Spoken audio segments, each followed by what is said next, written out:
all your catering needs, weddings, baby showers, sporting events and much more. Rachel's Catering Services. WhatsApp at 715-0696.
Good morning and welcome to the Crawford Stadium, where 1,000 dreams will be born this morning as the 2024 N3A's TT Carifta trials get underway. Hundreds of athletes are competing for places in the 2024 Carifta Games, set for Grenada, 29th March to the 1st of April. Last time around, Trinidad and Tobago ended with 9 gold medals, 10 silver medals, and 12 bronze medals for a grand total of 31 pieces of precious metal overall.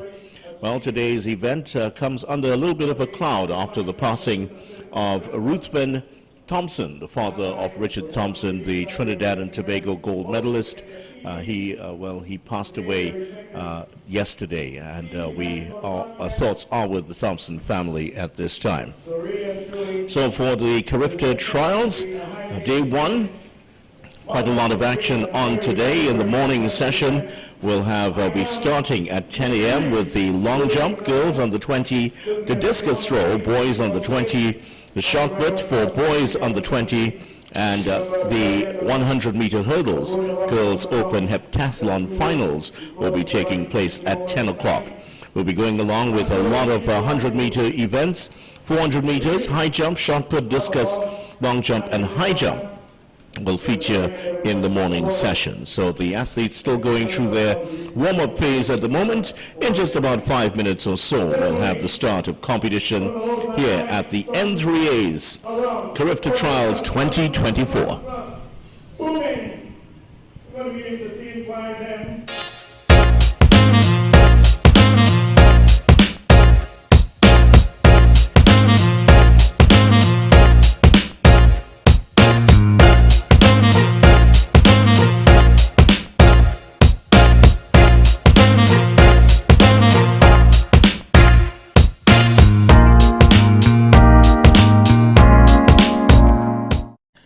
For all your catering needs, weddings, baby showers, sporting events and much more. Rachel's Catering Services. WhatsApp at 715-0696.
And competing.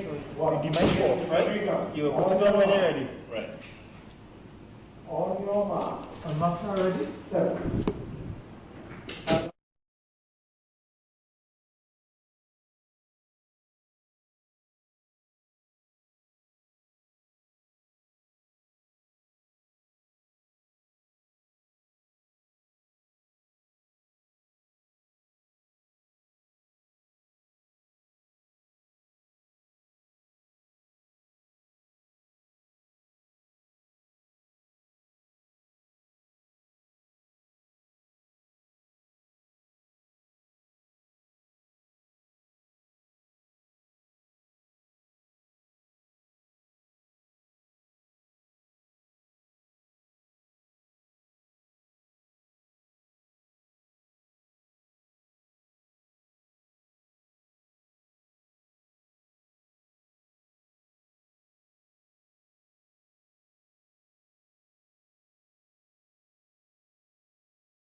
So we're just about ready to get started here with the N3A's Carifta trials, and the first event on the track, Heptathlon girls 100-meter hurdles. Hurdles, of course, in this one, 0.838 meters.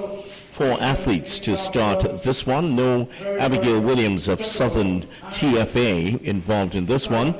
And the athletes on the track right now are Rianne Graham in lane number 4 of QRC AC, Kari Robley of Kaizen Panthers in 5, Isabella Solomon of Toko Tafak in 6, and Zahara Griffith of QRC. She is in lane number 7. So the officials just getting ready for the start of this one. Girls 100-meter hurdles. There will be the boys 100-meter dash, the octathlon, 2 sections involved in that, and a total of 10 athletes competing in that event. Smaller field for among the women, and the starters are ordered to go on their mark. So once again, Graham in 4, Robley 5, Solomon 6, and Griffith in 7.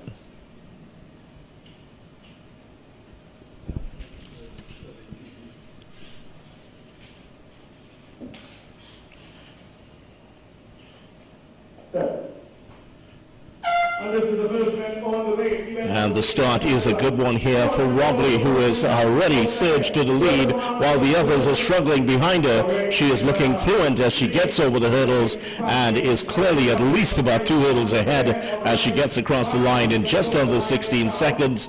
It is in second place the QRC runner Zahara Griffith with her teammate Rianne Graham in third place. Just coming across for fourth is the Kaizen Panthers runner Kari Robley. So no doubt about the athlete in front for this one. Pretty good run there in the end for Robley, winning in 15.61 seconds.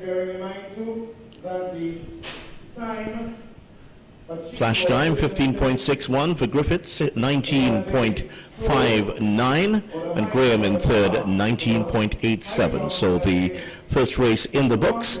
Kari Robley of Kaizen Panthers winning in 15.61. Coming up, we'll have the boys 100-meter dash, the octathlon. 5 athletes involved in that one. Terrell Hernandez of Tobago, Jeremiah Francis of Tabity, Nikhil Davis of Southern TFA, Darius Moore of Phoenix, and Isaiah Jones of the Tobago Falcons. That is coming up next.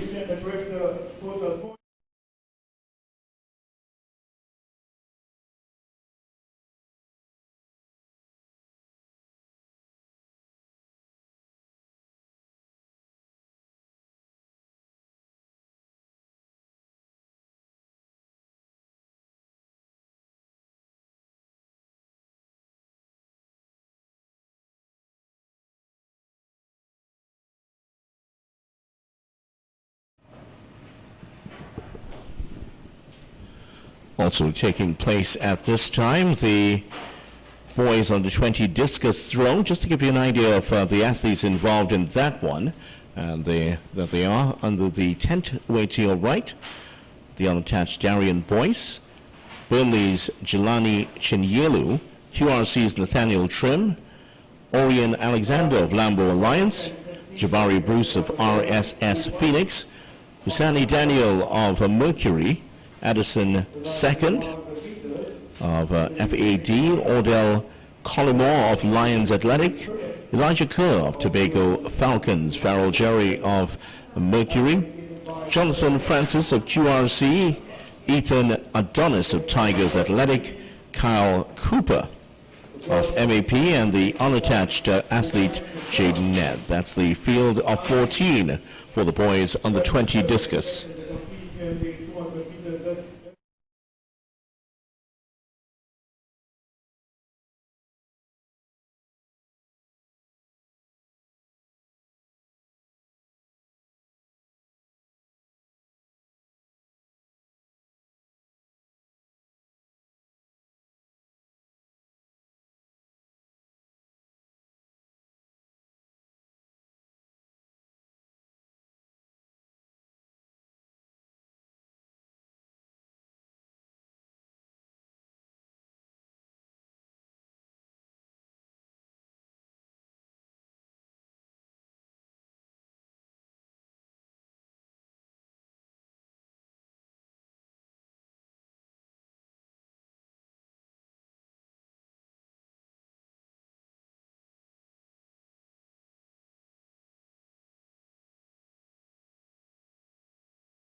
competition continues in the boys under 20 discus throw at the moment. Not an event that Trinidad and Tobago has been extremely strong in over the years. However, it is one that TNT will hope to develop athletes in. These young athletes are hoping to get their chance of qualifying for the event. The Carifta trials standard is, the Carifta trials standard at least is 46.80 meters and 55.50 meters to qualify for the World Under 20s. So this event very much a qualifier for upcoming events this year. And those are the two big ones, the qualifying standards that are to be achieved for the discus. It certainly is one of the sports throwing events. And a metal disc weighing 2 kilograms for men and 22 centimeters in diameter. For women, it's 1 kilogram and 18 centimeters in diameter. Of course, they will be operating out of the 2.5 meter diameter circle. And as you can see there, if you're unfamiliar with the sport, those two lines leading out of the cage, which is there for the protection of officials, fans, and the lights, and the athletes themselves. It has to land within those two lines that you see radiating out. There's the two lines I was talking about. So just in case, I know many of you all have watched many of these events and you are board certified about it, but certainly the throwers usually take a 1.5 spin before releasing the discus. But many of these athletes are still very much at the developmental level and just throwing on the half turn. Men's discus event has been a part of every modern Olympics, and it's one of 5 disciplines contested when women's athletics made its debut at the 1928 Olympics in Amsterdam. Certainly for those who are worshipping the discus event, the American Al Oerter, who became the first man to win gold in the same event at 4 successive Olympics. You would remember that name. He won every medal, gold medal between 1956 and 1968.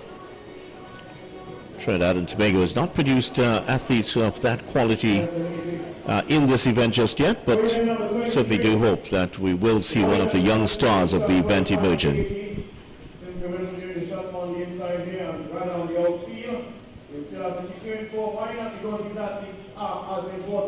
As any other athlete in the other event.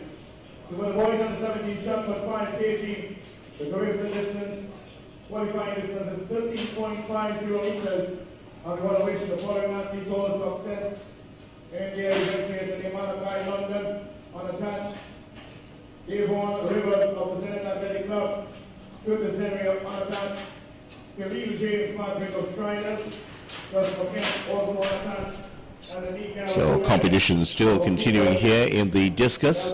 6 rounds of competition. On the outfield, the boys are 17 shot put. As we return to the performances of a number of athletes who are presently engaged here for the next 2 days. And as the discus throwers get through their paces, there will of course be some more action in the 100-meter event and the 100-meter dash. The octathlon will be started with that in a moment, and the athletes already starting to make their way across to the track. In the meantime, we're still looking at the discus event, where another athlete has put in a throw. Just to remind you, the competitors in the boys under 20 discus, unattached boys, Burnley's Chinye Liu, QRC's Nathaniel Trim, Lambo's Alexander, Phoenix, and have Bruce involved in this one. Mercury Daniel. Fulfilling Athletic Dreams, they have Edison second competing. Lions Athletic have Ordell Collymore. Tobago Falcons, Elijah Kerr. Mercury's Farrell Jerry. QRC's Jonathan Francis. Tigers Athletics, Ethan Adonis. maximizing athletic potentials Kyle Cooper, and the unattached thrower Jaden Ned also involved in this event. So we're just about ready for the octathlon boys 100-meter dash. Let's remind you of the field. Tyrell Hernandez is in this one, the Toko Tafak runner.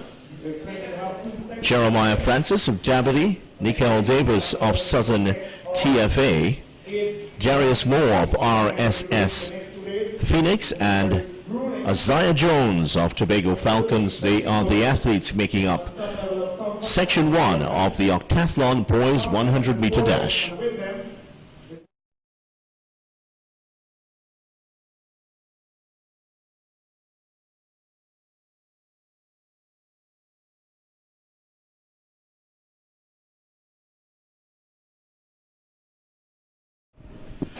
So here we go, just 4 athletes. No Nikhil Davis of Southern TFA, he's out of lane number 5. In 3, Hernandez. 4, Francis. 6, Moore, and 7, Jones. That's the field for the octathlon Section 1 boys 100-meter dash. And there we go with the start, and already Francis has gotten out to the front. He's been followed by Moore and Jones, but Francis is striding away purposefully, and even though Moore is able to close the distance, it is Francis that gets the win for Dabity quite comfortably in the end. Darius Moore of Phoenix following him to second, and Isaiah Jones of Tobago Falcons in third. Flash time for Francis is 10.98. So he has a good start to the competition. He wins it ahead of Moore, 11.28. And finishing in third place, Jones gets the third place in 11.65. So once again, Jeremiah Francis of Davide winning the boys 100-meter dash. And the octathlon, as the name would suggest, the 8 events, one of the events for the younger athletes as they build up towards possible competition in the decathlon at the Olympics. Trinidad and Tobago has never had anyone compete in that event, any male compete in that event to my knowledge, but that's certainly something that these young athletes will be working towards. Coming up in the second section, it is Jabari Richards in 3 of Toko Kafak, Kimani Kent of Kaizen Panthers in 4, Kareem Thomas of Phoenix in 5, Caleb Campbell of Kaizen Panthers in 6, and Zach LaRosa of Mason Hall in 7.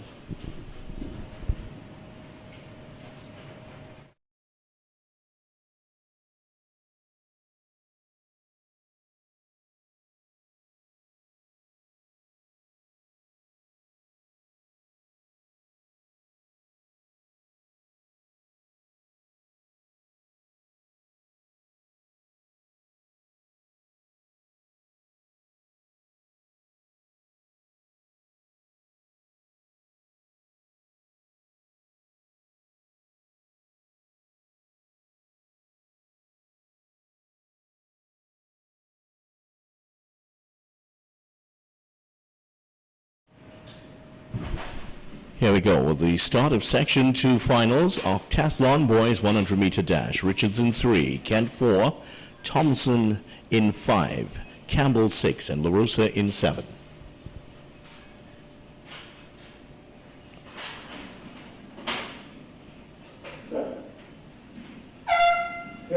Pretty even start as we get underway here, but Kimani Kent of Kaizen Panthers has started to stride away. Look at those knees lift high as he gets across the line and gets there pretty comfortably in the end. So Kimani Kent, and it looks like Caleb Campbell of Kaizen Panthers, his teammate, finishing in second place. Looked like definitely seemed to be a faster heat than the first event, which was won by Jeremiah Francis in 10.98. And just to prove my point, Kent getting across the line in 10.89. Campbell in 11.40 is second, and Thompson in 12.10 finished in third place. So coming up next on the track, it's the girls under 17 100 meters. And we'll have 6 heats in that one. qualification for places in the 100-meter dash, so that will be coming up next on the track. In the meantime, across to the discus throw, competition is still taking place there for the discus. And getting a view here of the Hasley Crawford Stadium. That is the southeastern side of the stadium. Just behind there, there's the Invaders area known as Invaders Bay here in Trinidad and Tobago. It's where the English conquerors came across to take away Trinidad, this country, from Spain in 1797. Hence the name, and it happened just around this area. Conquering of a different kind is taking place behind us here, just in front of us, as the athletes attempt to qualify for places in the Carifta Team 2024. Carifta Games taking place in Grenada this year.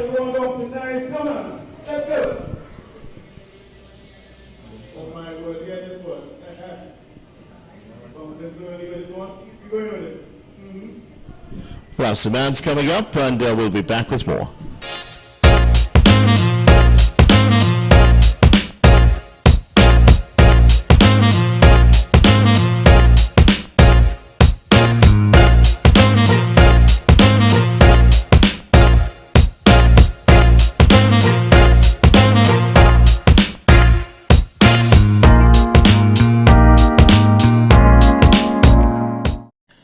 For all your catering needs, weddings, baby showers, sporting events and much more, Rachel's Catering Services. WhatsApp at 715-0696.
Welcome back to the Hasley Crawford Stadium, where competition continues in the discus event. And this is the boys on the 20 discus throw. Boys using the 1.75 kilogram discus. It's a reminder that they're attempting to qualify for the Carifta Games.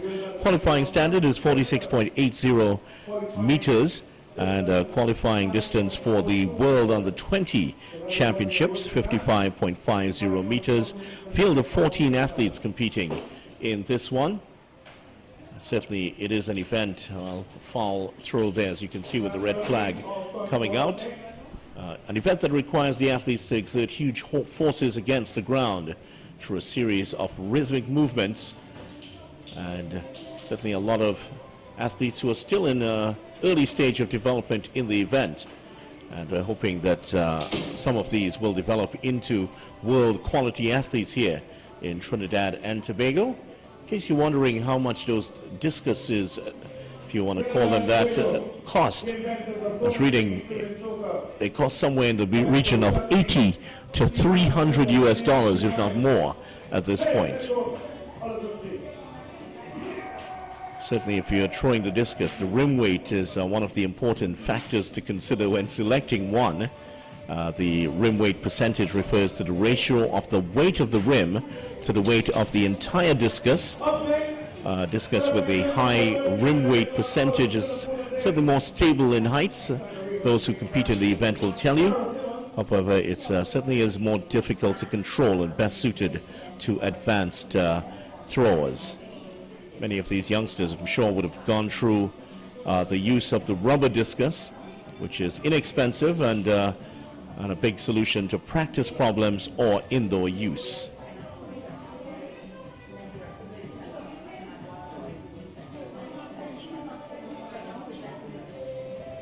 And another one of the athletes heading over to compete in the discus. And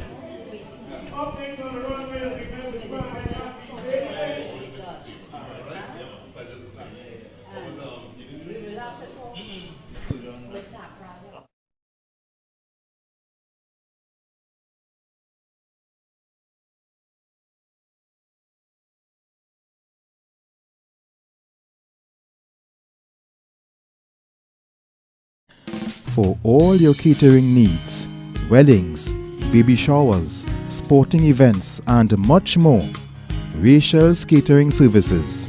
WhatsApp at 715-0696.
And the 100 meters continues here. We've just had the two octathlon events, boys 100 meter dash. Now we'll have the girls under 17 100 meter dash.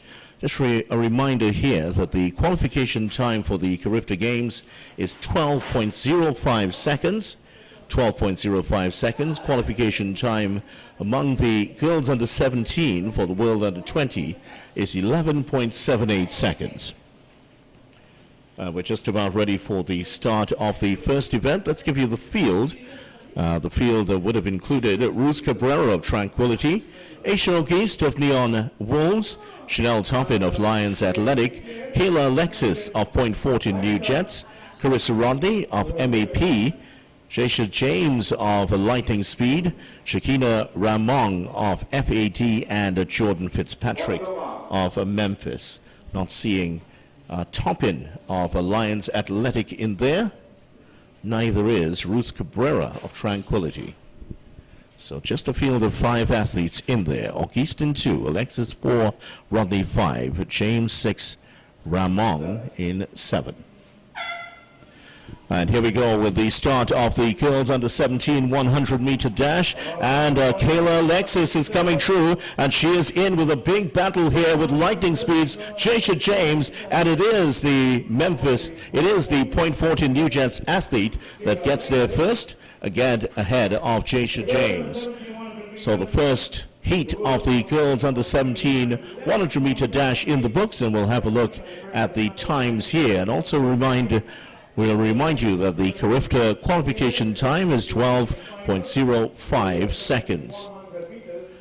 Just waiting for the flash times at the moment, and Alexis wins it quite comfortably in 13.32 seconds. 13.32 seconds, so some work for her in the remaining rounds to qualify. And athletes, the top 24 will make up the semi-finals, and the top 24 will advance by times here.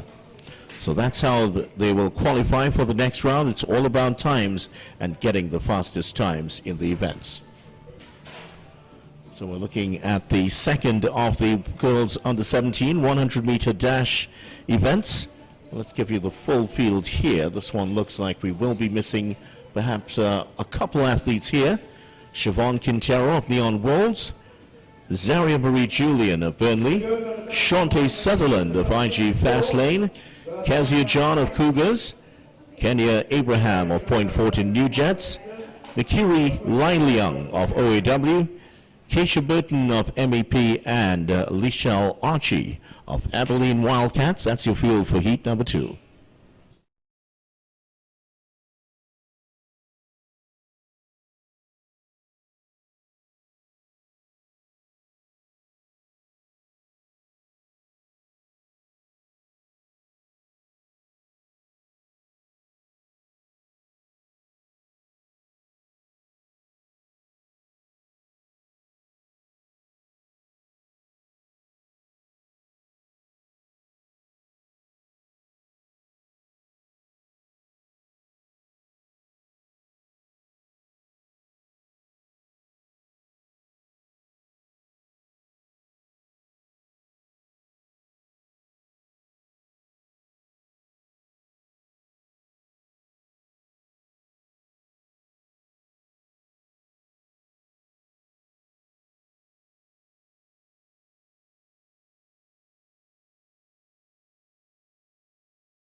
So we're getting ready for heat number 2. Girls under 17 100-meter dash. Quintero in 1, Julian 2, Husband 4, Lily Young 6, Burton 7, and Archie 8.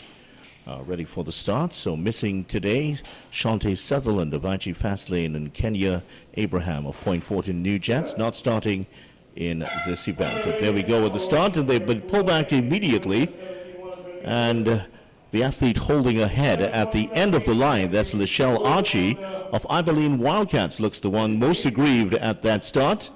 I think she knows that she may have just strayed in front of the line much too early for the liking of the starters. Let's see what the discussion will end up with here. And on the chopping block right now is Lichelle Archie of Abilene Wildcats. She looked to be the most disappointed of the starters. Let's see what happens here. Girls under 20 100-meter dash. 6 heats in this competition. The officials heading across and stopping in front of lane number 8. It is a red card, and as expected, Lichelle Archie, she was holding ahead as soon as the second gun went off, and she has to head back to the dressing room here. Abilene Wildcats, Lichelle Archie out of the picture for this one. So Quintero in 1, Julian 2, Husbands 4, Lily Young 6, and Burton 7. The athletes have to compose themselves and get ready for the start once again. And there we go, we're off field this time, and on the outside it is Lily Young and Burton leading, but coming through the middle now is the Cougars athlete, Kezia John Husband, and she has a comfortable lead. It's being closed slightly by Lily Young, but quite a composed performance here by Kezia John Husband, who gets across the line to win the event. and take, hopefully for her, advance to the next round, top 24 advancing by time. Let's take a look at the flash times, and the fastest time in the previous heat was 13.32 registered by the .14 New Jets athlete Kayla Alexis. So let's see the times here. And Liliang, there was, I believe, maybe a bit of a change there in terms of the way they were put across. Liliang, husband, correction, 13.39. Fastest time in the event for heat number 2.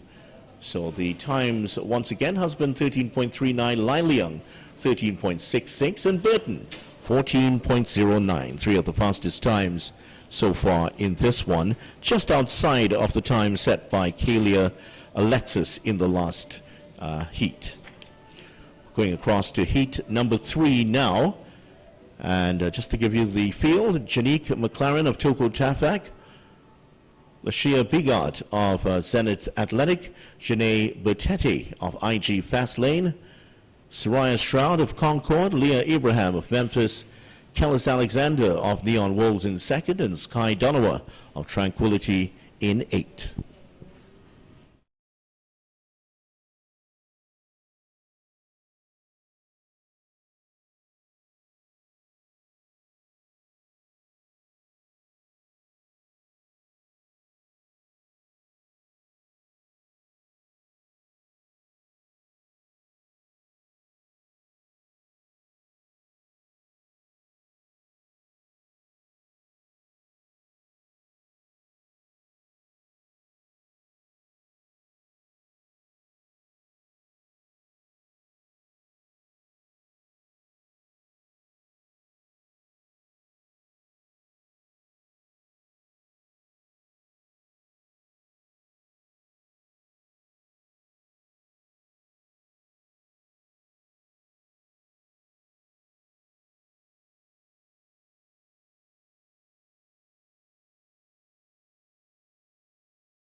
So we're getting ready with the start of heat number 3, girls under 17 100-meter dash. Here's the field once again.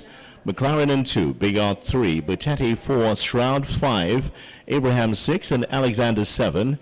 Donowa of Tranquility is not racing in this one. There we go with the start of heat number 3, and a good start on the outside by McLaren of Toko Tafak, and she continues to hold the lead ahead of Bigart of Zenith Athletic, and those two are getting to the line, and Toko Tafak's McLaren just closing it up as she gets across the line. She finishes comfortably ahead of Lashea Bigart of Zenith Athletic. Certainly looked pretty fast heat. Let's see, McLaren getting there in 12.62, and Bigart 12.67. That may be good enough so far to qualify, but still 3 more heats to go in the first 2 heats. The fastest time among the athletes to compete was Kayla Alexis, and her time of 13.32. So remember, the Carifta qualifying time is 12.05. So no one getting close to that just yet. Of course, we will see the young ladies put in a bit more of an effort later on as they get ready for the event. So we're looking forward to heat number 4. Let's give you the field for heat number 4. Hannah Rivers of Alpha in 1. Kaylin John of Stallion in 2. Alicia Sampson of Mason Hall 3. Jewel Guyton of Cougars 4. Keone Devonish of Phoenix 5. Ayola Alfred of OAW in 6. Malia Cupid of Zenith in 7. And Jadel Joseph of Burnley in 8. That is the field for heat number 4.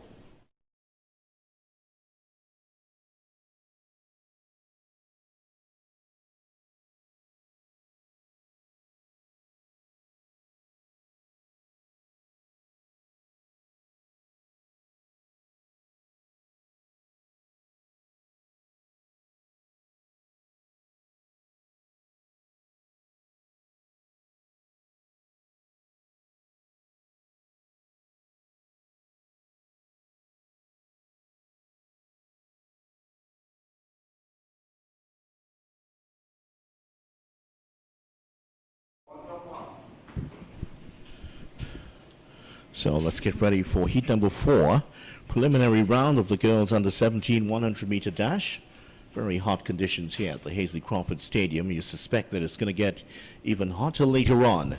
And certainly the competition, the mercury also rising on the competition here today. Full field of 9, and here we go with the start of heat number 4. And already coming through the middle here is...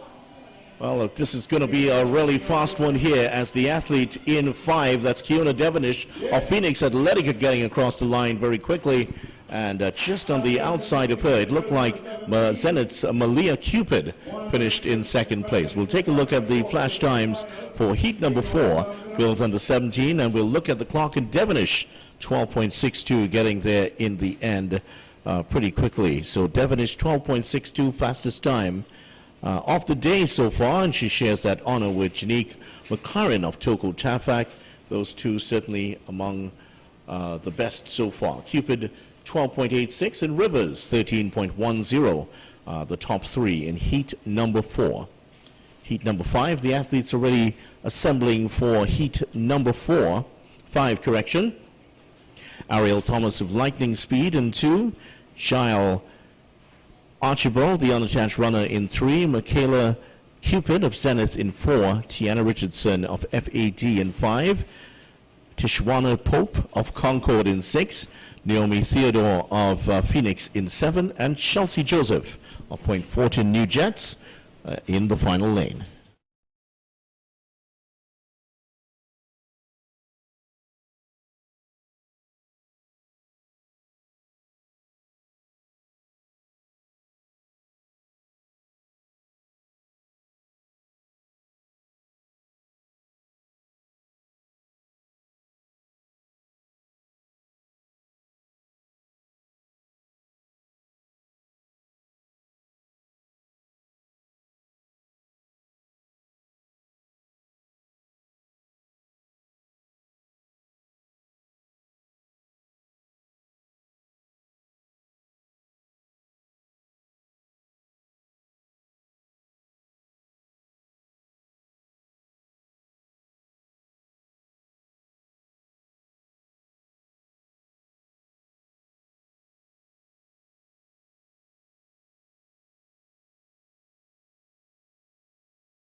And here we go with the start of heat number 5. Girls under 17 100-meter dash. Just a reminder of the field. Thomas 2, Archibald in 3, Cupid 4, Richardson in 5, Pope in 6, Theodore 7, and Chelsea Joseph in 8. And it is Joseph who is ahead of the field at the moment here, but we're racing out to the front here. The pair of Cupid and Richardson are getting across there, and it looks like Richardson has just pipped it to the line. Richardson of the FAD Fulfilling Athletic Dream, she gets the win just ahead of Michaela Cupid of Zenith Athletic. So we'll take a look at the times for this one, but what an impressive run that was by Tiana Richardson of Fulfilling Athletic Dreams, and her time is the fastest one of the day, 12.28 for Tiana Richardson, 12.28, Cupid 12.50, and Theodore 12.57. Those are the fastest times of the day so far, and we're getting a lot quicker as we head down to the business end of this competition here. Girls under 17 100-meter dash. So the final of the prelims, final chance for these athletes to get across the line in time to compete in the semifinals, or the next round rather, and heat number 6 is coming up.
field for heat number 6 of the girls under 17.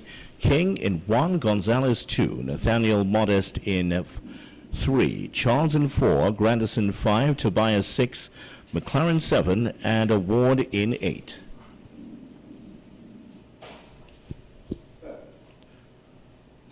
Oh, there was an athlete stepping out early, much too early there for the Neon Wolves athlete, Michaela Ward, and certainly I think that she's going to be gone from the field here today. Michaela Ward stepping out maybe a half a second too early in anticipation of the gun, and that will be an early evening for her here.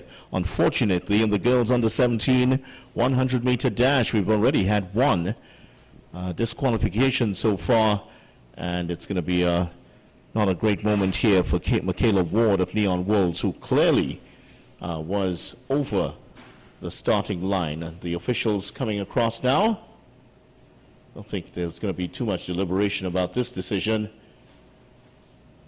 And there is the red card. And that's the end of her day, at least in the 100 meters. Michaela Ward of Neon Wolves out of the qualification picture here. So we're down to Narissa King in 1, Kira Gonzalez in 2, Mahalia Nathaniel Modest in 3, Zeta Charles in 4, Michaela Grandison in 5, Zia Tobias in 6, and Shania McLaren in 7. That is the field for the final heat of the girls under 17 100-meter dash.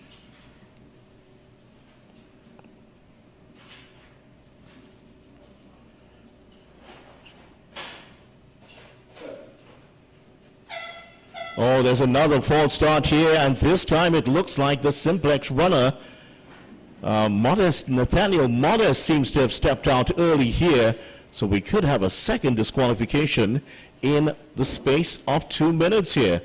There certainly are a lot of nervous athletes out there that showed up here today, and you would expect that the anxiety level would ramp up here in this last of heats, the final chance to qualify for the competition.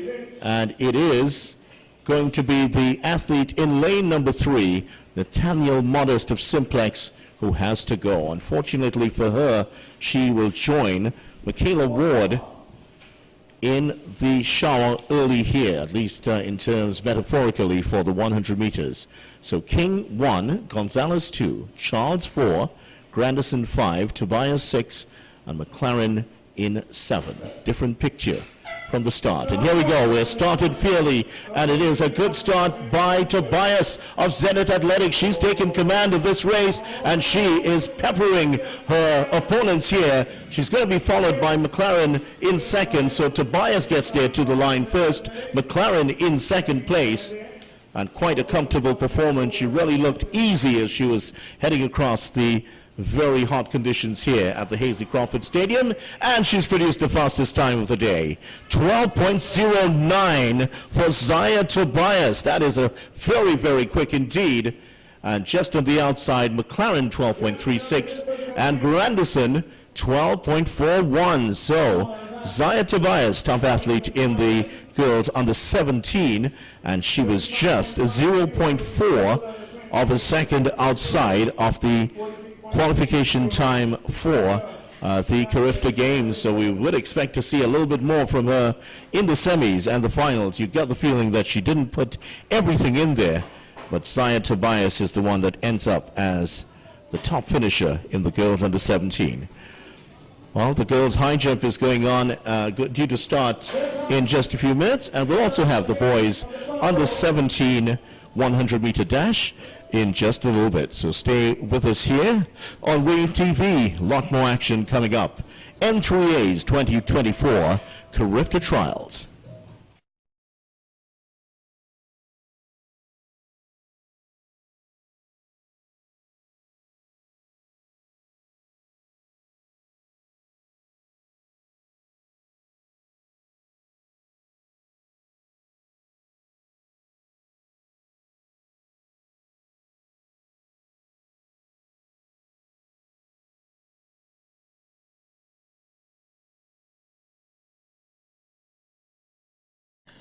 For all your catering needs, weddings, baby showers, sporting events, and much more, Rachel's Catering Services. WhatsApp at 715-0696.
For all your catering needs, weddings, baby showers, sporting events and much more, Rachel's Catering Services. WhatsApp at 715-0696.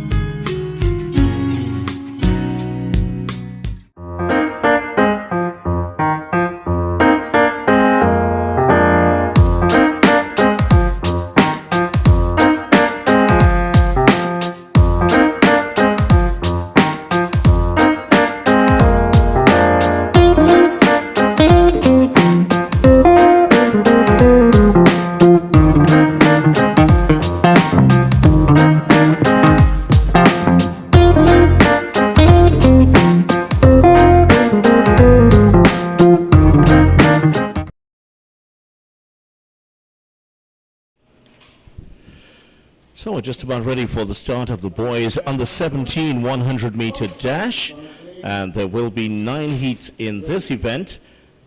Here's the Carifta qualifying time. It's 11.03. Qualifying time for the world under 20s is 10.55. Smallest of the fields in heat number 1. Let's give you the field for heat number 1. The unattached runner Ayinde Johnson in lane number 2, Kamari Diaz of Simplex in 3, Mario Leifuk of QRC in 4, Kyle Allen of Neon Wolves in 5, Tariq Nelson of Phoenix Athletic in 6, and Jordan James of Genesis in 7. Almost said Jordan Johnson. I guess you've been watching too much cricket recently. Referring, of course, to the outstanding young batsman out of Jamaica. So there is no Mario Leifuk of QRC. He is out of this one. So just a small field of 5 athletes in this one. Johnson in 5, Johnson in 2, Diaz 3, Allen 4, Nelson 5, and James in 7. That's the field so far. And it's an athlete with his hand up, and that is Kyle Allen of Neon Wolves. Not quite comfortable at the start there was Kyle Allen, correction. Clad in the green and white of Neon Wolves, and has gotten himself together now. Allen, it's a good time to put up your hands. Sometimes just need that moment, extra moment of preparation, and Kyle Allen certainly did feel that he needed that. Trinidad and Tobago has a proud 100-meter tradition. We mentioned Richard Thompson earlier today. Johnson in 2, Diaz 3, Allen 5, Nelson 6, and James 7. Those are the 5 starters for heat number 1, boys under 17 100-meter dash. Time to beat 11.03. Unlikely we'll see it early. There is the start here, and Allen starts poorly, but on the outside of him, James of Genesis starting well. Now Allen gets the goal, and he has gone to the line, and with that superb haircut of his, gets across the line very quickly here. Kyle Allen of Neon Wolves in second place. The early starter there, Jordan James of Genesis, gets there in second place. 11.95 for Allen. So that extra bit of preparation time for Kyle Allen certainly did help him out. James 12.07 and Diaz 12.18. Those are your top 3 finishers. The top 24, remember, advance by time.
Heat number 2 approaching quickly here. The boys under 17 100-meter dash. No Darius Martin of Phoenix Athletic. Here's the field for heat number 2. Jassy Joseph of Siparia in 2. Nathaniel Lewis of Memphis in 3. Antoine Griffith of FAD in 4. Israel Alexander in 5. Kyrick Saunders in 7. And Urebo Johnson of Burnley. He is in the lane number 7. The athletes just asked to stand, and the reason is that Jassy Joseph of Siparia Athletic had some problems with the starting blocks, just seemed to slip a little bit as he was getting ready, or just wasn't comfortable with the positioning of it. Very important to get those starting blocks just right, and not just get it right, but get it feeling right too. Many of the athletes, if there's any bit of uncertainty, it's going to be a problem, and a card has been shown here to Jassy Joseph of Siparia Athletic by holding up the field for the start of this one. So here we go once again. Joseph 2, he's on eggshells at the moment now with that yellow card to his name. Lewis 3, Griffith 4, Alexander 5, Saunders 6, and Johnson 7.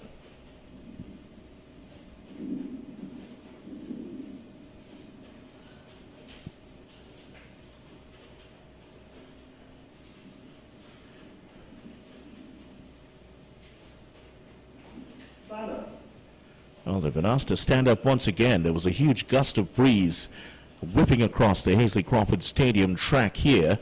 The officials at the back, you could have seen that their white flags were fluttering in the air. You could almost hear the crackle and the rustle of them from our position at the top of the stadium.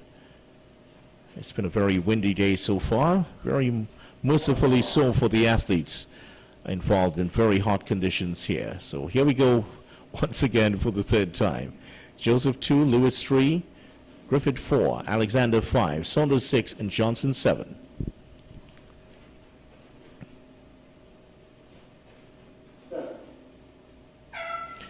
And they're away. A wonderful start here for Johnson of Burnley on the outside, but he has been overtaken by Saunders of Simplex, and Saunders has cruised ahead here. He's really putting everything into this and gets there in under 11.5, I make it. But that was a really great run there by Saunders. Really left everything out there in the opening round.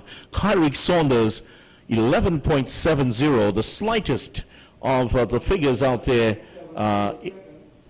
he certainly has established the fastest time. Johnson 12.31 and Alexander 12.70. Those are your three fastest competitors in heat number 2. So Kyrick Saunders of Simplex has the fastest time so far.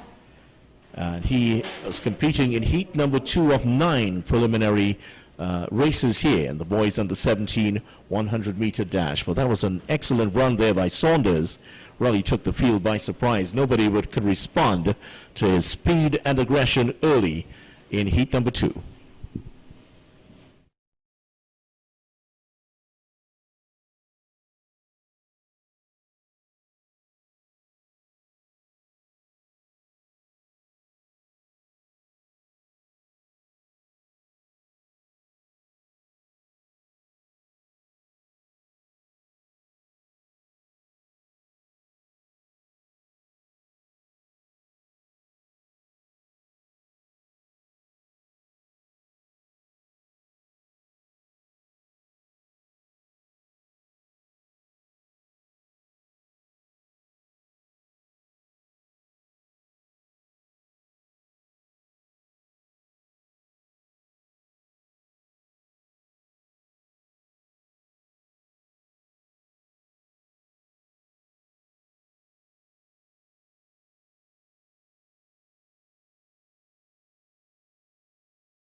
Small field of 4 athletes for heat number 3, which is dominated by the Mountain Eagles athlete Dylan Mohammed. He's on the outside in the yellow and maroon of Mountain Eagles. In 4, Kaimani Martin, the unattached runner. And Martin just getting the uniform right, is ready to compete. Larry Drayton of Neon Wolves in 5 and Malachi Fernandez of Memphis in 6. As mentioned, the breeze here at the Hasley Crawford Stadium just coming slightly across and behind the athletes. So it does help them just that little bit. But more so on the comfort. Certainly was a very hot day yesterday here at the Hasley Crawford Stadium when there was the TNT versus Jamaica football match. Jamaica winning 1-0 yesterday. 56-minute item from Kaheem Dixon, the 19-year-old who was making his debut for Jamaica yesterday. That settled the issue. That match took place between 3 and 5 yesterday to accommodate for the Carifta trials today. No crowd at the Hasley Crawford Stadium yesterday as a result, to ensure that the trials go underway. And they have started on time. There was a lot of preparation put in yesterday. We did see a lot of evidence yesterday here at the Hasley Crawford Stadium of the preparation for the event. Of course, within 15 minutes of the match ending yesterday, the football post and the nets were gone to ensure that the N3As had the stadium all to themselves.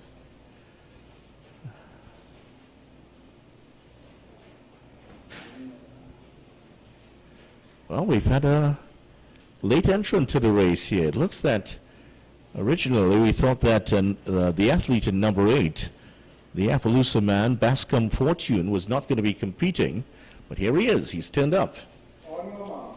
Wait, just seconds before the start here. A little bit irregular. Well, let's see how he goes. Mohammed in 2, Martin 4, Drayton 5, Fernandez 6, and Bascom Fortune in 8. What mental state is he in for this one? In fact. And here we go with the start of heat number 4. Good start here for Dylan Mohammed on the outside. The other 3 are racing up to catch up with him, but Mohammed is going to get there quite comfortably in the end. Kaimani Martin, the unattached runner, put in a good show for second place, but no doubt about the winner, Dylan Mohammed. Certainly the fastest of the lot of athletes in that event. Let's see what his time is. 11.65. That's the fastest time we've seen so far for the boys under 17. 11.64, 12.04 for Drayton. And we're looking at the time for Fernandez Fernandez, Bascom actually in third, 12.28. So fastest time so far established by Dylan Mohammed of Mountain Eagles. Carifta standard is 11.03. Heat number 4 coming up shortly.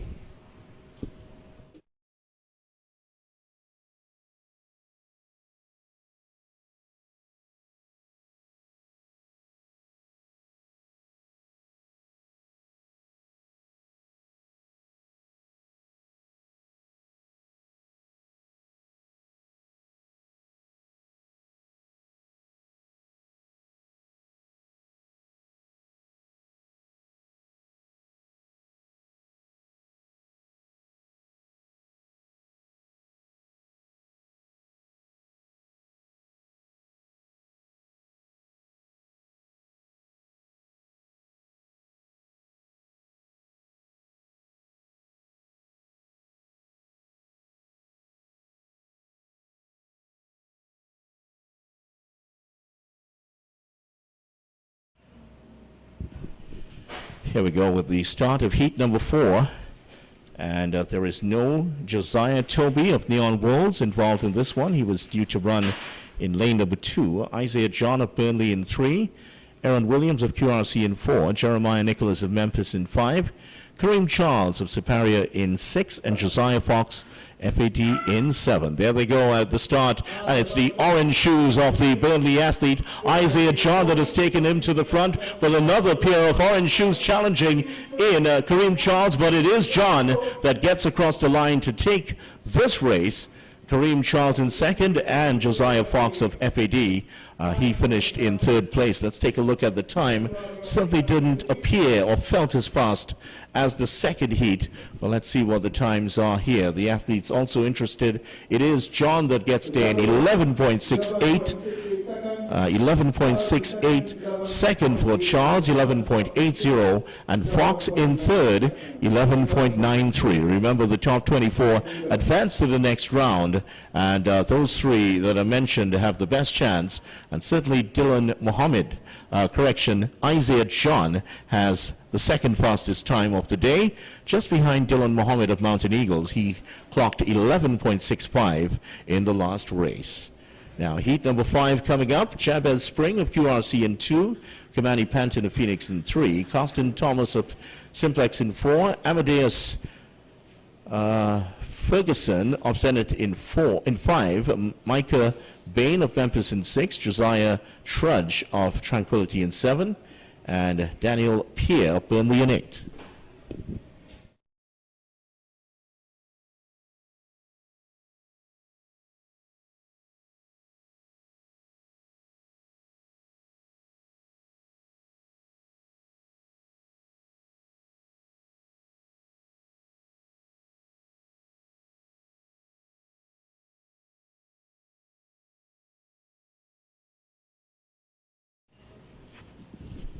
Smaller field than anticipated in this one. No Trudge of Tranquility in 7, and no Burnley's Daniel Pierre. Spring in 2, Panton 3, Thomas 4, Ferguson 5, and Bain 6. And they are underway, and it is Thomas of Simplex that is forged to the front. He's followed by Bain at the moment here, and Ferguson, but it's a big battle there, which ends up with the man in the middle, Ferguson of Zenith, just edging across the line in front of Carsten Thomas and Micah Bain.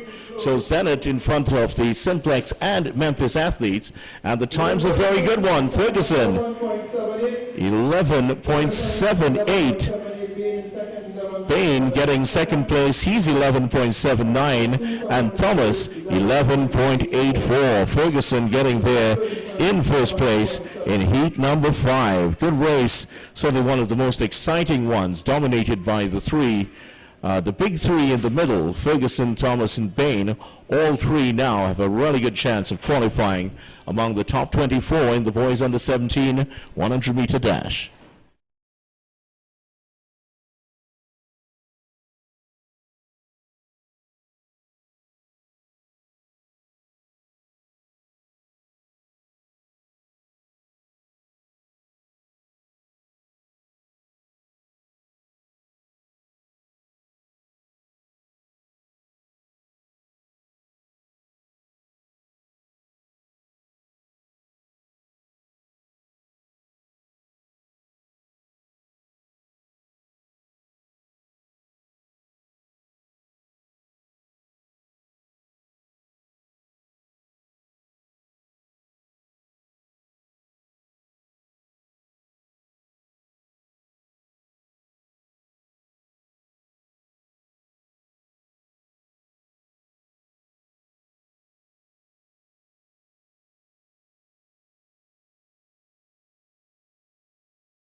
Heat number 6, boys on the 17 100-meter dash. 5 athletes. No Simeon Ramdin of Phoenix Atlantic. Those who will be competing: Nathan Mendoza, the unattached athlete, in 2. Jaden Percival of QRC in 3. Aaron Dowridge of Stallion in 4. Kadeen Herbert of Memphis in 5. And Joseph Pope of Concord in lane number 6. And they're just about ready to start, and a pretty good start here in the middle of the track here for Aaron Dowridge. But Dowridge involved in a big battle here with Amadeus Herbert, and it does appear to be Herbert is the one who steps across the line first. And it is Herbert, Caden Herbert of Memphis, getting there in first place, and he was followed to the line by Aaron Dowridge. Herbert 11.01, the fastest time today. Dowridge 11.17, and Percival 11.56. But what a run that was there by Caden Herbert, the Memphis man, producing the fastest time so far, 11.01 seconds, and he has achieved the fastest time for the Carifta trials. So Caden Herbert has booked his place for Grenada 2024. Congratulations to him, and he's done so in the early rounds here of the competition. Hope he saved a little bit for later on. Coming up, heat number 7, and athletes already getting warmed up for that. Let's tell you who they are. Gideon Hope of Fyzabad in 2, Theon Zelion of Concord in 3, Shane Camejo of Memphis in 4, Jaden Goodrich of Burnley in 5, Zane Martin of Appaloosa in 6, Kadim Chinapoo of of Simplex in 7, and Caleb Esmond of QRC in 8. Kadim Chinapoo, impressive certainly in the secondary schools track and field meet just last week. Can he reproduce the form here in this one? He is in lane number 7, the Simplex man. And not seeing any sign of Zane Martin of Appaloosa in 6. He's out of contention. So just 6 in this one. There we go with the start, and as expected, Chinapoo has blazed out in the front here, and Chinapoo of Simplex followed to the line here. He has some competition on his hands, but has enough time to look across and see Shane Camejo was at least a meter behind him, the Burnley man. But what an impressive start here to the campaign for Kadim Chinapoo. The boys under 17, boy, 10.80. What a time for Kadim Chinapoo. And you would have expected him to compete here. Camejo, 11.01. He's also qualified. And Goodrich, 11.32. We've had our first sub-11 time here today, and it comes in the form of Kadim Chinapoo of Simplex. He has booked his place in Grenada as well as Camejo. So congratulations perhaps to those two. That's unofficial, of course. There are the athletes competing at college level who will have that time and in different competitions. So certainly the fastest times so far. And Chinapoo surrounded by his fellow athletes, all asking him, how did you do that? Impressive run here from young Kadim Chinapoo, and sure that the St. Benedict's College group will be watching him very closely as he competes here today. Heat number 8 coming up. 2 more to go in the boys under 17, but no doubt about the fastest time here so far. 10.80 by Kadim Chinapoo of Simplex and St. Benedict's College.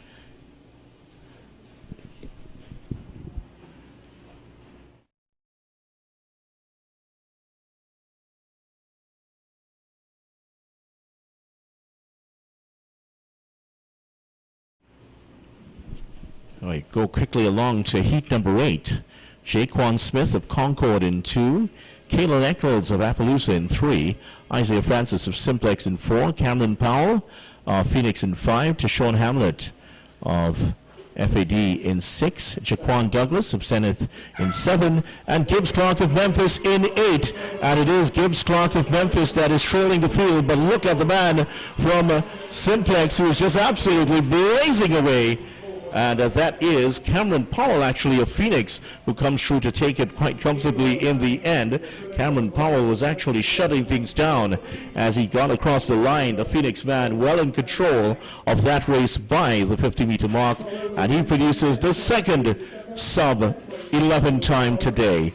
10.86 seconds. He wins this one. Douglas in second, 11.33, and Gibbs Clark in third place, 11.41. Second fastest time of the day belongs to Cameron Powell of Phoenix Athletic, 10.86 seconds. He and Kadeem Chinapu are on a battle later on.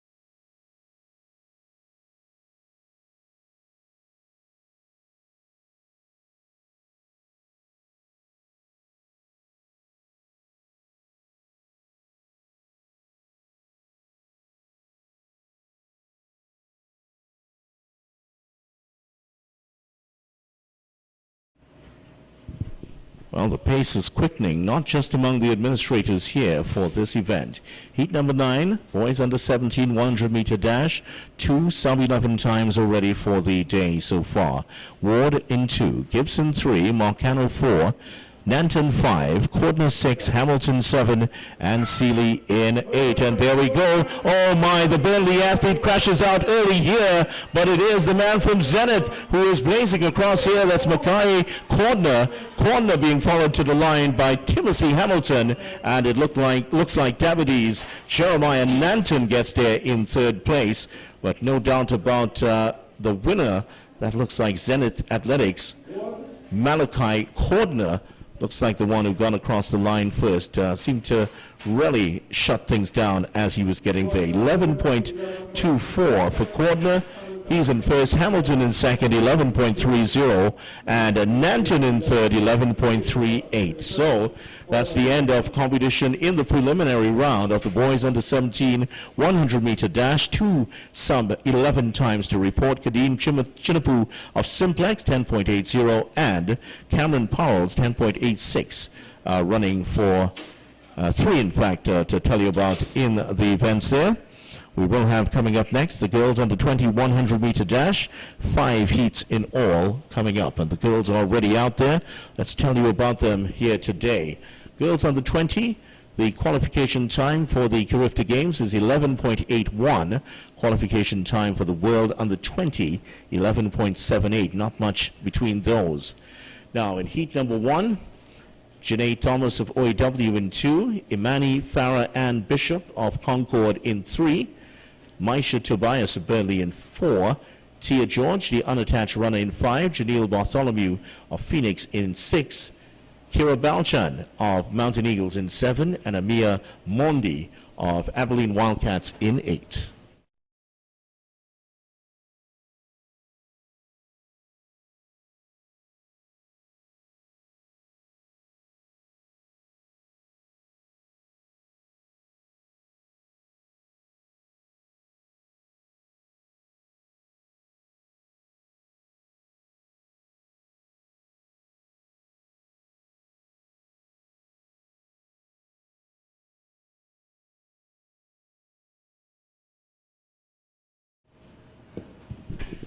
So action is thick and fast here. Girls under 20 100-meter dash. Let's tell you about the field here. We have 7 runners involved. Thomas in 2, Bishop 3, Tobias 5, Bartholomew 6, Balchan 7, and Mondi in 8. And there we go with the start of competition in the girls under 20 event, and it is the Concord athlete. It is Bishop that has gotten to the front. She's followed by Thomas. Bishop and Thomas challenging, and just Balchand is the one who's trying to get into the top 3 and succeeded in doing so. Kira Balchand of Mountain Eagles coming across the line for 3rd place. But no doubt about the winner, Bishop, getting there in 12. 13.93. Fastest time so far. And just outside, well, just under the 13-second barrier. I suspect we will see faster later on. Thomas, 13.07 in second place. And in third place, we'll confirm that for you in a moment here in this girls under 20 100 meter. It is Balchand who gets across in third, 13.30.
Five heats in the girls under 20 100 meter dash, and the time to look at is 11.81. It's unlikely we'll see that early here in the competition. We'll see the faster times later on. But here's the field for heat number 2.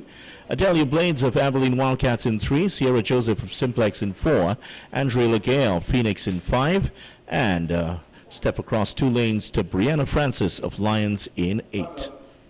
Athletes ordered to stand up. Someone was not quite ready. Pigeon flutters overhead at the start. And Hasley Crawford Stadium here, named after, of course, the gold medalist in the 100 meters, the very event we're looking at here at the Montreal Olympics in 1976. And here's a little bit of a historic fact you may not have known. There was no Mondo track in Trinidad when Hasley Crawford Stadium won that event. No facilities such as that back in 1976. How far we've come. Blades 3, Joseph 4, Legay 5, and Francis 8. Those are the 4 athletes in heat number 2. And there is the start, and the top 3 of Blades, Joseph, and Legay blazing down the track, and it is Joseph that gets there in front. She's looking quite comfortable as she has been followed to the line by Legay. Blades a distant third, and even further back is Brianna Francis of Lions, who gave up early in this one as she saw the top 3. When you're alienated out in lane number 8, it's very difficult, and Joseph gets there in 11.92, quite comfortable for her. Legay 12.17 and Blades 12.74, but Joseph 11.92 fastest time today.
Would you believe it? We're halfway through the girls under 20 100 meter dash already, and there is a field that has lost Sydney Charles of Tranquility. She's not competing here today. Ferrier of Lions in 2, Jordan of Cougars in 3, Lewis of Genesis in 5, Peters of Simplex in 6, Gomez of Fastlane in 7, and Campbell of Concord in 8. And there we go with the start, and Gomez is under some pressure here because Peters is taken to the front. Gomez trying to catch up, but it is Kezia Peters of Simplex blazing across the track and gets to the line quite comfortably. Peters of Simplex gets there first. Q.S. Gomez of Fastlane in second, and the rest were trailing behind. The fast finishing Kezia Peters. Is her time fast enough to beat the 11.92? She gets there in 12.08. And Gomes in second place, 10.50, and Jordan 13.14. And that's not the fastest time today. Kezia Peters, Sierra Joseph's 11.92 was the fastest so far. The Simplex athlete winning comfortably heat number 2. 2 more heats to go. Let's tell you about heat number 4. In 2, we have Talise McCammon of Memphis. In 3, Khadija Pickering of Abilene Wildcats in 3. Symphony Patrick of Concord. She'll certainly hope to be on song today. In lane number 4, Mariah Second of Fulfilling Athletic Dreams in 5. Genesis, they have their athlete Khadija Lee in 6. Phoenix Athletics, Maya Shepherd of 7. She'll be hoping to lead them home, I'm sure, today. And the Point Fortin New Jets athlete Bridget Benjamin is in lane number 8. Not seeing any sign of Benjamin here, so I don't think she might be competing in today's event. Yeah, I think Bridget Benjamin will not be here, unfortunately, in the orange of the Point Fortin New Jets. And a block of 6 athletes across the middle of the track. Khadija Pickering of Abilene Wildcats there. So once again, McCammon in 2, Pickering 3, Patrick 4, Second 5, Lee 6, and Shepherd in 7. Simply Patrick, the most recognizable name in the field for heat number 4, girls under 20 100-meter dash. And there we go. It's a good start for the Abilene Wildcats. Khadija Pickering and Symphony Patrick has eaten up the track here, and she has a comfortable 2-meter lead and gets across the line, easing across the line here to win this race quite comfortably ahead of Khadija Pickering of Abilene Wildcats. So impressive performance there for Symphony Patrick, who clocks 11.73, Pickering 12 flat, and second in third on 12.39. So pretty good time here for Symphony Patrick, who certainly was on song today and looked in fine form getting across the line in the fastest time of the day. So she certainly has 1 foot in the next round. Remember, the fastest 24 go to the next round. Last heat of the girls under 20 coming up, and certainly we'll tell you more about that. Let's see who's out there today. And it looks like we should have a full house for this one, save the athlete in lane number 8. I'm not seeing any sign of Armstrong Williams. The Abilene Wildcats runner is not there in 8. But here's the field. Destiny Worrell of Fulfilling Athletic Dreams in 1, Shinobi Marshall of Davide in 2, Michaela Scott of Lions in 3, Kenesha Alexis of Concord in 4, Imani Mills of Memphis 5, Alexi Henry of Zenith in 6, and Kayla Melville of Fastlane in 7. Henry, of course, was quite impressive again in the secondary schools meet, and that very familiar look of hers with the 2 buns tied to the side of her hair. Certainly that's what she wore when she competed last week, and she will be the one to watch here in heat number 5. Lexi Henry of Zenith in 6. And all of the rest will be very wary of her threat. They'll try to do the best they can here to get into the next round. The fastest 24 get into the next round. Carifta qualification time is 11.81, And just one athlete has done faster than that already. That is Symphony Patrick of Concord. She's crossed the line in 11.73. Boys long jump coming up in the octathlon. We also have the boys under 20 100-meter dash that is also coming up shortly here.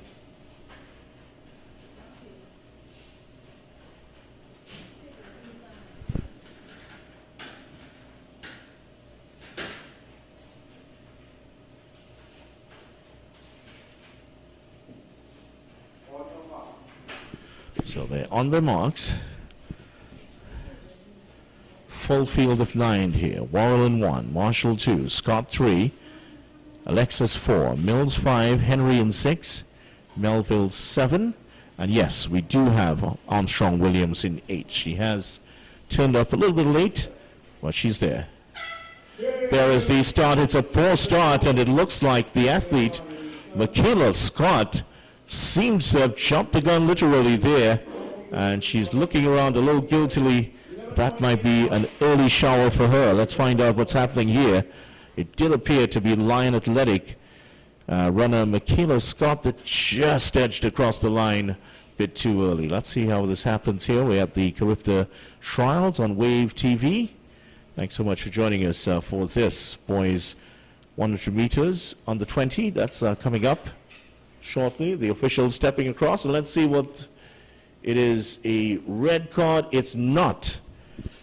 It is not Michaela Scott, but it is Sinobi Marshall of Davide who is the one who has to go, and she's stepping away disconsolately at the moment here.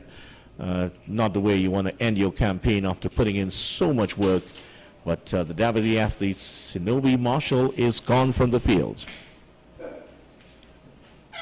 And there we go. We're starting legally, and it is Henry that is flashed out to the front. What a run already from Alexi Henry, and she is shutting it down as she gets across the line. Imani Mills in second place, and it looked like Kayla Melville that finished in third place, but an impressive run by Alexi Henry, who didn't seem to get out of second gear in winning this race quite comfortably for Zenit Athletic. Let's look at the time here for Alexi Henry. 12.01 the time for Henry, who was shutting it down at the end. Mills 12.64, and Melville in third 12.76. So Henry impressive at the start, but it looks very much like she has something in reserve for the remaining rounds here. She attempts to win the Carifta Trials.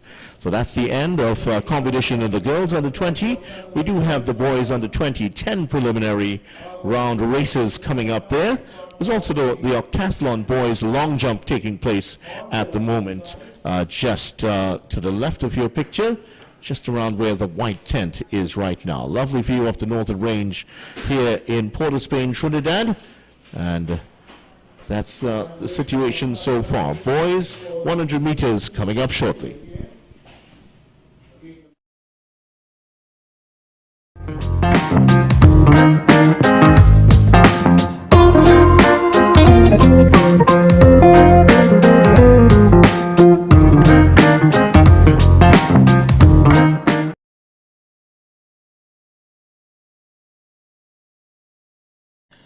For all your catering needs, weddings, baby showers, sporting events, and much more, Rachel's Catering Services. WhatsApp at 715-0696.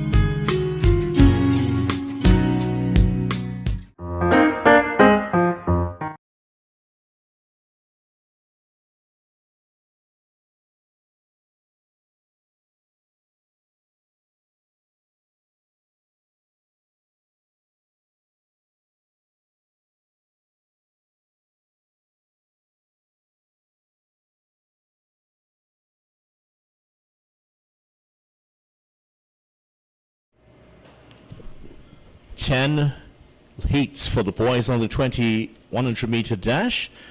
Carifta standard time, qualification time is 10.60. Let's give you the field. Cujo in 3, Proverbs 4, Farrell 5, Alexander 6, Bernard Joseph in 7, and Bailey 8. And there we go with the start of the first event in the boys under 20. And look at this run from Jaffarai Farrell. Farrell is quickly to the front and he strides across the line, followed there by Adrian Bailey in second place. And was that the Memphis man, Kevin Cujo, who finished in third place? Looks like Cujo may have gotten across to take third, but that is an impressive run to start off here from Farrell, who gets here to 11.09, Bailey 11.38, and Cujo 11.50. Top three finishers in the first heat of the boys on the 20 100-meter dash.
Here we go with heat number 2 of 10 of the boys on the 20.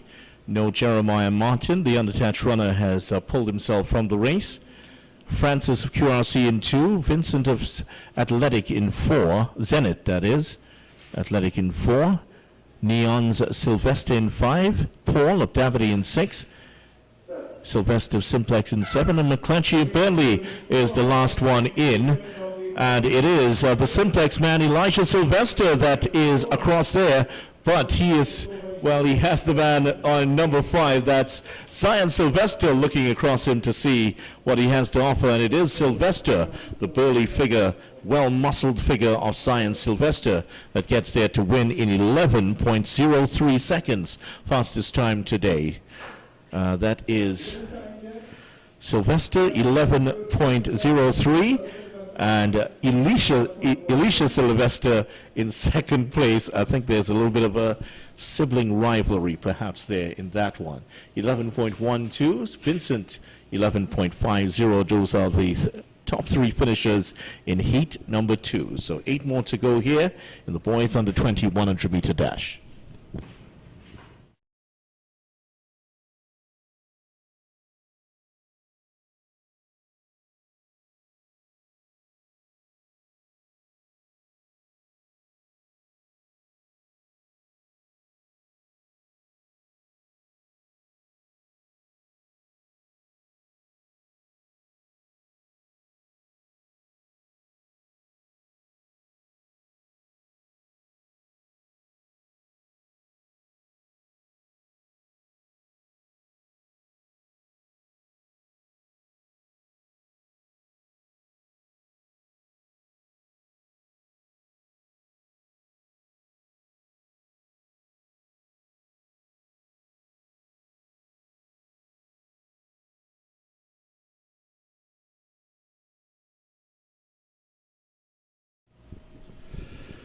So heat number 3, boys on the 20 100-meter dash. No Micah Martin, the unattached runner, in 3. He's out.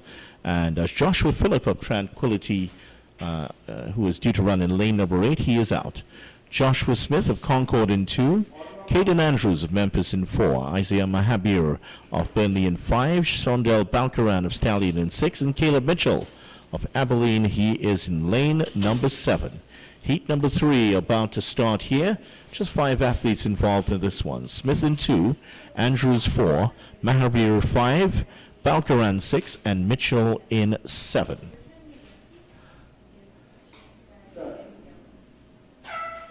And there is the start. Good start for Mitchell on the outside, but just ahead of him, Balkaran of Simplex, of Stallion is running along with it, but Burnley's Isaiah Mahabir and Caden Andrews of Memphis, those two were battling through the middle, and it looks like Mahabir may have been just beaten to the line there by Caden Andrews. Let's see what it is. It is Mahabir that eventually takes it on 11.31, and he just finished ahead of Andrews in 11.33, and Balkaran gets there in third place, 11.39. So Mahabir, Andrews, and Balkaran, the top three in heat number 3. We'll go swiftly across to heat number 4. Elijah Hindman of Lions in 2, Jeremiah St. John, the unattached runner, in 3, Rashawn Thompson of Abilene in 4, Armani Matthew of QRC in 5, Elijah Arthur of Neon Wolves in 6, Omar McKenzie of Tranquility in 7, and Mosiah George of Tobago Falcons in 8.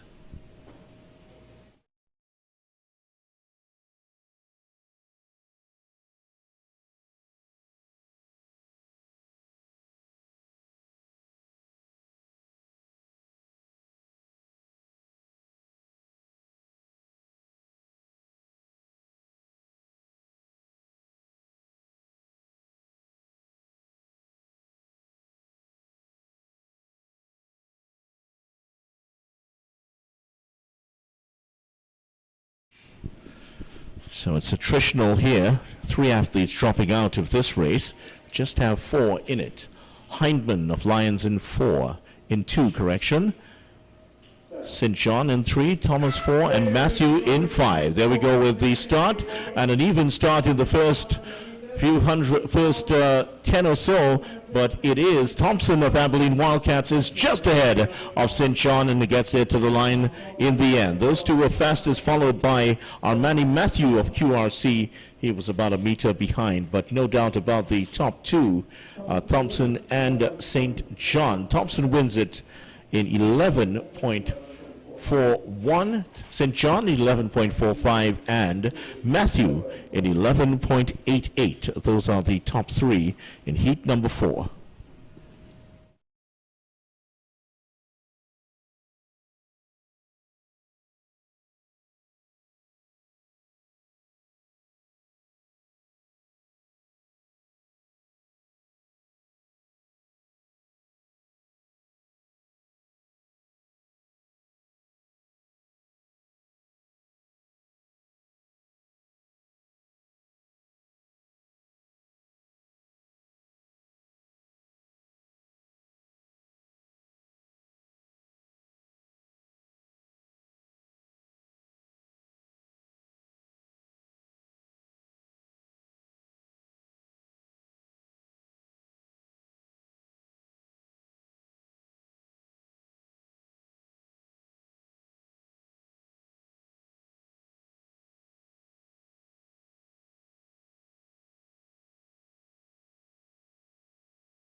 That's heat number 5 of the boys under 20 100-meter dash.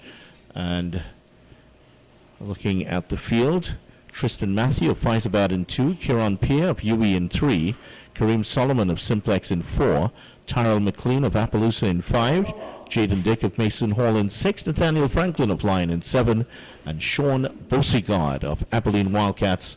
He is closest to us at the moment here.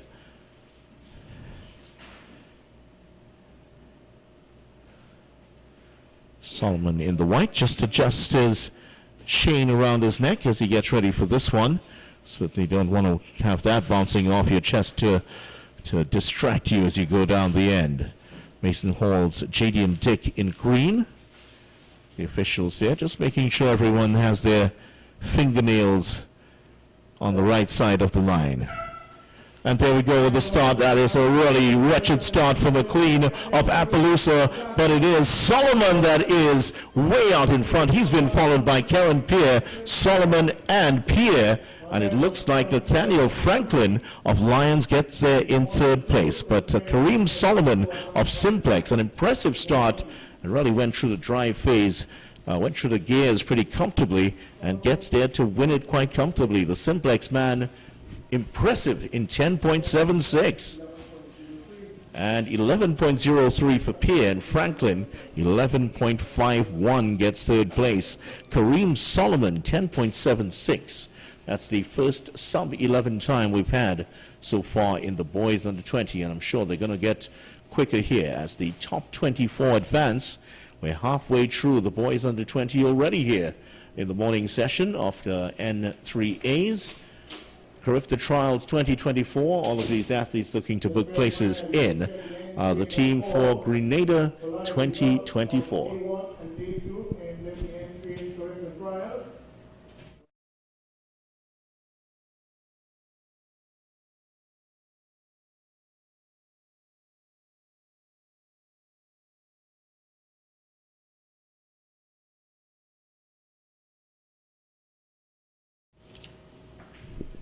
Here's the field for heat number 6, Felix in 2, Mansing 3, Trabalay in 4, Lopez 5, Innes 6, Williams 7, and Cooper in 8 for heat number 6. Boys under 20, 100-meter dash.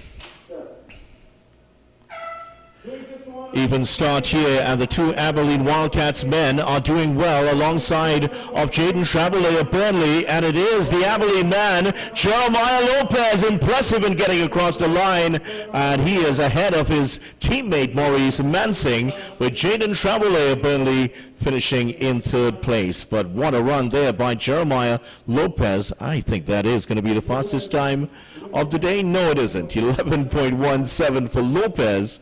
Not fast enough to beat Kareem Solomon's time of 10.76. So the Abilene man, Jeremiah Lopez, Mansing 11.65 and 11.79 for the Burnley athlete Jaden Trabalay. Top 3 in heat number 6 of the boys under 20 100-meter dash. So 4 more to go here. Let's tell you who's coming up in heat number 7. Kadel Cuffey of Siparia in 2.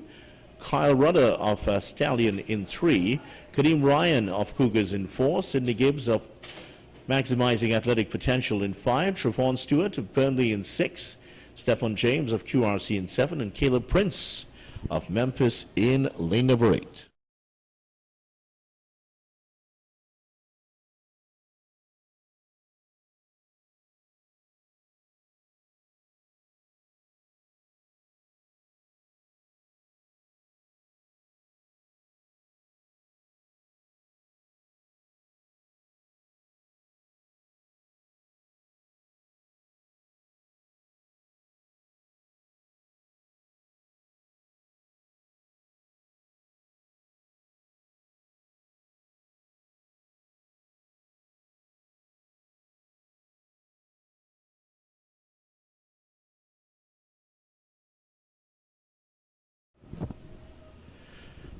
Action doesn't stop here at the Hasley Crawford Stadium.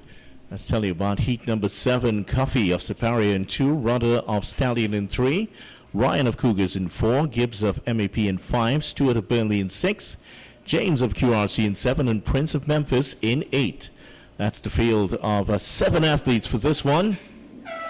And there we go with the start of heat number 7, and it is Burnley's Stewart starting well here, and Stewart in a battle here through the middle. Stewart is going to get there just ahead of Ryan in a second place, and it looks like Stephan James of QRC was challenging for third place, but no doubt about the winner, the Burnley man, Trevon Stewart, came through a pack there. He was under severe pressure all the way through, but held his nerve quite well in the end to win in a sub-11 time, 10.989 seconds. Stewart also getting under 11 seconds in 10.91, and Gibbs 11.22, but 10.89 for your winner. That's Trevon Stewart of Burnley. Impressive performance under pressure there to produce a quick time, the fastest of the heats we've seen so far in this event. 3 more to go. Let's tell you about the field for the next heat. Tariq Gould, the unattached runner in 1. That's heat lane number 2, correction. Dylan Woodruff of Cougars in 3. Che Wickham, Stallion in 4. Hakeem Chinapoo of Simplex in 5. Zacchaeus Charles of Point Fortin New Jets in 6. Jamario Russell of Memphis in 7. Daniel Williams of Zenith in 8. And of course the attention will be here on Chinapoo of Simplex. We saw his brother was quite impressive earlier today in the boys under 17. Chinapoo clocking 10.80. That's Kadeem Chinapoo in the boys under 20. He's the leading runner in that. And can his brother get a little jealous here and blow away the field in heat number 8? And have a look at him. He's in lane number 5 in the white t-shirt. Back to us at the moment, just underneath the dreadlocks on the head here. He looks very, very comfortable indeed, next to the Point Fortin New Jets Charles. So the field once again: Gould in 2, Woodruff 3, Wickham 4, Chinapoo 5, Charles 6, Russell 7, and Williams in 8. That's the field for heat number 8. So Chinapoo, Charles, and Russell, that's where all the action will be in this one. But we have had some surprises already for the day. Let's see how they go here. And there goes the start. Chinapoo under pressure early here from Charles of Point Fortin New Jets. But here's Chinapoo coming through. And Che Wickham on the outside. But it's a bit of a surprise here as Woodruff gets to the line first from the Cougars. So Chinapoo may have done enough to qualify, but he looks like he's finished either second or third place. But Dylan Woodruff surprised everyone with 10.46 to win this one. Impressive performance. Chinapoo 10.55 and Wickham 10.56. That is the fastest of the heat so far. So Woodruff is your leading competitor. But to be honest, Hakeem Chinapoo looked like he was pulling a little back there at the end of the race. But 3 sub-10 times, sub-11 times, correction, in this one.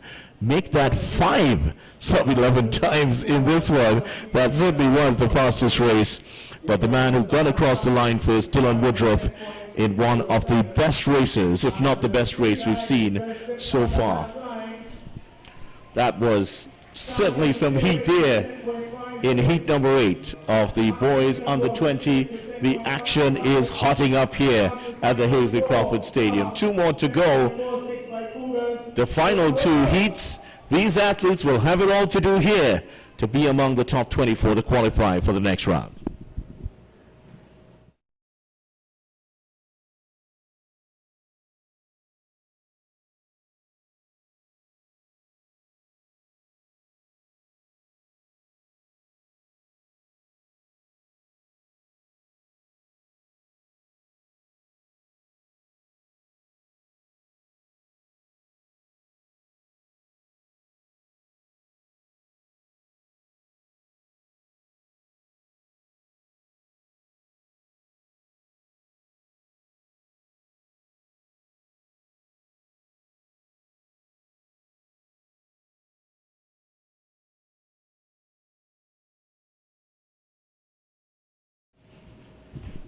Here's the field for heat number 9. The pressure is on now. Phillips in 2, Joseph 3, Laldev in 4, Bob in 5, Eloy 6, Noel 7, and Batiste 8.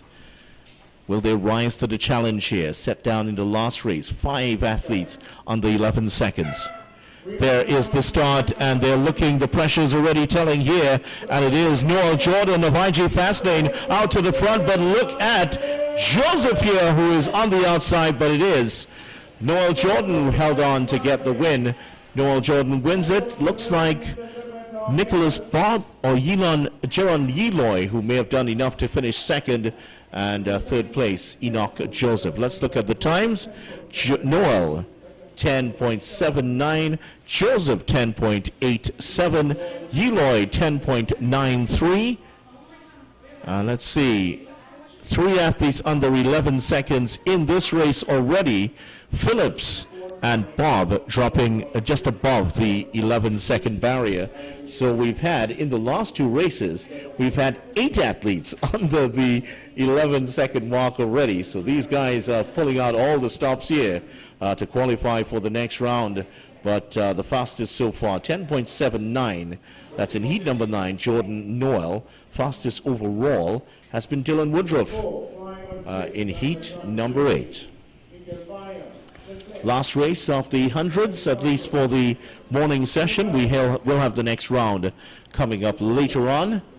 Let's tell you about the field here. Davis of Memphis in 3, Moses Flanders of Fyzabad in 3, Daniel John of Burnley in 4, Mikhail Bayer of Simplex in 5, Benedict Russell of Cougars in 6, Daniel McDonald of Mountain Eagles in 7, and Denzel Williams of Concord in the purple of Concord. He is in lane number 8.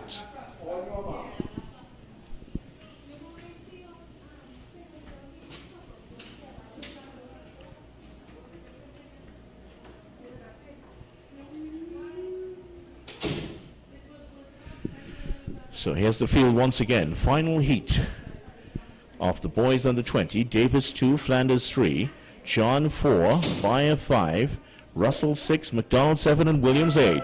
Oh, they've been pulled back here. Somebody's in trouble. Ooh, that is very, very close indeed. And it looks like the man in lane number 2, Marky Davis, looks the most disappointed of the lot. He might be in some trouble here, the Memphis man. Yep, he's holding his hips and walking back. He looks like he needs 10 Clydesdale horses to drag him back to the starting blocks, because I think that's the man on the chopping block at the moment here. Unfortunate for these athletes. They put in all the work. They're under a huge amount of pressure, certainly exerted by the last 2 races, and that's how it's going to end here. Let's see who it is. Oh, unfortunately, it is going to be a red card handed out to Marky Davis of Memphis, and he has to go. And boy, oh, and not just Davis, it's also, wow, Moses Flanders of Fyzabad. Both of these athletes have to go here. Really sad end for those two. But here's the field that has been decimated by those two leaving. John in 4, Bayer 5, Russell 6, McDonald 7, and Williams in 8. And there we go with the start of the final heat. And on the outside, it is Williams of Concord, but he has been overtaken here by Mikhail Bayer of Simplex, who is striving to get there. I think he got there under the 11-second barrier, and Mikhail Bayer looks like he might be one of those who's booked his place in the next round. Let's look at the time, and Bayer gets there in 10.75. Certainly looks like he's going to qualify. Second is John, 11.24. And finishing in 3rd place in the final heat of the boys under 20 is it Davis, who got there in the end to get the time. Seems that it was very close, and it is McDonald that gets there, 11.31. So a rush of times underneath the 11-second barrier in the final 3 events of the boys under 20, but really it was all ramping up here. That's the end of competition in the 100 meters, at least for now.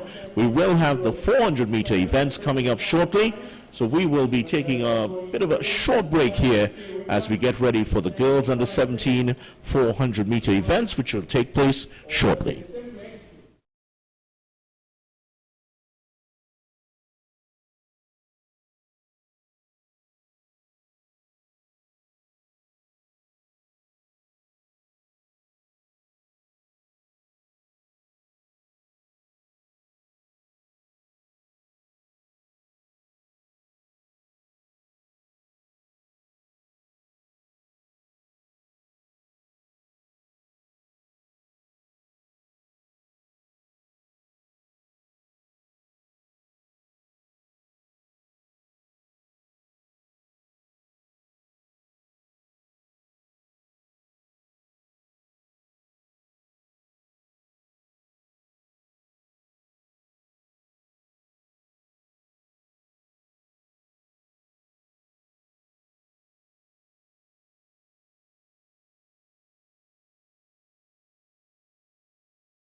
for all your catering needs, weddings, baby showers, sporting events and much more.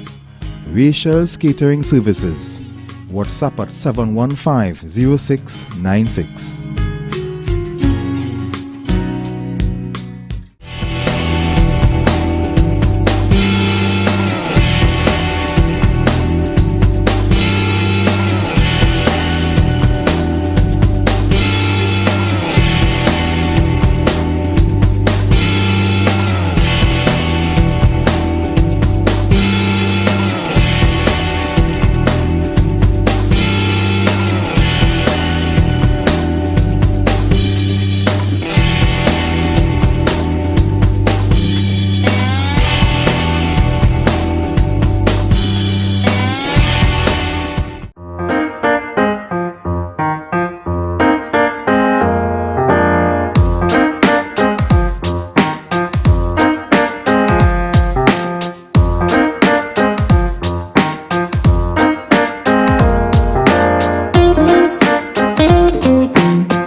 For all your catering needs, weddings, baby showers, sporting events and much more, Rachel's Catering Services. WhatsApp at 715-0696.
all your catering needs, weddings, baby showers, sporting events and much more.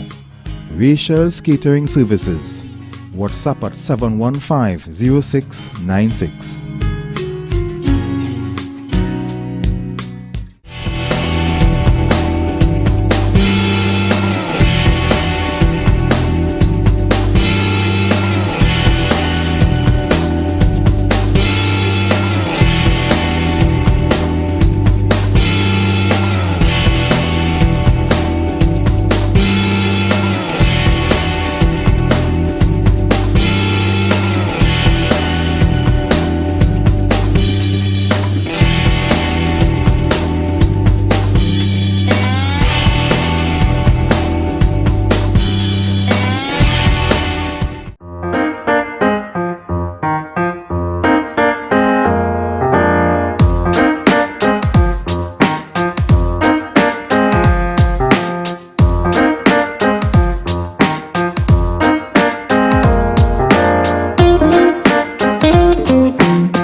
Competition just about to start here in the 400-meter event.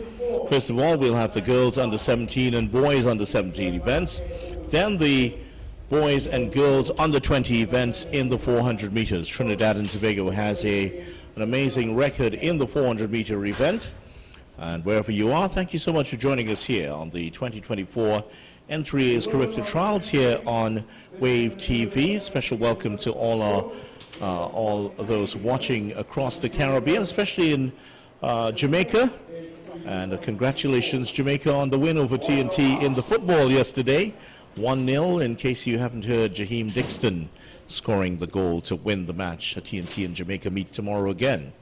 Here's the field for the first girls on the 17. Pascal in 2, Coudray 4, Phillips 5, Hamilton 6, and in 7, Isles. And there's the start of the first 400-meter event. Already making a distance on the competitors is Nyla Isles of ZC Athletics. She has already opened up a gap on her competitors, but trying to make up the distance here is Zadie Pascal of Gabby in lane number 2. Trailing her in second place is Maya Phillip of Genesis, but an impressive run here already from Nyla Isles of ZC Athletic, and she holds the lead heading out towards the last 100 meters here. And one of the athletes has already pulled out of the race. She is absolutely gassed at the moment here. But it is Nyla Isles of ZC Athletic in the white of Athletic heading out towards the front. But she has some company in Zadie Pascal of Gabby. Zadie Pascal is starting to tie up a little bit, so it looks like Nyla Isles will have enough to get across the line. Both athletes struggling under the weight of the conditions here. And she gets there in just under 1.04 seconds. It is in second place. Zadie Pascal of Dabadie, and I believe that is Jaleesa Hamilton who gets there in third. It is Hamilton that gets there in fourth place, correction. Maya Phillips of Genesis in 5. So let's look at the flash times for the first event.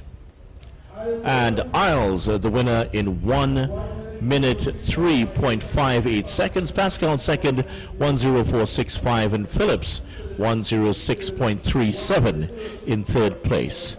So Carifta time of qualifying time is 57.54. The qualifying time for the World Under 20 is 55.40 seconds. Kudre did not finish.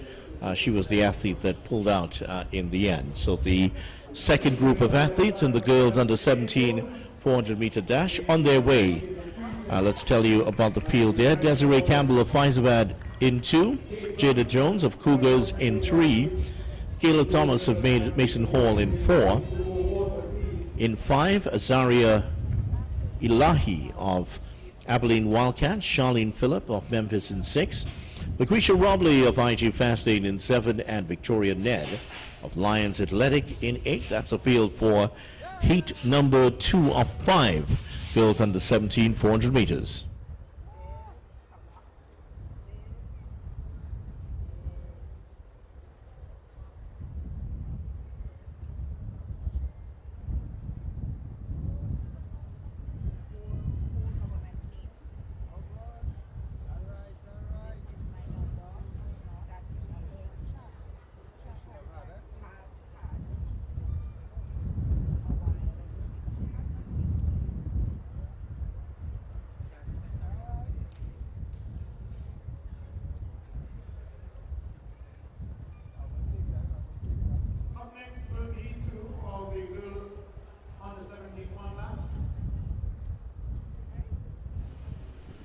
So we're getting ready for the second heat of the girls under 17 400 meters. Trinidad and Tobago has a fine tradition of the one lap, which has been contested in every Olympic since the inaugural Mordendale Games in 1896. Women first competed in the 400 meters at the 1964 Olympics in Tokyo.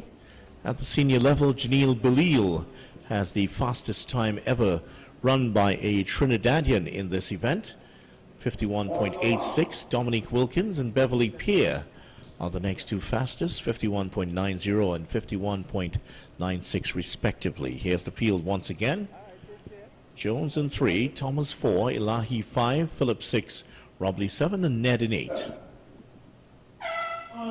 And there's the start of heat number 2, and a pretty good start on the outside for Ned of Lions, Robley of IG Fastlane, and Philip of Memphis also starting well. But as we go down the backstretch, it is Lucretia Robley of IG Fastlane that has gotten out fastest here, and she has taken control quite impressively in this race.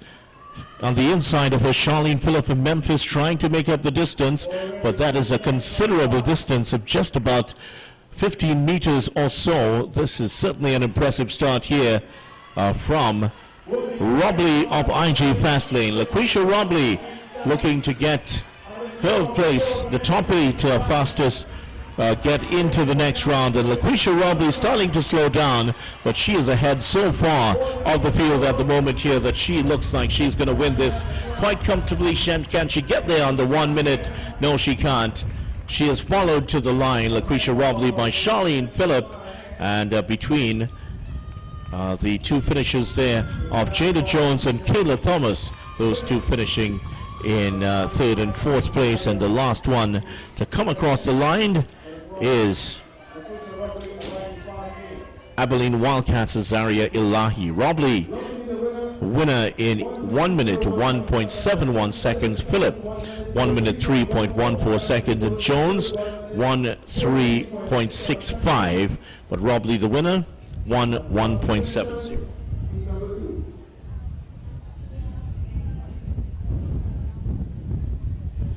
Top 8 qualify for the event in the girls under 18, so they go straight to the final. So far, Robley has the fastest time, and the rest of the finishers in the field will have to battle it out here, but certainly Robley fastest so far.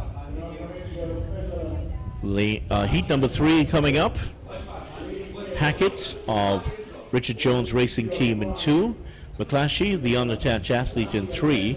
Janisha Allenby of Memphis in 4. Zaria Pascal of Davide in 5. Shakea Stewart of Zenith in 6. Milana Patrick of Cougars in 7. And Ttnaaa Batiste of Phoenix in 8.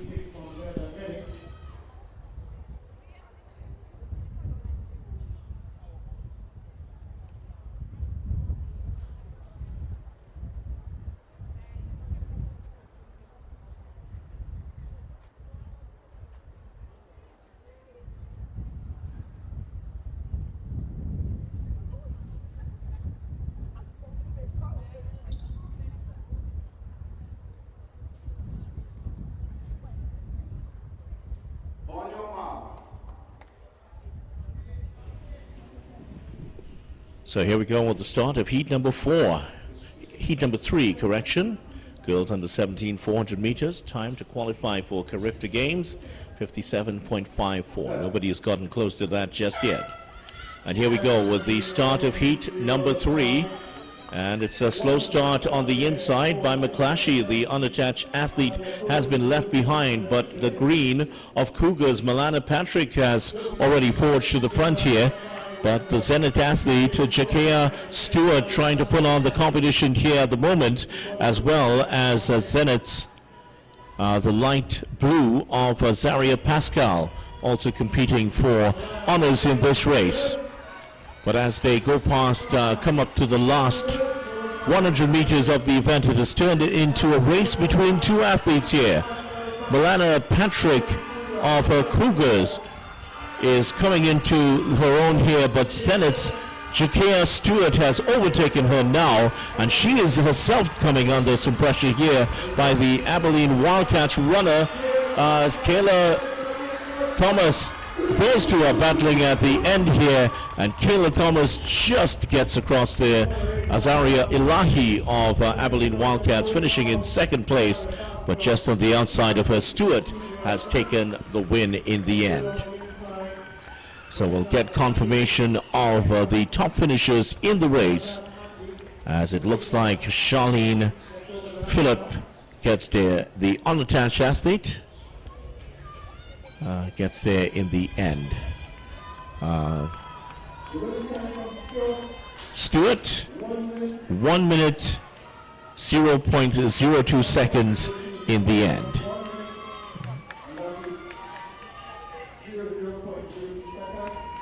So Stewart winning, Pascal 1:00.12, and Allenby 1:01.31 in 3rd place. So that's the end of heat number 3. We'll have heat number 4 coming up shortly.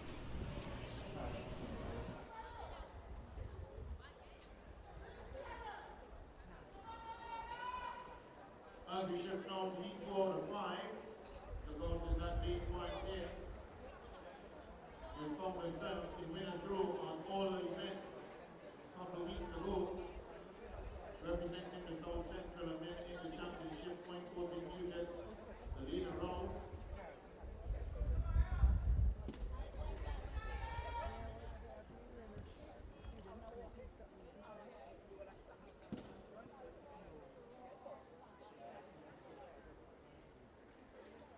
Also in the mix tonight as well, Elijah Parsley, but Diana Daniel from Burnley, playing 6.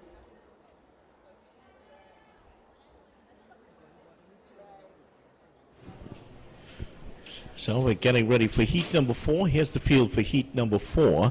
We start off with Janissa Beckles of Cheetahs in 2. Akila Gonzalez of Davide in 3. Janaya Tobias down the track at the moment of IG Fastlane in 4. Delana Rouse of Point Fortin New Jets. She's due to compete in 5. She's also decided to take a little exploratory run down the track. The Burnley athletes, Kenya Daniel is the one crouched just behind the cone at the moment. Then in 7, Denisha Frederick of Zenith. She is in lane number 7. And the final athlete, Kate Crawford, the unattached athlete in the light blue outfit. And she is the final one of the competitors here. All lanes occupied for this 400-meter event. This is heat number 4.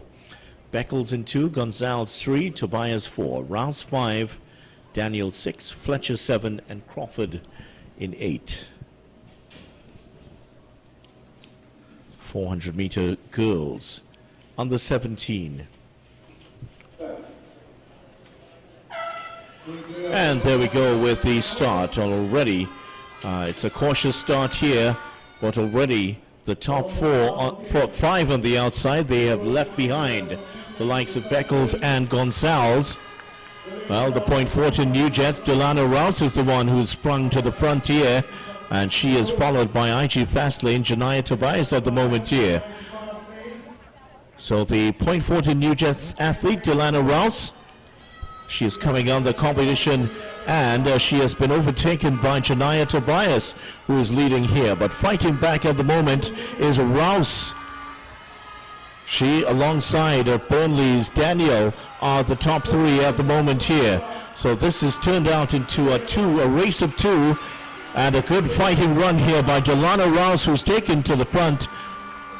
IG Fastlane, so Janaya Tobias trailing in her wake. But really a fine run by the .14 New Jets athlete, who gets across the line ahead of Janaya Tobias. In 3rd place, Burnley's Kenyana Daniel getting there in 3rd to finish.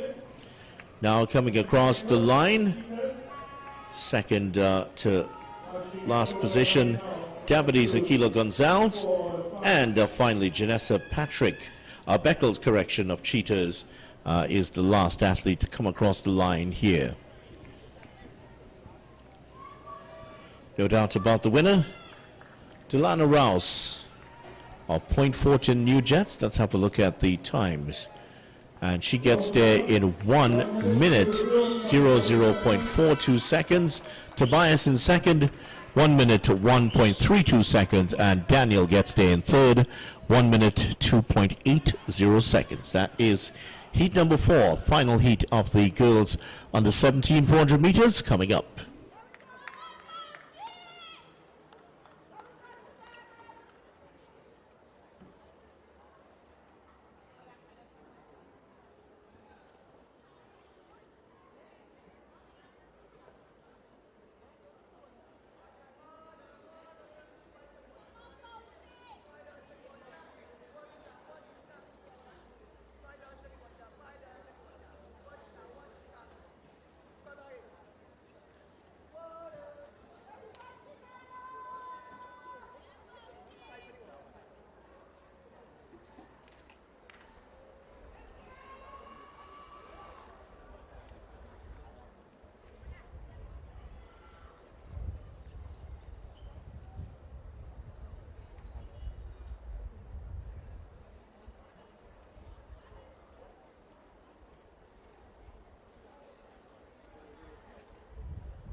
Ready now for the 5th and final heat. And inside of this, it's 5th and final heat of the girls under 17 400 meter dash about to commence. And here's the field. Keisha Adams of Memphis in 2, Amy Gray of Burnley in 3, Kaya Hyson of Fulfilling Athletic Dreams in 4, Tania Boucher of Zenith Athletic in 5, Tisha Russell of Cougars in 6, QRC's LaQueen Welch in 7, and Maximizing Athletic Potentials, Colleen Cleghorn in 8. And just a note here, Amy Gray of Burnley, during her practice run, actually fell on the track. So let's hope that she can shake that off as she gets ready to compete in the heat. Last of the girls under 17 400 meter dash events here as we get ready for the start.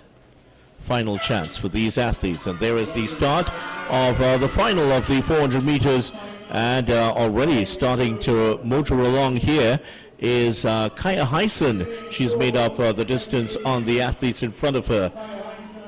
Clegg-on of the MAP team has been left behind as LaQueen, Welch, Russell and Boucher, the top three, to battle it out here. And it looks like Hyson of FPD who is taken to the front, and she is being followed there by Tisha Russell of Cougars. And as they make the turn for home, it is an impressive run here by Hyson of fulfilling their dreams, and she is the one that leads coming into the final turn.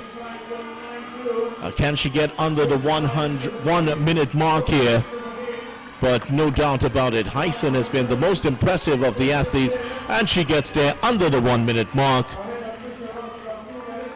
For Cougars, Tisha Russell gets there in second place, and it looks like the QRC athlete LaQueen Welch that gets over the line in third place. And Burnley's Amy Gray, who fell as she was approaching, gets there penultimate athlete to get across the line, and Colleen Clegg-on of MAP crosses the line in just about 1 minute and 25 seconds. Let's look at the times here for the heat number 5, and just one athlete getting under the 1 minute mark here.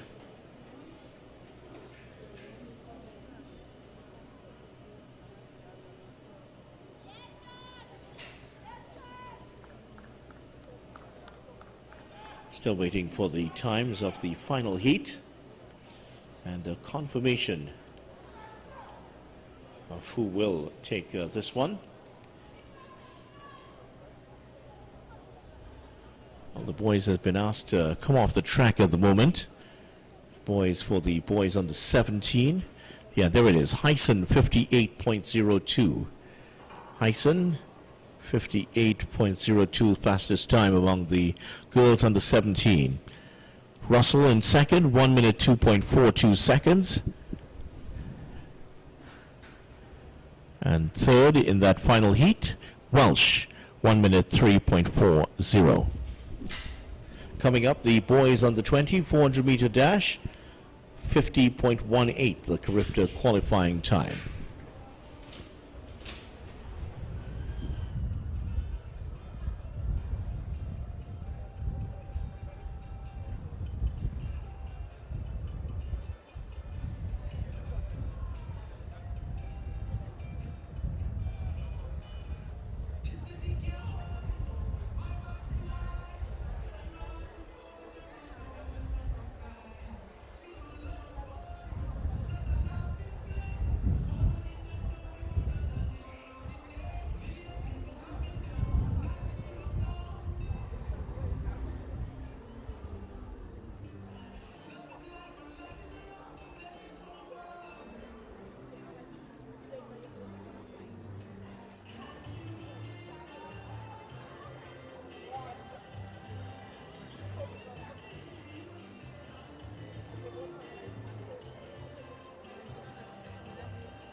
For all your catering needs, weddings, baby showers, sporting events and much more, Rachel's Catering Services.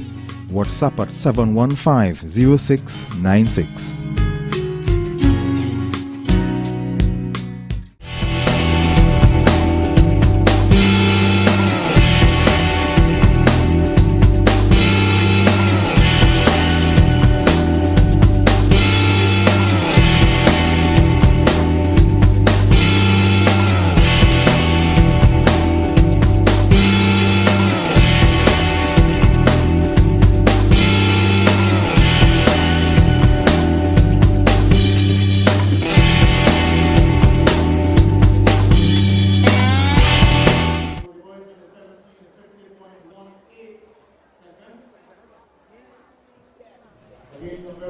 So here is the start of competition for the boys on the 17 400-meter dash. There will be 8 heats in this event.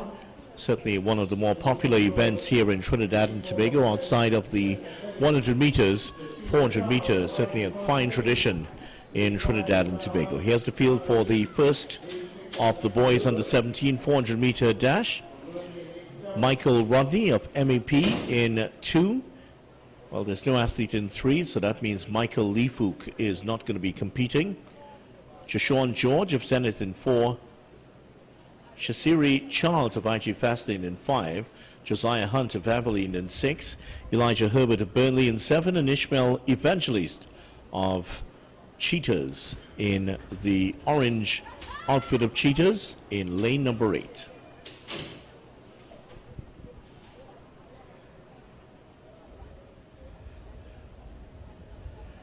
Quite a few starts practiced by Michael Rodney of Maximizing Athletic Potential. Seems to be one of those nervous starters. It's the second or third time that he has redone the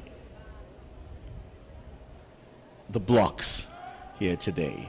So the field once again: Rodney 2, George 4, Charles 5, Hunt 6, Herbert 7, and Evangelist in 8.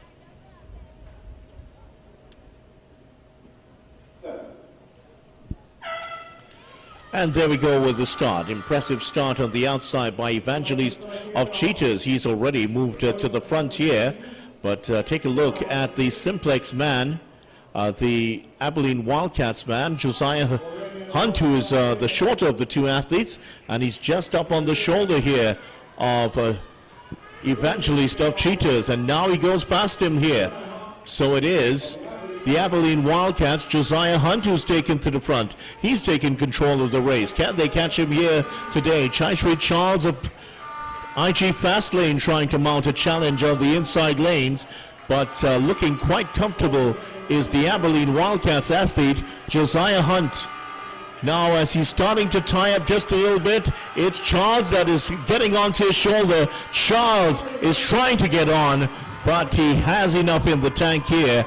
Josiah Hunt to get there with the win. Finishing in third place. Third place looks like it's gone to the man just outside of him. Is that Joshawn George who's gotten there in the end? But that certainly was an impressive run by Josiah Hunt to get the win. First heat of the boys under 17 in the books.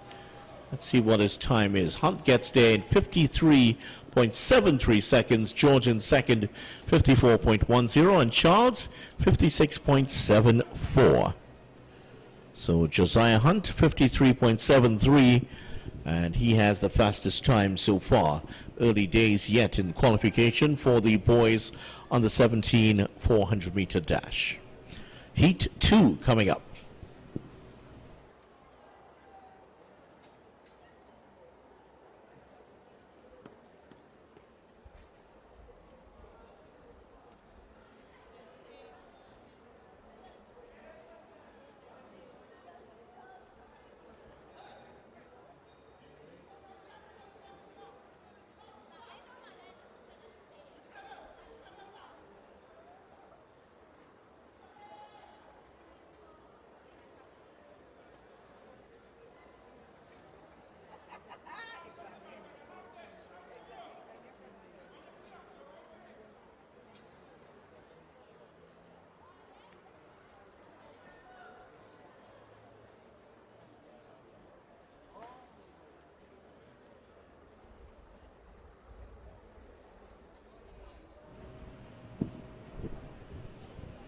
Heat 2 of the boys under 17 about to commence. Here's the field. In lane number 2, Rashad Riley of Abilene Wildcats. Emmanuel Herbert of Burnley in 3. In 5, Israel Alexander, the unattached runner. Michaela Nathaniel of Simplex in 6. Kaimani Martin, the unattached runner in 7. And Matheson Jones of Phoenix in 8.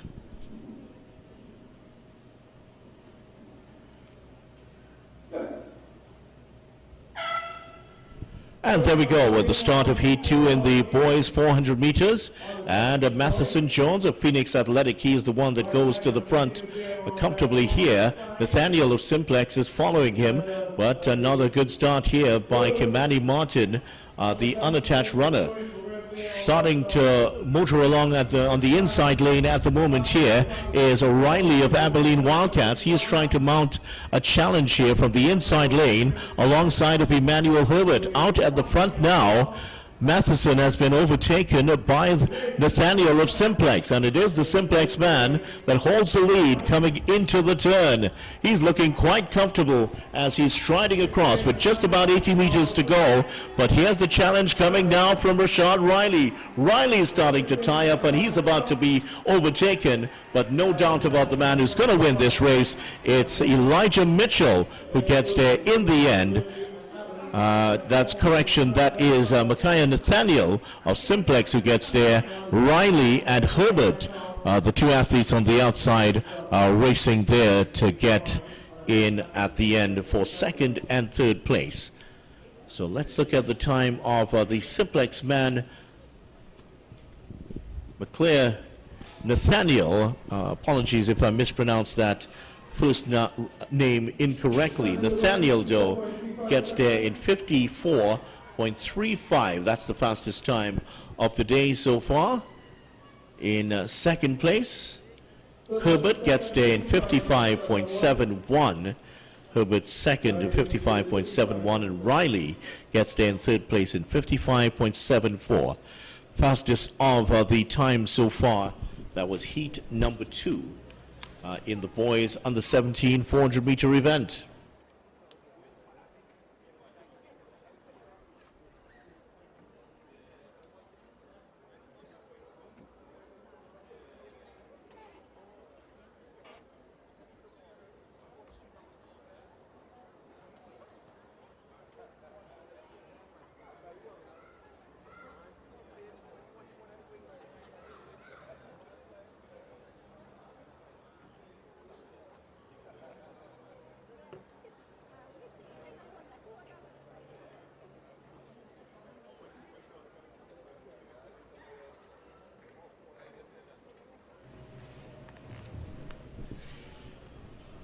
So heat number 3 beckoning at the moment here in the boys under 17 400 meter dash. These young men trying to join the ranks of the greats in the 400 meter from Trinidad and Tobago. So many names have graced the 400 meter stage at international level, starting with the pioneers, the legends, Edwin Skinner back in 1964, Kent Bernard, Wendell Motley, and Edwin Roberts. The first of the first blush of 400 meter greats from Trinidad and Tobago. Skinner, Bernard, Motley, and Roberts would have won bronze medals at the 4x400 relay at the Tokyo Olympics back in 1964. Wendell Motley going on to win silver for TNT at that event. Here's the field for heat number 3. Katwaru 2, John 3, Johnson 4, Marcano 5, McKnight 7, and Valentine in 8. That's the field for heat number 3, 400 meter event here at the Hasley Crawford Stadium. There we go with the start of heat number 3. No Mitchell of Abilene Wildcats involved in this one, but McKnight and Valentine, they set off on a battle of their own, with McKnight getting past Valentine. But here is Burnley's Taekwon John, who's now taking control of the race. Look at him going up the backstretch, and he is absolutely in control of this race at the moment. McKnight of Neon Wolves still trying to put in a challenge, but Axel Johnson of Point Fortin New Jets looks like the one who's most likely to get in for second place. But no doubt about the man in control of his destiny at the moment. It is Burnley's Taekwon Johnson who's gotten to the front here. He is now starting to close things up here, and Point Fortin New Jets Axel Johnson trying to get on his shoulder, but an impressive run here by the man from Burnley, Taekwon Johnson, who gets the win quite impressively and has produced the fastest time of the day. Axel Johnson of Point Fortin New Jets getting across the line in second place. It's be interesting to see what the time is, and Johnson getting there 52.88. Johnson in second place. I will tell you those times, but this is easily the fastest, with the first 5 athletes getting under 56 seconds here. But Taekwon Johnson, 52.88. That's the fastest time set in the 400 meters so far. Let's give you the field for heat number 4. Jayuth Lewis, the unattached runner, in 2. Josiah Marishaw of Burnley in 3. DeAndre Henry of Mercury in 4. Isaiah Cato of Zenith Athletic in 5. The Jarion Alexander of Point Fortin New Jets in 6. Jesus Kwashi of Simplex in 7. And Akira Brown of Abilene in 8.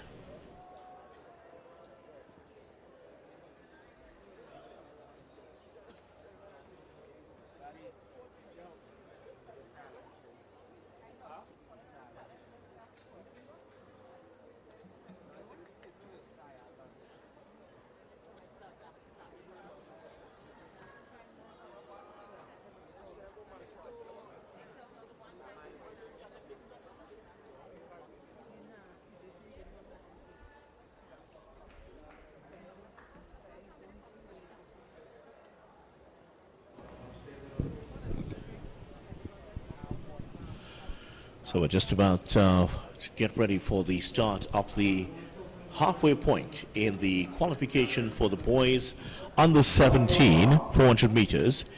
And here is the field. Lewis in 2, Marishaw in 3, Henry 4, Cato 5, Alexander has in 6, is not here, so no Point Fortin New Jets man. Kwashi in 7 and Brown in 8. And there is the start of heat number 4. And already an impressive start here from Burnley's Josiah Marishaw. He's already gotten up and left behind Mercury's DeAndre Henry. On the backstretch, it is the Burnley man, Josiah Marishaw, that has already taken control of the race. Simplex Jesus Kwashi trying to keep up with him. He is still in contention for to win this one, but Marishaw has been very impressive already in this race, and coming into the final turn, he has a little bit of a lead here of Isaiah Cato of Zenith. Isaiah Cato now is starting to motor along, and he's also overtaken Marishaw, and he's going to win this one quite comfortably. And there he is, striding across the line. Cato getting the win ahead of Marishaw. And in third place, it's Kwashi of Simplex getting across the line to take third. The time's going to be fast enough here. Remember, it is the top 8 that advance to the finals, straight to the finals, and it is Cato that gets there, 53.58, Marishaw 54.95, and Kwashi 56.03. In a race where the premium is on who manages their energy well enough, it was Isaiah Cato that did well, a late surge to take the win in the last 50 meters over Josiah Marishaw of Burnley. Heat number 5 is fast approaching. I'll give you the starters in a moment.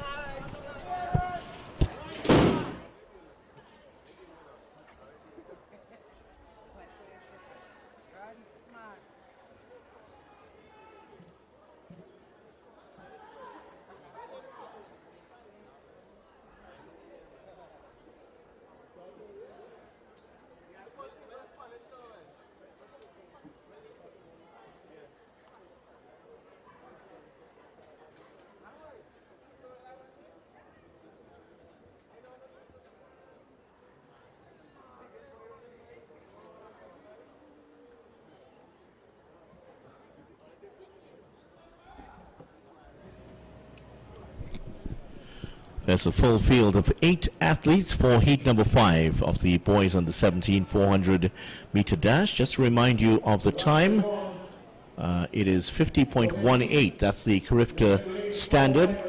Qualifying standard for the world under 20 is 46.65. So let's give you the field. Burnley's Jeremiah Stewart in 1. Kezron Williams of Cheetahs in 2, Kerwin Joseph of Tigers in 3, Brian Scott of Burnley 4, Josiah Semper in 5, Beard of Zenit in 6, Christopher Barrett of Cheetahs in 7, and Javan Moses of Stallion in 8. That is the field for heat number 5 here. Boys 400 meters under 17. And there we go with the start. This one will be a quick one because Aaron Beard has started off quite impressively, and he is being followed here by the man just on the outside of him. That is Christopher Barrett mounting a challenge here. But it is the Burnley man on the inside of the track who has started impressively on the back stretch, and that is Brian Scott. Brian Scott now has taken the lead here, and he is finding a challenge just 2 lanes outside of him from the Zenit Athletic man, Aaron Beard. Aaron Beard is trailing Scott at the moment as they get into the final 18 meters, but Scott is starting to pull away, and he looks like he's had this one sewn up already. Brian Scott of Burnley, the Burnley athletes are certainly impressing here in the 400 meters. He gets there to take the win. In second place, Aaron Beard, and a battle for third place, which is won by Josiah Semper of Point Fortin New Jets. But that was certainly impressive there from the Burnley man. And Burnley really have put in a huge challenge in this 400 meters, and they are certainly laying down a marker in the boys 400 meters. The Burnley athletes impressing quite a lot in the 400 meter event. Let's look at the time. Scott 52.29 fastest time so far. Beard 54.06, and Semper 56.91. Heat number 6 coming up.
So the heat number 6 now, and this is a full field of athletes for this one.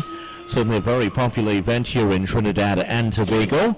The Kwan Park of Dabity in 1, Ayinde Johnson, the unattached runner, in 2, Ttnaaa Fox of Burnley in 3, Malik Young of Zenit Athletic in 4, Darian Whiteman of RSS Phoenix in 5, Mikhail Paul of Concord in 6, 1 a week's Kyle Samuel in 7, and the Point Fortin New Jets. Khalil David is on the outside in the orange of the Point Fortin New Jets. So full field of 6, and we've gotten faster and faster.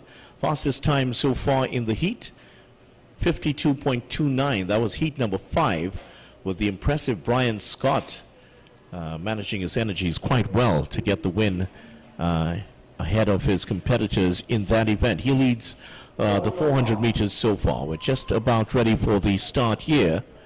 So Park in 1, Johnson 2, Fox 3, Young 4, Whiteman 5, Paul 6, Samuel 7, and David in 8 for the Point Fortin New Jets.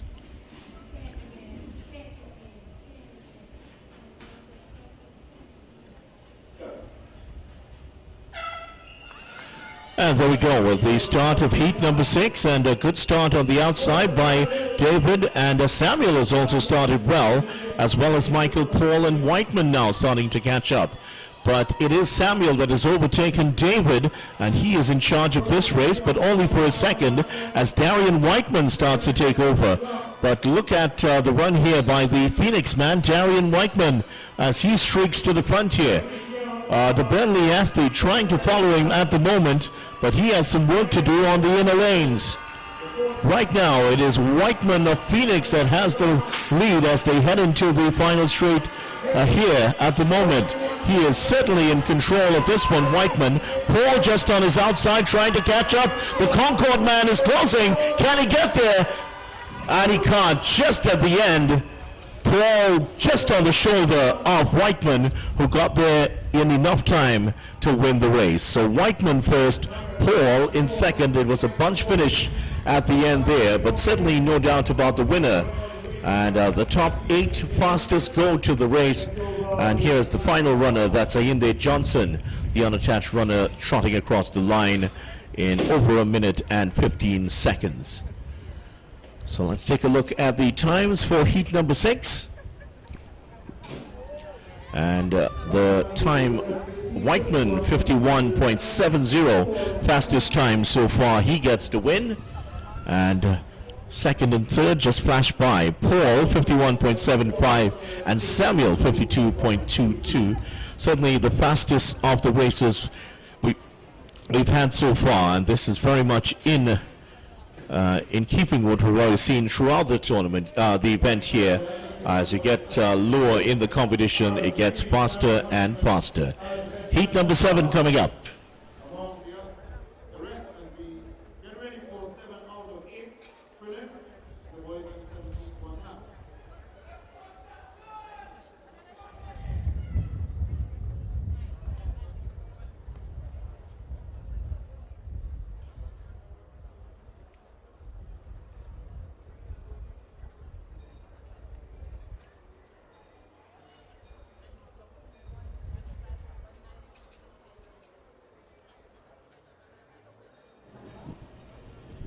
So we're up to heat number 7 here, the boys under 17, 400-meter dash. Let's give you the field. Hassan Joseph of Superior Athletic in 2. Amali Henry of Mercury in 3. Jonas Guyton of Cougars in 4. Corday Lewis of OAW in 5. Cheslon Gordon of RSS Phoenix is in lane number 6. And Dario Tavernier of Burnley is not competing. Joshua Sandy of Abilene Wildcats also not competing in this event. And fans who would have watched some football here at the Hasley Crawford Stadium on Tuesday, Trinidad and Tobago losing out to Canada in an under-20 qualifier. Canada moving forward to the CONCACAF Under-20 Championships.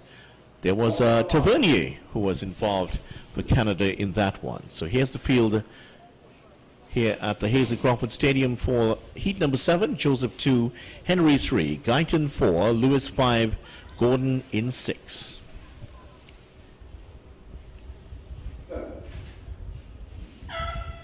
And there is the start, a good start on the outside by Gordon of Phoenix. Some work to do here by Lewis of One a Week. He has some work to do, as well as Jonas Guyton of Cougars. Those are the top 3 trying to make up the distance. Hassan Joseph and Amali Henry of Superior Athletic and Mercury respectively. They are trailing at the moment here. But just on the inside of Gordon is Corday Lewis. One a Week man is out in front. Fighting back now is Cheslon Gordon, with the Cougars man Jonas Guyton fighting on the inside. Those are the top 3 as they head into the turn. It's a foot race now, but it looks like Lewis is the one who is racing away from the 2 men in front of him, and Lewis is going to get there to win this one ahead of Cheslon Gordon, with Jonas Guyton of Cougars in 3rd place.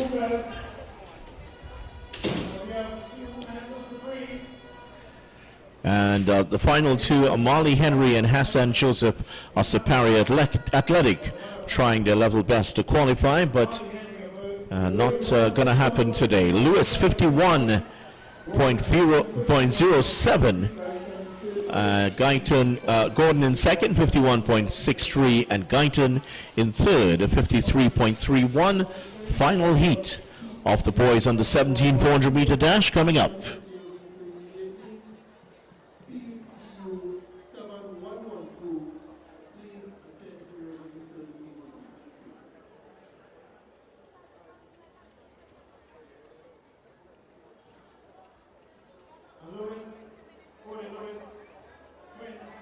Corday Lewis came into this one at a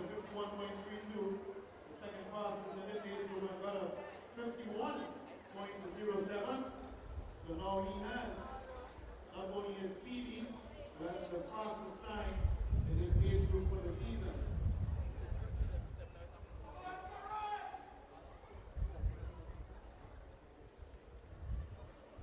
The action will be now in the field and skate and final. So Corday Lewis, fastest time of the 400 meters so far. Very impressive, 51.0 seconds. Just outside of the Carifta qualifying time, but one would expect that he will have conserved something for the final, which will take place later on today. So final of the races in the boys under 17 400 meter dash. So let's give you the field. Kareem Charles of Siparia in 2. Emily Jones of Faizabad in 3. Kelson Peters of Burnley in 4. Jalil Eugene of Concord in 5. Cordell Lewis of OAW in 6. Kaimani Rollocks of Abilene Wildcats in 7. And Karen Daniel of RSS Phoenix in 8. So we had Corday, his brother, in 51.07. Can Cordell take control and beat his brother's time? That's the real question here now. Charles in 2, Jones 3, Peters 4, Eugene 5, Lewis 6, Rollock 7, and Daniel in 8.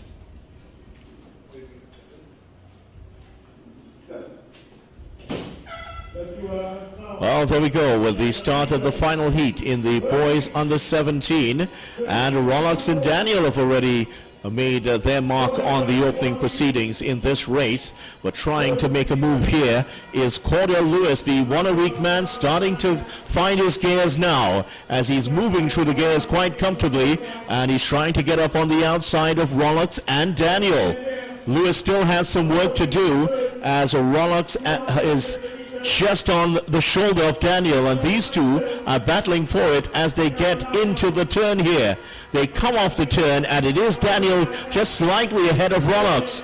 Lewis has some work to do, and now Lewis starts to make his move.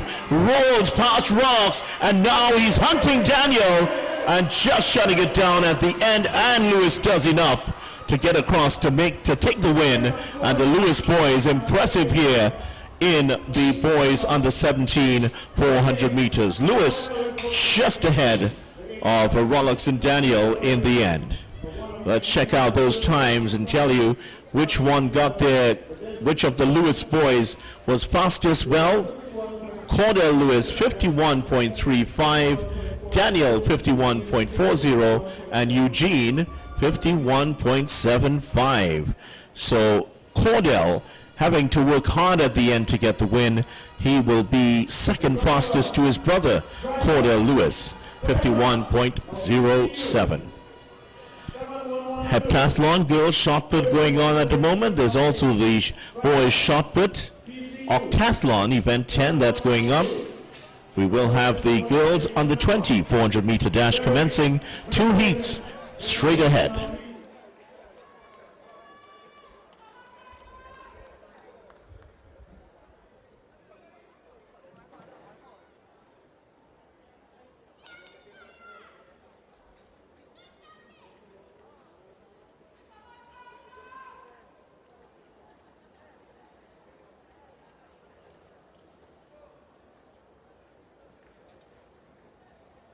Girls under 21, 2 heats involved here, which age will advance to top 3 in each heat, plus the next 2 best times will move on to will advance. The Carifta time, qualifying time, is 54.98 seconds.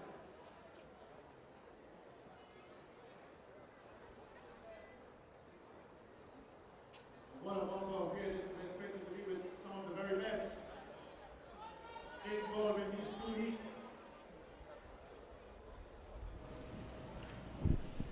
Very popular event, the 400 meters here in Trinidad and Tobago. Not a huge amount of success for TNT at the women's level, but these young ladies trying to change that here. This is the first of 2 heats in the girls under 20 400 meter dash. Qualifying time for the Carifta Games, 54.98, and for the world under 20, 55.40. Here is the field. In 2, Rodriguez of Stallion. 3, Green of Falcons. 5, Sayers of Memphis. 5, that's 4 correction. 5, Davidson of Mason Hall. Paul of Point Fortin in 6. Cialto of Davide in 7, and Joseph Stallion in 8. Well, there we go with the start of the first of 2 heats. And certainly not an impressive start here from 1 or 2 of the athletes, but it is the Point Fortin New Jets Diamond Paul that has the bead on everyone else at the moment. She is impressively striding up the backstretch, and she is under some pressure now as Angel Davidson of Mason Hall trying to get alongside of her. And the light blue of Carifta of Davide also in the chasing pack. But right now it's developing into a race of 2 athletes here. The destiny of this one will rest on the shoulders of Diamond Paul of Point Fortin New Jets, and just on the outside of her is Angel Davidson, but Davidson is the one who has now gone in front, and she will take this one here quite comfortably. Angel Davidson, the Mason Hall athlete, is striding across the line to win in just under 1 minute, and the Point Fortin New Jets athlete Diamond Paul finishing in 2nd place. Those are the top 2 so far.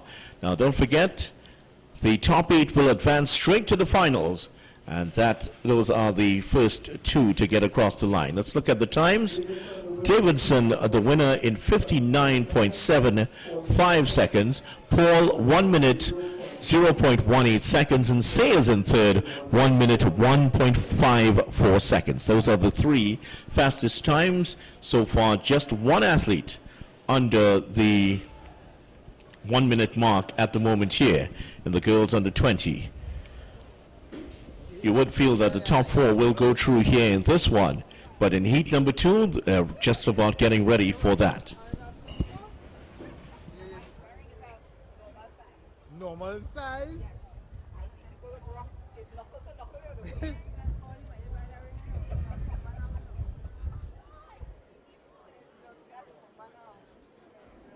That's so. That's it.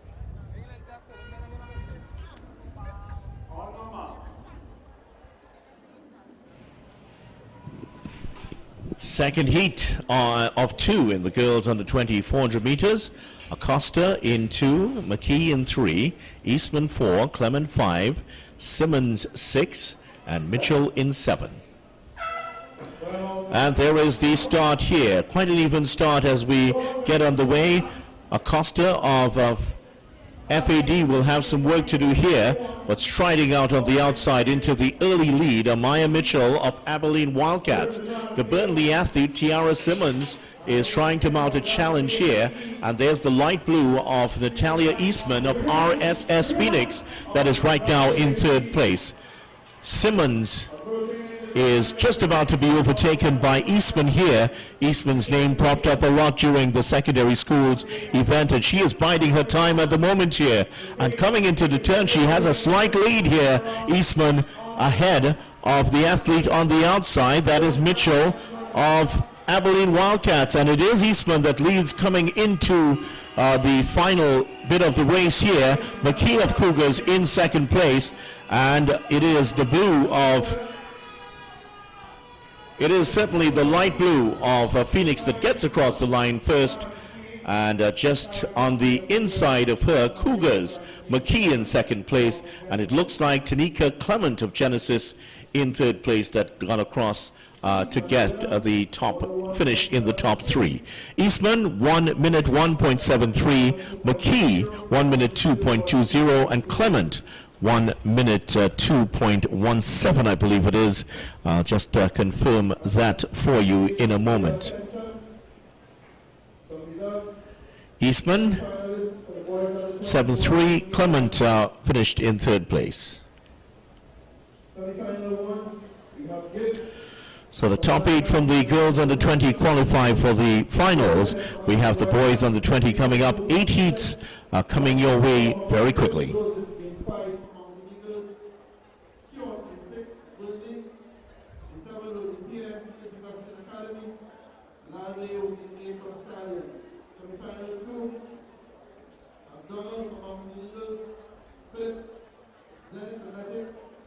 Woodbrook, Cougars, is in 3.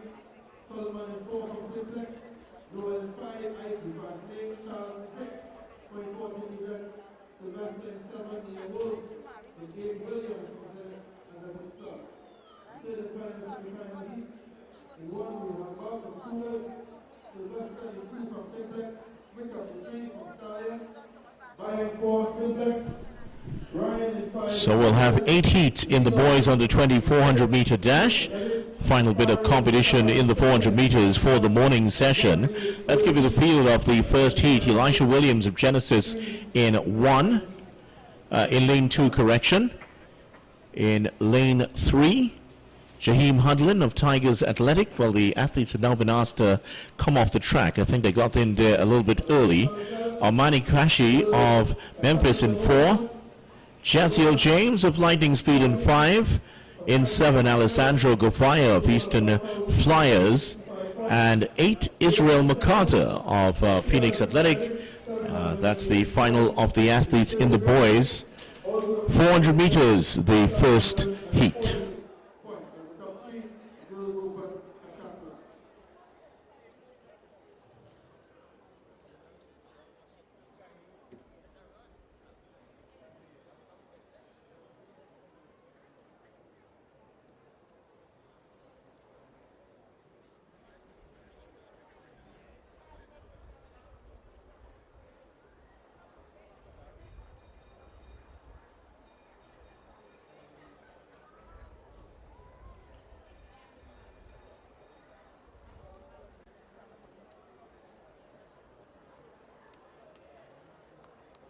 Right now for event number 20, the boys under 20, 1 lap. World under 20, qualifying standard is 47.65. And the Carifta qualifying. So they're about ready to start after a 2-minute, just about a 2-minute rest there for the athletes. Here they are once again. Here's the field for heat number 1, boys on the 400 meters. Williams in 2, Hudlin in 3, Kashi in 4, James in 5, Gavaya in 7, and MacArthur in 8. No Martin, the unattached runner, in 6. He is out. There we go with the start of heat number 1. MacArthur impressively away, as well as Gavaya. But there is James of Lightning Speed living up to the name of his club as along the backstretch trying to rein in Carto's opened up the lead. But moving well on the inside of the track, there is the orange and black of the Tigers Athletic man. Jaheim Hudlin trying to mount a challenge from the inner lane. An impressive run coming here from Alessandro Gavaya, the Eastern Flyers man, has blazed past MacArthur, and he is in control of his destiny as he goes into the final turn. Trying to track him down here in the neon yellow of Lightning Speed is Jazier James, but he is tying up under huge challenge for him here, and the Eastern Flyers man, impressive here across the line in just under 51 seconds, and Alessandro Gavaya, boy, was that great from him. And I tell you what, he was so far ahead, maybe about 10 or 11 meters away. And it was a rout here in this race. Gavaya winning the race in 51.38 seconds. Kashi in second, 53.98. And James in third, 53.99. Very close for second and third. But what an impressive time here. 51.38 for Gavaya. Of course, he's going to hold something back. Qualifying time for the Carifta Games for 48.48. Well off that, but he will try to hold things back for the final.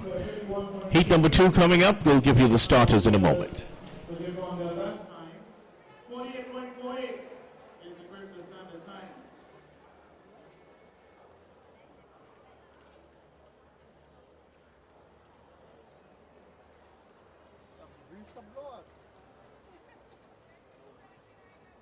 You're making hot the breeze stop blow too?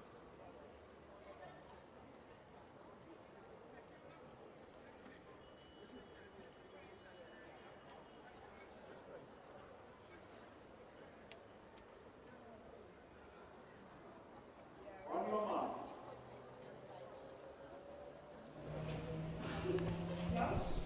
Here is heat number 2, a set of defections here. 3 athletes not showing up for this one. Wayne Baker in 2.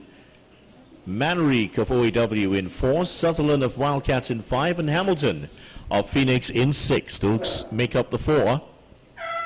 And here they go with the start here. Pounding away on the outside is Hamilton of Phoenix.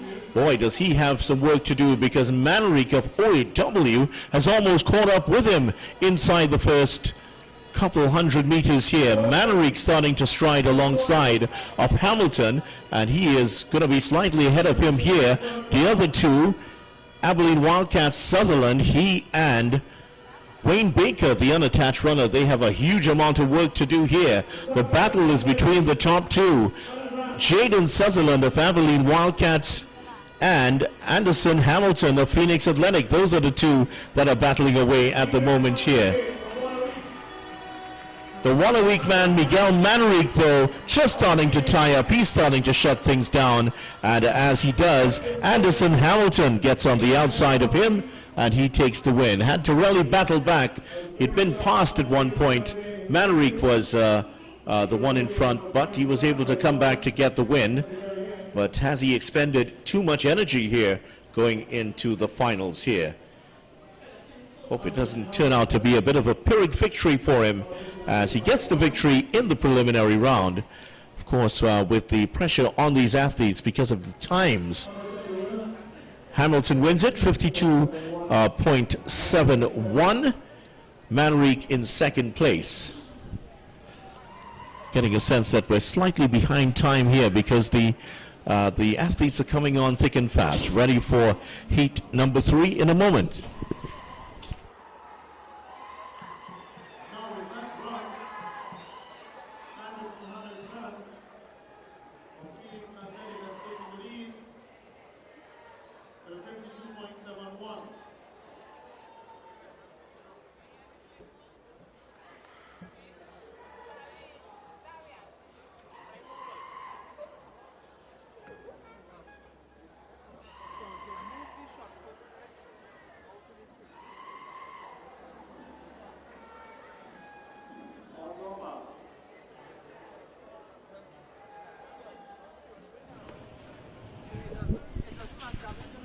So here we go. Heat number 3 here. The field. McFarlane in 2. Castaneda in 3. St. John in 4. In 5. Augustine. And out in 8. Richards of Stallion. He has the lone job on the outside. He starts well here. He has to make sure that he gets there without seeing anybody behind him. And he's already opened up a big lead here. Richards of Stallion. On the inside of him, the Mountain Eagles athlete, Joel Augustine, has already been surpassed here. And it's Jeremiah St. John, the unattached athlete, that is showing for second place at the minute here. Some work to do for the Memphis man, Jaheim McFarlane, who's trailing the field at the moment here. But on the outside, it is the Stallion athlete, Kyvim Richards, that has the lead going into the straight. But look at the challenge that's coming in from Brandon Castaneda. 1 a week man is out in front. And Memphis's Jaheim McFarlane on his shoulder. McFarlane is threatening Castaneda at the moment. And Castaneda does well to get across the line to finish in first place ahead of McFarlane. And Richards, who was quite impressive for most of the race, just tied up at the end, and he finishes in third place. Let's look at the times here, and let's see what Castaneda has been able to do, and has he been able to sweep into the finals immediately. Castaneda 52 flat, McFarlane 52.05 in second place, and the time for Kyvim Richards is 53.92, and keeping on what we've seen so far, the fastest times coming up. 5 more races to go here. We'll tell you about heat number 5 in a moment.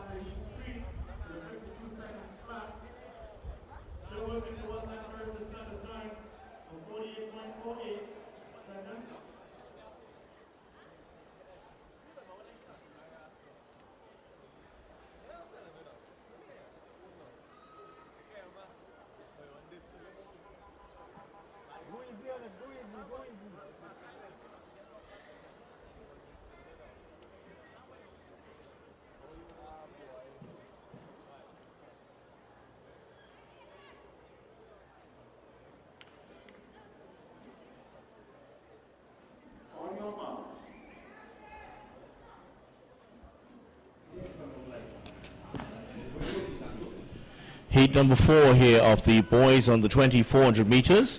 Let's give you the field. Salandi 2, Nelson 3, Cuffy 4, Springer 5, Daniel 6, and in 8, Chinielu. Oh, false start, and I think that the second athlete, the athlete at least in lane number 2, might be in some trouble here. Hakim Salandi, the IG fast lane man, I think is the one who has gotten a false start here, and he might be in some huge trouble. He looks the most disappointed of the lot here. Let's see what the officials do. Yep, the decision has been handed down. The official in the red and black is coming across. She is looking for a card at the moment, and I think this will be curtains, unfortunately for young Hakim Salandi. He seems to be the one. Yes, it is. Looking like it is going to be Salandi who has to go. Yes, it is Salandi. He's been handed the red card, and that's the end of his campaign here in the boys on the 20. Very disappointing for him, but let's give you the remaining field. 3, Nelson, 4, Cuffy, Springer 5, Daniel 6, and Chinielu in 8.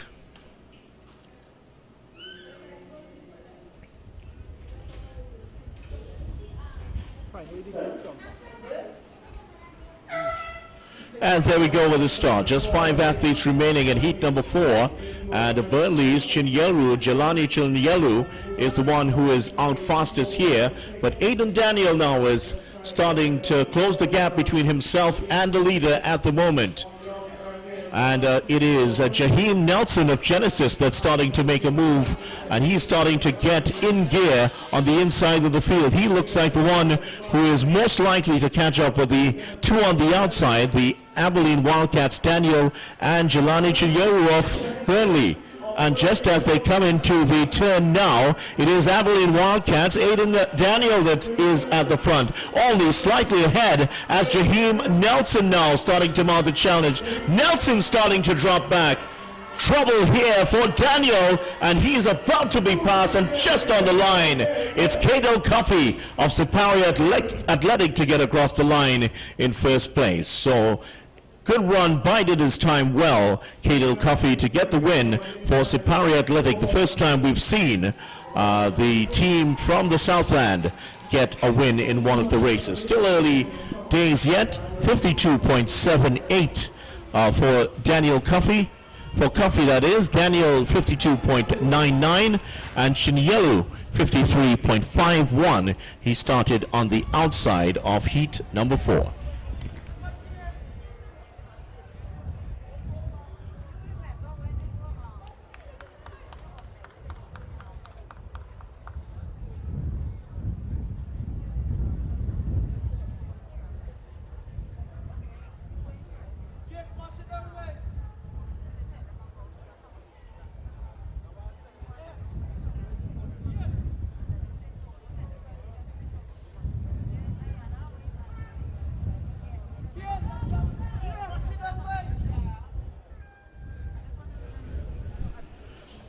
Heat number 5, full field here. We have Quashi of Senate in 2, Roberts of Abilene in 3, Anton Patrong of Cheetahs in 4, James of Concord in 5, Williams of Lions in 6, Gould, the unattached athlete in 7, and Barker of Holy Cross College is in 8. And here we go with the start of heat number 5 of 8 here. Boys under 20 competition. And as this is looking like a pretty good start here from Shaden Williams, the Lions athletic man, going well. On the outside, the unattached runner is starting well. Tariq Gould, the unattached runner, has the lead at the moment. Adrian Barker of Holy Cross College has fallen away badly at the moment. Abilene Wildcats, Quashawn Roberts starting to go well, and he will take the lead going into the final turn, starting to find his stride. Look at those arms are pumping, and the knees start to get lower and lower as he ends up just about a 10-meter gap between himself and the Concord man, Sedan James. James is finishing fast, but he's not going to be fast enough, I think, to get to the Abilene man, who just stumbles across the line and takes the win. Roberts is first, Concord James in second place, and Roberts had really tied up badly in the end. But that was a brave attempt there by James to get across the line in first place. But it is going to be Krishawn Roberts to win this one. Let's see what his time is going to be here. Roberts 53.21 to win. James 53.63 and Kwashi in third 53.69.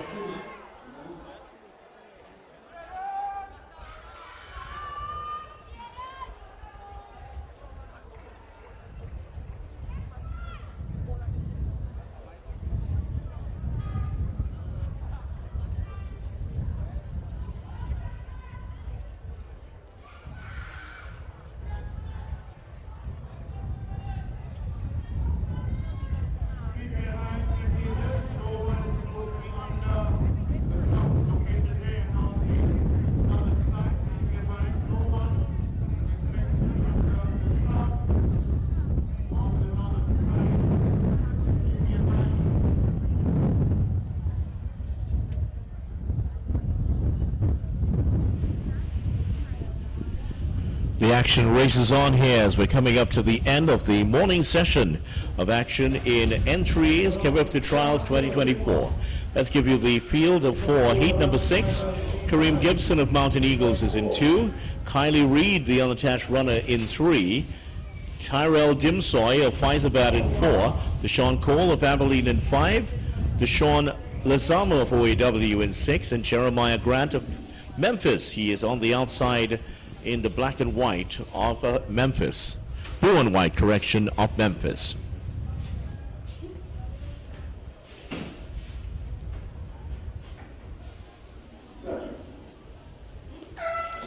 And there we go with the start. It's a slight stumble there by Tyrell Dimsoy of Fyzabad, but he gets going and has a lot of work to do to catch up on Jeremiah Grant on the outside.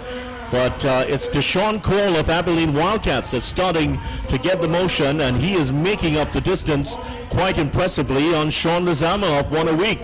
The One a Week man is fighting back here, and he and Lazama are in a big battle coming down the middle of the track. And now they've gone past the Memphis man, Jeremiah Grant, and those two battling for all their worth as they get into the final turn. It is Cole and Lazama, and it is Deshaun Lazama that wins the battle, a bloody battle in the final straight, and he gets there in the end to win quite impressively in the end. Cole was second, and it looks like perhaps Gibson got there to take third place in this one, but that was a really nice battle between the two men in the middle there. Cole and Lazama got through it all the way. Lazama wins in 48.97. Lazama 48.97. Cole 50.52 and Gibson 51.07. The only man to break the 50-second barrier so far is Deshaun Lazama, who was quite impressive in the end, aided and abetted by a huge finish there by Deshaun Cole of Abilene Wildcats. Penultimate race of the boys on the 400 meters coming up.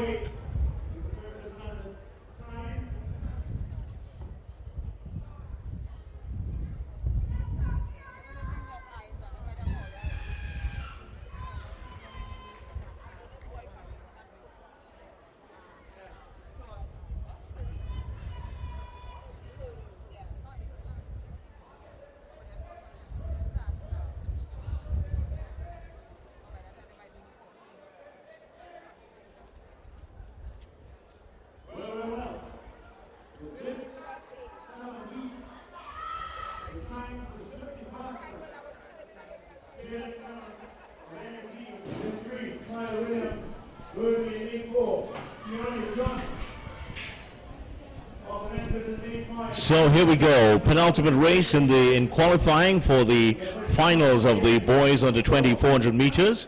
We just saw the first athlete under 50 seconds. That was Deshaun Lazama of OAW. Here's the field for heat number 7. Innes, the unattached runner, in 1. Gotts-Leb of Tobago Falcons in 2. Clement in 3. Williams 4. John 5. Bannister 6. Guevara in 7. And Cooper in 8. Gust of wind blows a box across. Here is the start of the race here. And certainly a good start here from Maurice Guevara. The athletics man has blazed past the Concord runner, Francisco Cooper, who is falling back like a bowling ball at the moment. Mercury's Ben Israel Bannister is also looking impressive as well as Keon John. But coming as they go past the 200-meter marker at the moment here, this looks like a pretty good run that's coming here from the man in white and blue. That's Keon John of Memphis. He leads coming into the final 100 meters. There's a challenge coming from the inside, and that's the neon of Jaden Clement. And Clement has gotten past him. He's looking quite comfortable. And look at him as he slides across the line in just over 48 seconds. Fastest time of the day so far for the man in neon.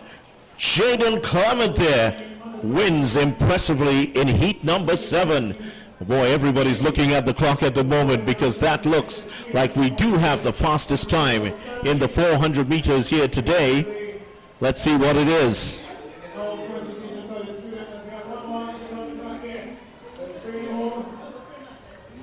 And the final runner, the unattached man, Obadiah Innes, just across the line here, getting his chance to compete in the race. Let's see what Jaden Clement has produced for us today. 48.65 for Jaden Clement. John also gets under the 50-second barrier, so he should be in also. John in 49.51 and Williams 49.53. Bannister just over the 50 mark. He might also find his way into the final, but it's going to be touch and go here. We've had 4 athletes under the 50-second mark in this one. So let's go straight ahead to the final heat of the day in the 400 meters, or at least in the morning session. Jaden James of Abilene Wildcats in 2, Josiah Peters in 3, Kyrell Thomas of Cougars in 4, Joshua Perry of Memphis in 5, Jafari Farrell of Simplex in 6, Deontay Thomas of Phoenix in 7, and Israel Devatai of MAP in 8.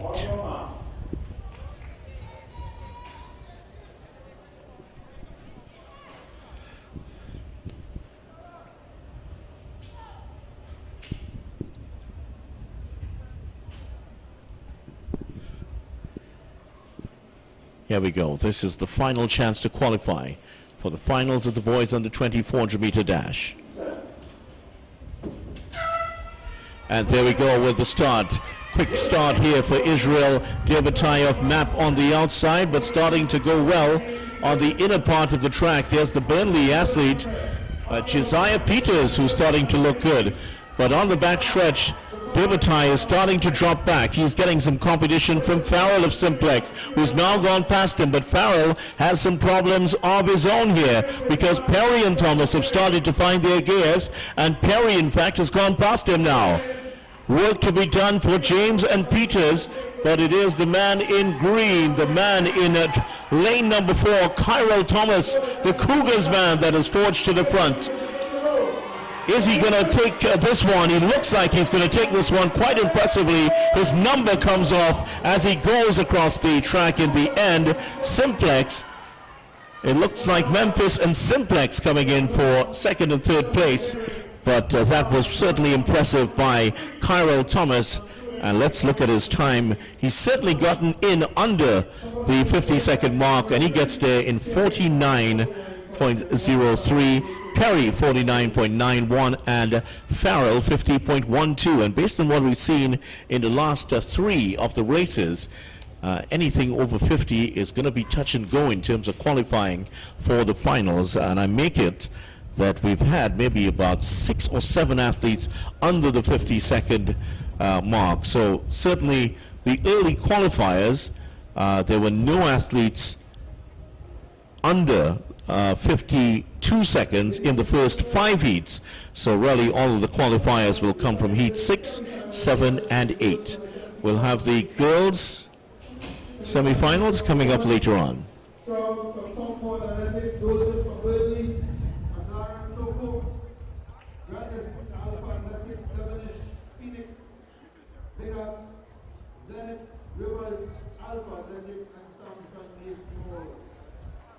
Semi-final number 2.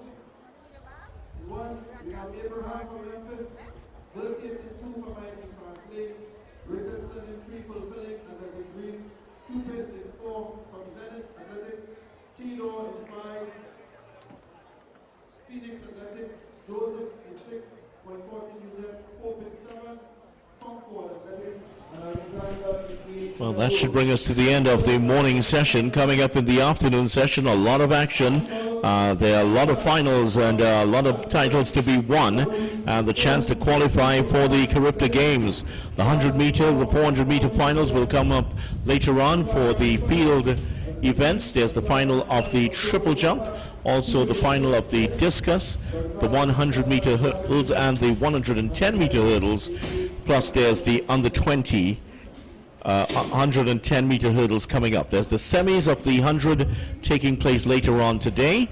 We'll also have the finals in the 400s. The 1500-meter finals also comes up later on today, as well as finals in the shot put, the discus, the long jump, and the high jump. A lot of action still to go here. N3A's Carifta Trials 2024 on Wave TV.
Today we are hosting one of several of our coaching clinics which started in January, and today we have the Middle and Long Distance Clinic, which is presented by Mr. Derek Simon and his team, where we're focusing on the development of the Middle and Long Distance events.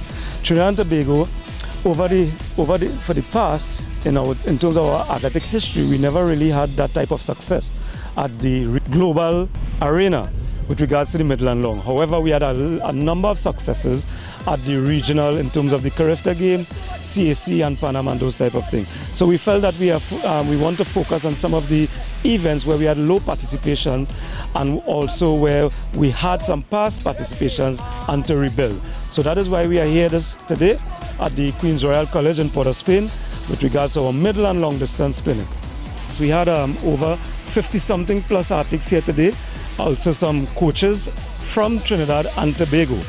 As you would notice, as I stand in front of this barrier here, this is what we call the steeplechase barrier, and is one of the events in the Middle and Long Distance group. right? Steeplechase is not a prominent event in Trinidad and Tobago.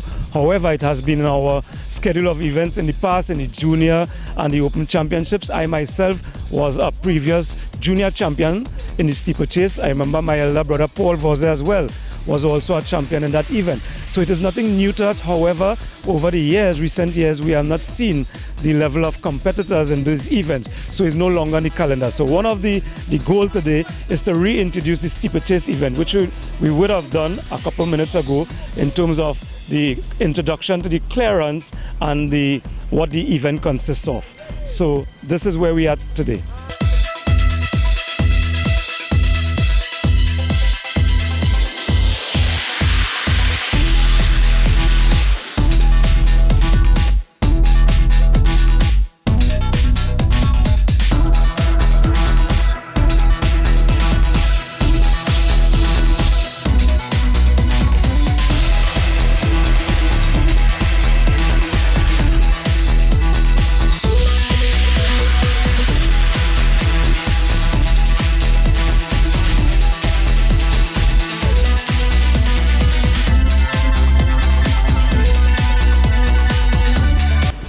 Well, today's session was very informative, very knowledgeable. At the end of the day, you're never too old or too young to learn. At the end of the day, the sport is a growing sport, and we as athletes and coaches, we have to be mindful that every day things change, every year things change. And with new development, new science come to the forefront, we have to get up to the time. Yeah, well, it's important that coaches and athletes be up to date with the time, because at the end of the day, things change, times change, and we have to change with it. We can't just live in the draconian days that we are accustomed to.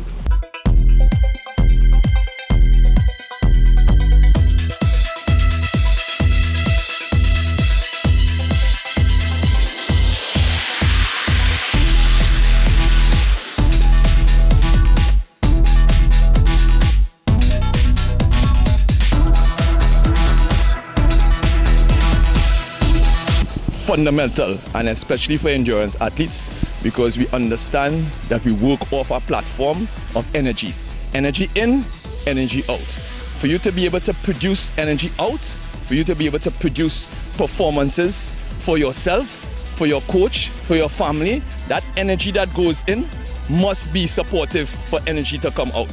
So food, you need food, glycogen to be able to get into your system, for it to be able to digest, dissolve, for you to get energy to go out. You mentioned also that coaches have their role to play, but they could only do so much. What responsibility is placed upon the athlete to continue? Great question. So the responsibility has to be part and almost alternatively resting on the shoulders of the parents, because we as coaches, we have athletes for a couple hours for the week. The parents have them and can manage them. So our part is really to receive the athlete in the best place possible. The parents' part is to send the athlete to training and to the coach in the best place possible. And that is via having good nutritional daily habits and regimes. And of course, you also mentioned the coaches as well, and not being stagnated in their own development as well. You could be experienced for 10, 20, 30 years and you still need to upgrade. Exactly. So part of your development as a coach is you identifying to be accountable to yourself, because you need to be informing athletes. You need to be representing yourself as an authority figure to guide. And as time goes, science changes. You need to be updated. You need to be current with your advice to ensure that the athlete comes in an environment that is going to be progressive at all times.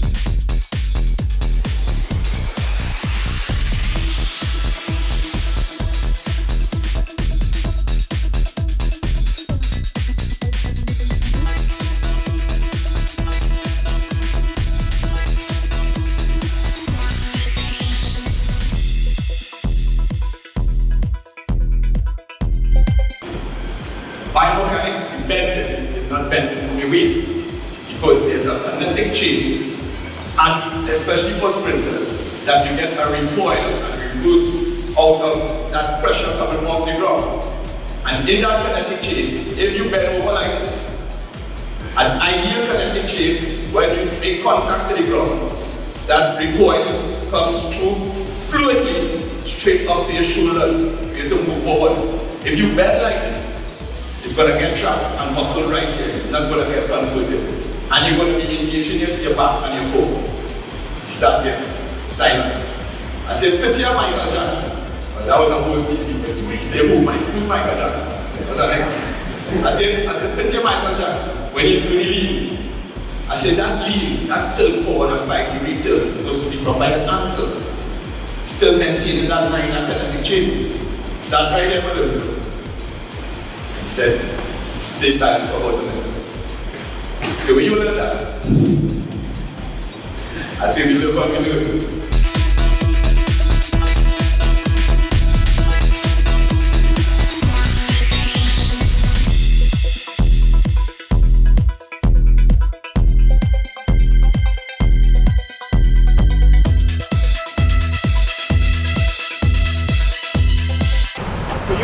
Clearing that barrier without touching it with 7.5 lap, it requires a lot of training and stuff, right? However, steeplechase training for middle and long distance helps you in terms of strength endurance. So coaches, if you have, doesn't have to be this, but something where they actually clear barriers and training over a distance, it helps them with regard to the development of the strength and endurance for the flat event. Alright? Because you wear a spike in the actual event, right? You would want proper foot placement on the barrier. But as I said before, I will recommend the development athletes to actually step off the barrier as opposed to clearing the barrier, right? Stepping off the barrier means you have to make contact with the barrier and go over the barrier, right? The steeplechase event, because of the obstacles, you have to try and limit how many times you break your rhythm, right? So when you're clearing the barrier, you don't want to clear it too high so that it will take long to land and start back into your rhythm, right? You want to be off, just touch the barrier, off of it, keep your body low and back to your normal running stride, right? That's the back here. With regards to the water jump, how many of you all would have seen athletes actually fall headfirst into the pit? Have you ever noticed that? Right, yeah? If you miss you step on this with the water jump, you can actually fall right into the water. So it's very important when you're clearing the water jump that when, as opposed to stepping off, you have to push off so that you can clear the pit. Because if you land too close to the water, it'll take a while before you actually come out of that water because the pit is at an incline. So closer to the barrier is deeper. So the aim of the athlete is to try to reach as furthest away from the barrier to the end of the pit, right? That takes a lot out of here, but you actually have to push off the barrier. So I'm going to demonstrate stepping off the barrier, and then I'm going to demonstrate pushing off the barrier. So you all come either on this side or that side. Prefer this side. Thank you, friends.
For all your catering needs, weddings, baby showers, sporting events and much more, Rachel's Catering Services.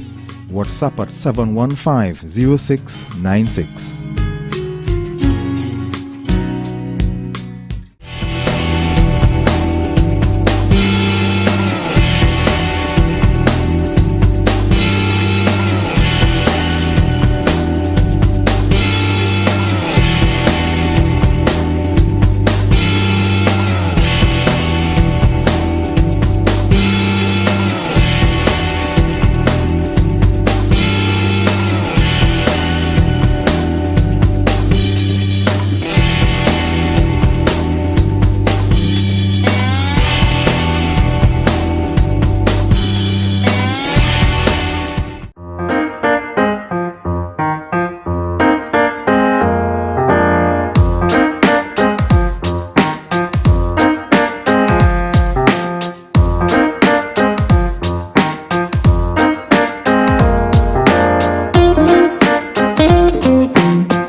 14.85 is the greater standard. Ttnaaa, 10. No.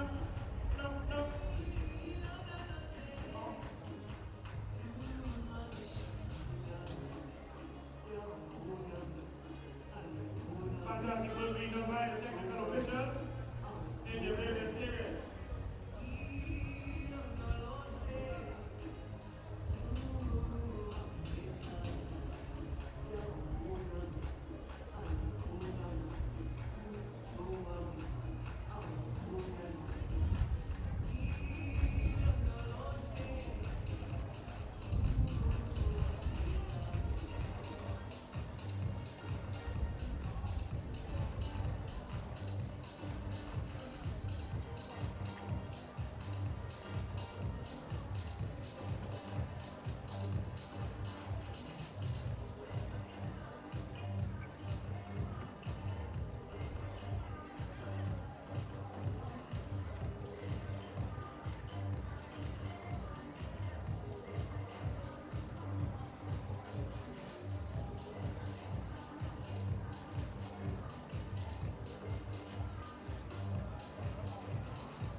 Before this man can go, let's check for this one. Before the check any we'll come back next now, Ttnaaa. The girls under 17 meters final. Have a combination there also over the under 20. Running out of lane 1 from the Neon Wolves. Award, representing the Derby Progressive Athletic Club in lane 2, Zaria Pascal. In lane 3, from the Concord, Kenny Benson. Lane 4, from the Irish Hasley, Kenneth Thomas. We have a combination of the two girls and the under 20. In lane 5, representing the Tyson Panthers, Robley. And rounding it off there in lane 6 from the IG Fast Lane, K West Goals. Their time will be 14.35 seconds for the... Welcome back to the afternoon session of the 2024 N3A's TT Carifta Trials. Video Ramful here on Wave TV. We're just getting ready for the start of the afternoon session. We're going to be starting with the girls under 20, girls under 17 100-meter hurdles, and there's a combination here of under 17 and under 20 hurdles competitors. The first 4 are under 17s and the next 2 are under 20s, just to give you an idea of what could be a confusing situation. Let's give you the lane assignments. Ward of Neon Wolves in 1, Pascal of Davide in 2, Vincent of Concord in 3, Jenna Thomas of Fast Lane in 4. Then we go to the under 20s, Kari Robley of Kaizen Panthers in 5, and Kiwas Gomez of IG Fast Lane. She is in lane number 6. So those are the lane assignments here. Girls under 17, girls under 20, 100-meter hurdles. Of course, the most famous competitor from TNT in this event, Alicia Barber, the only woman to compete in the event at the Olympics for Trinidad and Tobago, 2008. Her fastest time, 12.85. Carifta standard is 14.85.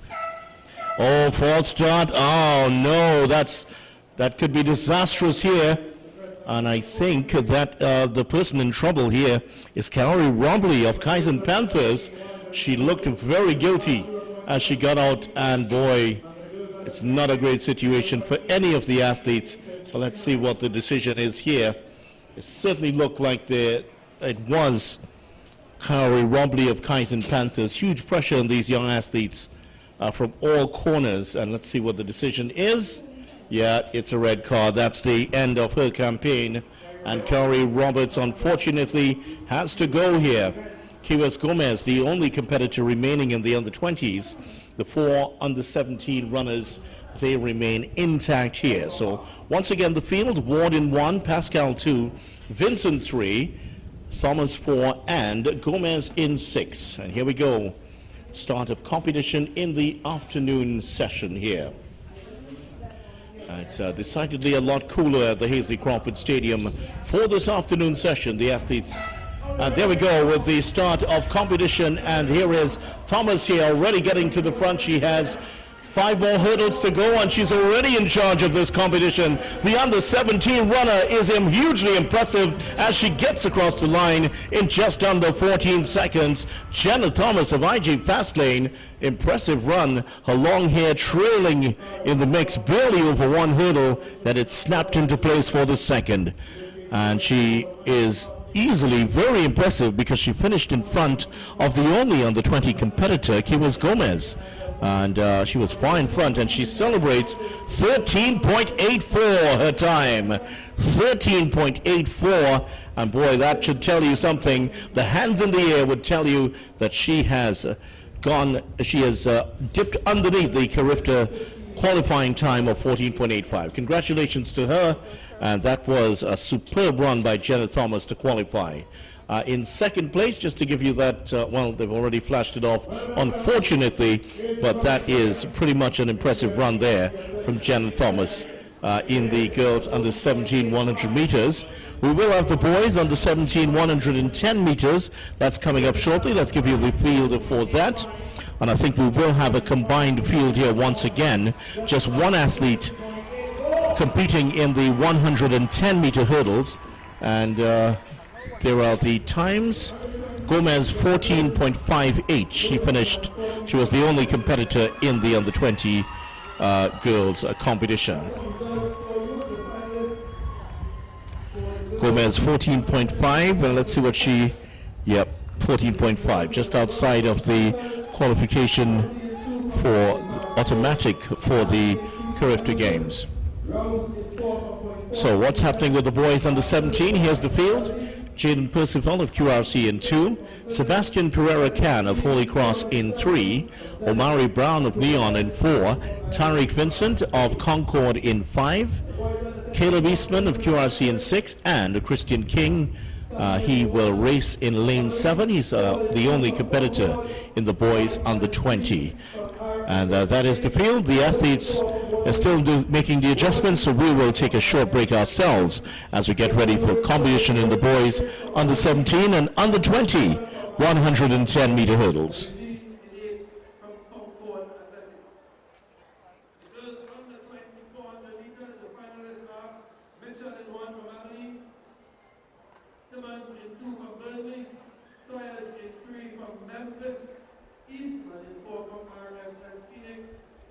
Paul in 5 from Point 14 Unit, Davidson in 6, Station Hall, Kay in 7 from Cougars, and Clement in 8 from Genesis. The boys under 2400 meters, the finalists are Valentine 1 from Mercury, Farrell in 2 from Simplex, Williams in 3 from Burnley, Thomas in 4 from Cougars, John in 5 from Memphis, Clement in 6 from Maximizing Athletic Potential, the Zama in 7 from Wallaby, and Perry in 8 from Memphis.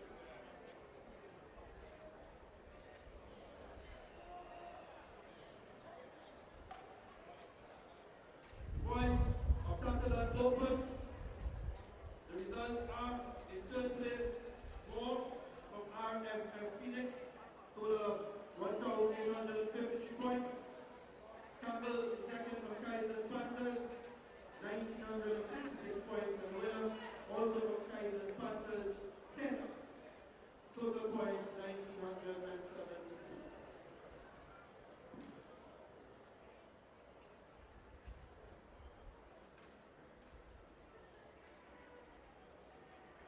The girls open Heptathlon in 3rd place, 5th from QRC, 961 points. Also from QRC in 2nd place, Graham, 996 points. And Robley from Kaizen Panthers, the winner, 1,582 points.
For all your catering needs, weddings, baby showers, sporting events and much more, Rachel's Catering Services.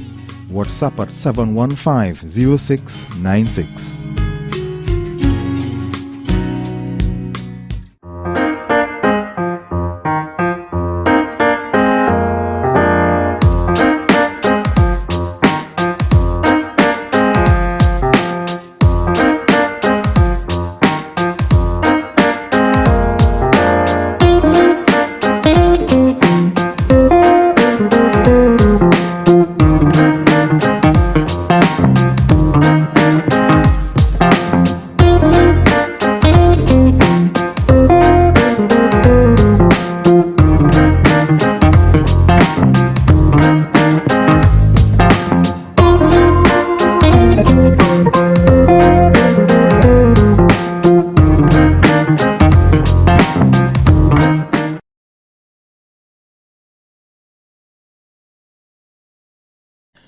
For all your catering needs, weddings, baby showers, sporting events and much more, Rachel's Catering Services. WhatsApp at 715-0696. Boy, and does that food from Rachel's Catering look good? We've had some of it already, and they really should try it out. Boys under 17, 110-meter hurdles starting off. The hurdles height has been adjusted, and that's 9.14 meters. And let's go to the field now. Jaden Percival of QRC in lane number 2. Sebastian Pereira Can of Holy Cross College in 3. Omari Brown of Neon Wolves in 4. Tariq Vincent of Concord in 5.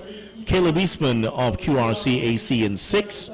And there is one boys under 20 competitor. He is in lane number 7. That's Christian King of IG Fastlane. Certainly another one of these events that Trinidad and Tobago has not excelled in a huge way at the 110-meter hurdles.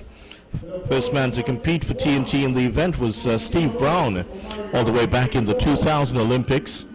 Of course, the most recognizable competitor from TNT would be Mikel Thomas. 2008, 2012 and 2016 Olympics. Has also the fastest time among men in TNT. 13.17 his mark. Still stands from 1987.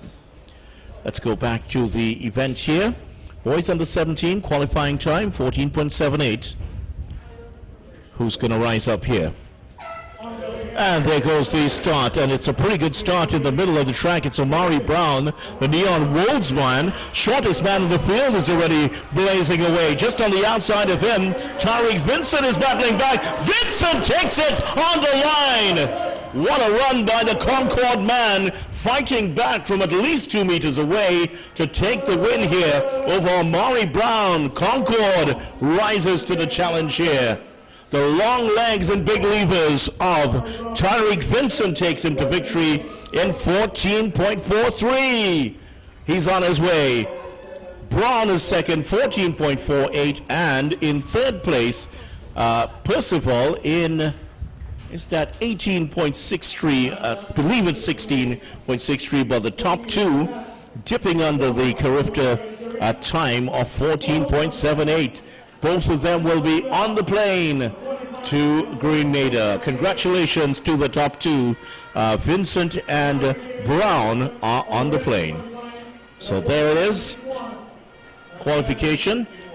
Unfortunately for Christian King, the under 20, he won't, has he made the time here?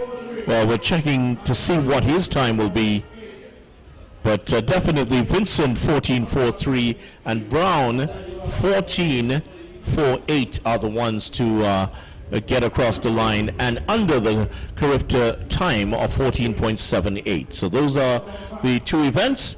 The hurdles will be wrapped up in a moment, and we will be back on the track for more action, and that will be in just a little bit. So we'll keep you abreast of what's going on here at the Crawford Stadium, as the track will be having the girls under 17 1500 meter run in a bit. So we'll be back with more here on Wave TV. Stay tuned.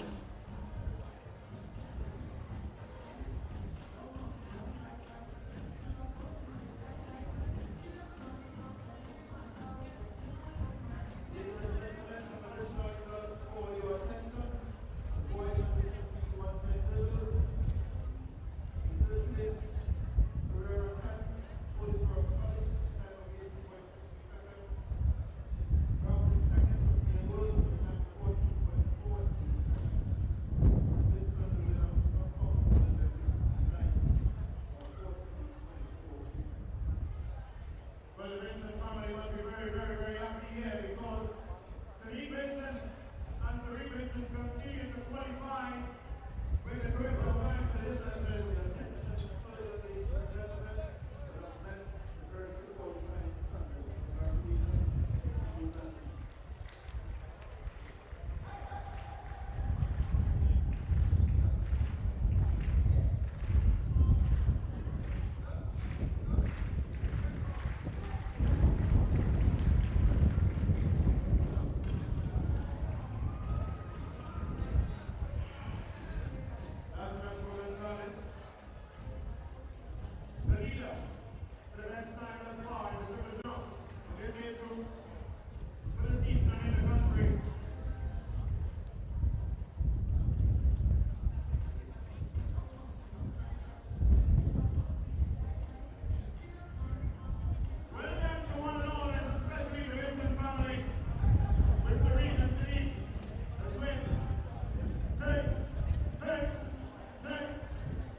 all your catering needs, weddings, baby showers, sporting events and much more. Rachel's Catering Services. WhatsApp at 715-0696.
So here we are, semi-final action here in the girls under 17 100-meter dash. Here's the field for the first semi-final. The top three in each heat plus the next two qualify for the finals.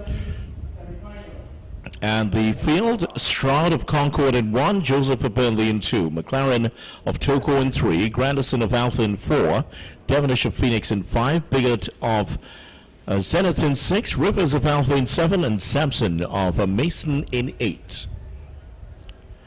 Cooler conditions here in the afternoon for the semi-finals. And there we go with the start, and impressive start in the middle. It's the white and red of Phoenix. Devonish coming through in the middle. She has some competition. She's closing here, Devonish. And did she get it on the line? It looked like between Devonish and McLaren for the win. McLaren may have just held on to take it, but Devonish was really finishing fast, the Phoenix athlete, and the Tobago Tafak runner. McLaren looks like she's taken it. Yes, she has. 12.38 her time. 12.398, in fact, is the time. Devonish 12.39, and Devonish in second place. And she has gotten there in the end in second place. Third place goes to Grandison, 12.41. 12.41 for Grandison, and Grandison equaling her time in the opening round of the competition. So those are the three fastest times. The top two qualifying, and they will be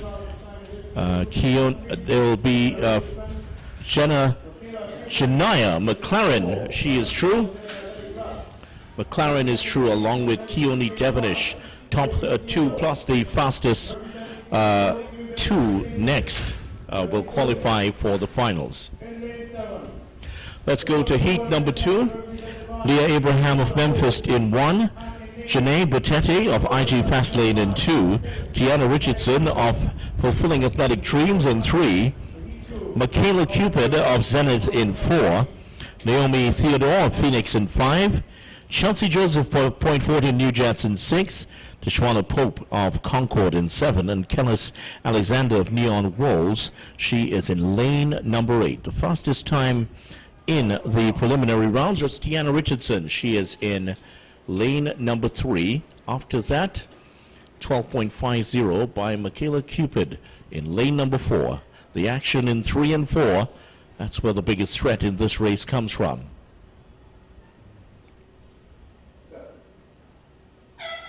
And there we go with the start of semi-final number 2. And as predicted, here is Richardson going to the front, but Cupid is on her trail. Richardson is going to take it. Cupid in second place, and Naomi Theodore of Phoenix in third place. 1, 2, 3 in lanes 3, 4, and 5.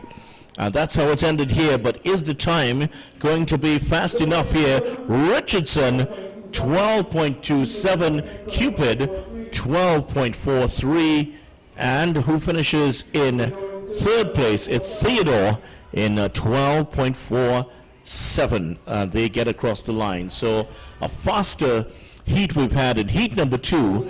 So Richardson and Cupid making it through to the semis, and Naomi Theodore 12.47. Is that going to be fast enough? There were faster times in heat number 1. Let's go now to heat number 3. Let's give you the lane assignments. Jael Archibald, the unattached runner in lane number 1. Iona Alfred, 1 a week in 2. Zaya Tobias of Zenith in 3. Zeta Charles of Point Fortin in 4. Janine McLaren of Toko in 5. Malaya Cupid of Zenith in 6, Kira Gonzalez of Davide in 7, and Kayla Alexis of Point Fortin New Jets. She is in 8. Fastest time came from this heat in the first round, and that's Zaya Tobias in 3. Just after her was Zeta Charles of Point Fortin New Jets. She is just on her right in lane number 4. After that, McLaren in 5. She is from Toko in lane number 5. So the action, keep your eyes on lane 3, 4, and 5. Of course, there's always the chance of an upset here. Zaya Tobias in 3, 4, and 5 are the lanes for the fastest runners in this race. Zaya Tobias, impressive last week in secondary schools action. Is she going to repeat here and improve on a time of 12.08? And there we go at the start, and immediately it is Tobias that forges to the front. Tobias putting on a show here, and she is going to take this one quite impressively. Let's look at the time. May have crept under the 12-second mark there. Zaya Tobias certainly impressive. It looked like Janique McLaren got there for second, and Zeta Charles may have gotten in there for third place, and Tobias 12.15 getting there, not as fast as in the first round, but Tobias wins this one quite comfortably to make it into the finals. Archibald, would she get there for second? Looks like it was pretty close. They're just trying to separate the two in the photo finish room at the moment here. But definitely the winner, Tobias 12.15. McLaren in second place, 12.49, and Charles 12.50 in the end. So top 3, 2 competitors going into the finals. Zaya Tobias 12.15, and she shut it down at the end. And in second place, Janique McLaren of Toko Tafak, and that's Zeta Charles 12.50. Touch and go whether she qualifies for the next round. So there we have it, the semi-finals of the girls under 17 in the books. We go now to the boys under 17 100 meters qualification for the finals, and once again the 8 advance will be the top 2 in each heat plus the next 2 best times in the event. Let's give you the fields. Kareem Charles in 1 of Safari Athletic, to Sean Hamlet of Fulfilling Athletic Dreams in 2, Caden Herbert of Memphis in 3, Jaquan Douglas of Zenith in 4, Shane Camejo of Memphis in 5, Jeremiah Nanton of Davide in 6, Dylan Mohammed of Mountain Eagles in 7, and Costin Thomas of Simplex in lane number 8. Fastest times were from lanes number 3 and 5. That's Herbert and Camejo.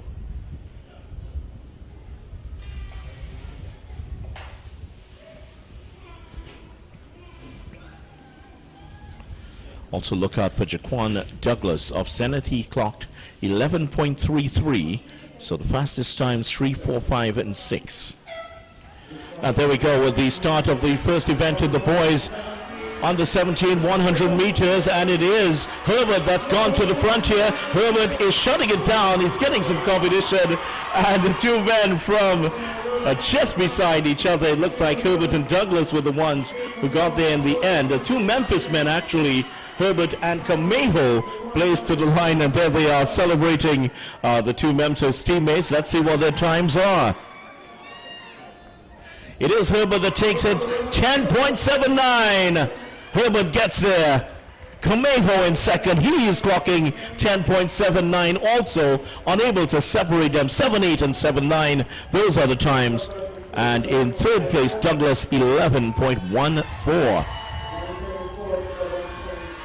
11.78, 11.79. Those are the two fastest times. And the two men from Memphis, Herbert and Camejo, qualify for the finals. Congratulations to them. And Jaquan Douglas, his name is up there with 11.17. Will it stand up? Well, we'll find out later on. So here we are, heat number 2. Micah Bain of Memphis in lane number 1. Isaiah John of Burnley in second.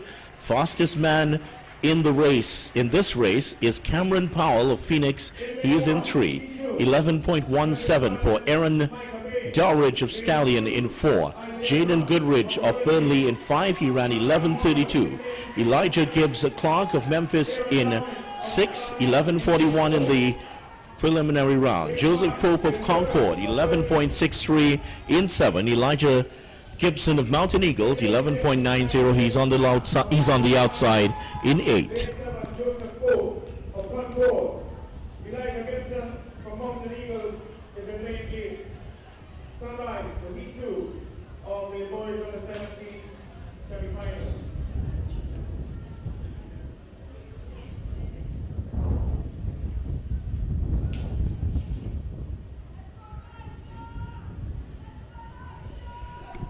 So the fastest man in the field is Powell. With a name like Powell, you would expect him to be the fastest man in the field. He is in lane number 3. Just on to his right, Dorridge of Stallion, 11.17. And then Jaden Goodridge in 5. The Burnley man clocking 11.32 in the prelims. Here we go, top 2 going through, and right now it is the man from Phoenix, Cameron Powell, who is forged to the front. He's going to take this one quite impressively, and Powell finishes ahead of Aaron Dowridge, the Stallion man, getting in second place, and Jane Goodridge of Burnley, he is in third place. But what an impressive run, and it looks like he's gotten in under 11-second mark once again here, Cameron Powell. Powell 10.74. Goodridge, or Dorridge, is there in 11.17. There's a Dorridge and a Goodridge, so forgive the mistake. Goodridge gets there in 11.20. So Goodridge, Powell, Dorridge, and Goodridge are the top 3, and it is Powell and Dorridge that get through to the next round. Goodridge with 11.20.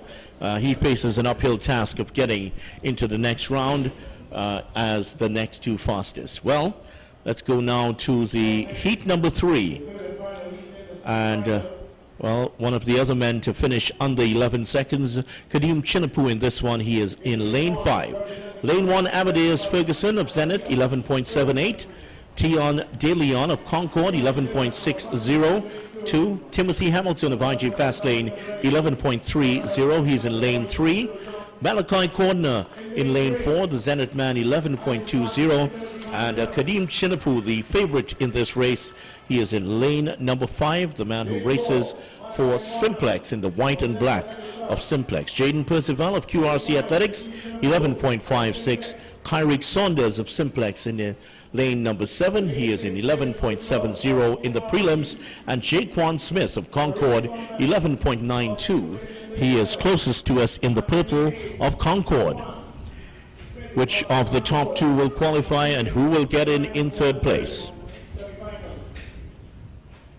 Let's see who they are here. 2 men from Concord in the purple, but the real action is around lane number 5, where Kadeem Chinapu is lurking, the huge threat in this one. The favorites, certainly many feel, to take the win here in the Carifta trials later on today. Let's see how he competes. Impressive in the secondary schools last week. And the runners have been ordered to stand up here. Someone was not quite ready. Let's see where the officials are. And they are telling the runner in lane number 4, Malachi Cordner, the Zenith man, that something was a bit awry, or was it Timothy Hamilton in 3? Either of those 2 will have to block out that little blot in the copybook as they get ready to compete once again. Ferguson 1, De Leon 2, Hamilton 3, Cordner 4, Chinapu 5, Percival 6, Saunders 7, and Smith in 8.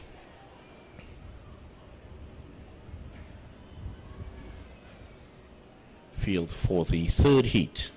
Boys under 17 100-meter dash semi-finals here at the Hasley Crawford Stadium. And there they go with the start. Chinapu is immediately out in front, and just inside of him, Cordner is trying to follow him. Cordner pulls up, and Chinapu is going to take this one quite impressively in the end. Chinapu gets there across the line, and I think it would be Timothy Hamilton, the IG Fastlane man, who's come in to take the second automatic spot. Those 2 sitting on the, it is Chinapu to take it on in 10.52, fastest time of the day. Chinapu is quite impressive. Hamilton in 11.13, and Percival in third, 11.42. But what a run there from Kadeem Chinapu, fastest time so far of the day, 11.52, and he's actually gotten under the time clocked by Cameron Powell earlier, 10.86. So impressive run there by Chinapu. He's into the final, and he is followed to the line by Malachi Cordner. Those 2 have qualified for the final of the competition. We'll give you the final results of this competition and the top 8 competitors in a few minutes. Well, right now we go to the girls under 20 competition, and this is the semi-finals, 3 semi-finals here. Let's go to the first heat and tell you who's competing here today. Fastest time clocked by Khadija Pickering, 12 flat. She is in lane number 3. Letitia Campbell of Concord in 1. Janika Jordan of Cougars in 2. Pickering of Abilene in 3. Alexi Henry of Zenith in 4. Imani Mills of Memphis in 5. Adelia Blades of Abilene in 6. Janae Thomas of Wanawake in 7. And Maisha Tobias of Burnley in 8. Fastest time, as we mentioned, by Khadija Pickering in 3. Alexi Henry, 12.01, not far behind of Zenith. She's in 4. And next fastest after that was 12.64 by Manny Mills of Memphis. And one would feel that the fastest times, the competitors who will progress to the finals will come from those 3, 4, and 5. But we're always on the lookout for an upset.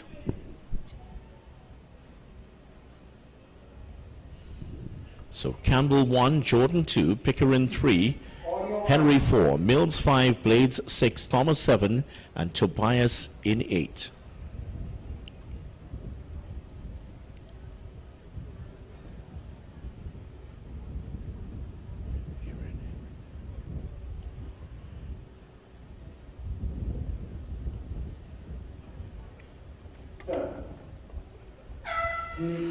Well, there's a great start there for Henry as she's already into the lead. Pickering on the outside is providing the biggest challenge, but those two have gone way ahead of the field, and it is Henry that gets to the line first, just ahead of Pickering, and I believe it looks like Janine Thomas perhaps who came up to get the third place, but they were distant behind.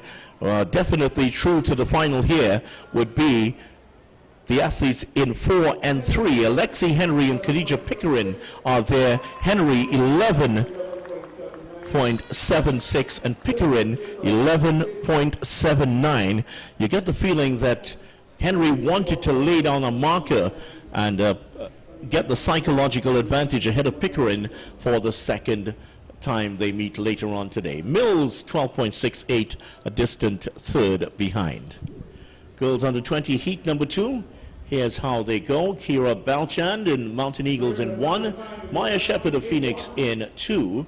Sierra Joseph, fastest of the competitors in this one. She is in lane number 3. Kiwas Gomez of IG Fastlane in 4. Kezia Peters of Simplex in 5. Kayla Melville of IG Fastlane in 6. Sydney Charles of Tranquility in lane number 7, and Talise McCammon of Memphis in lane number 8.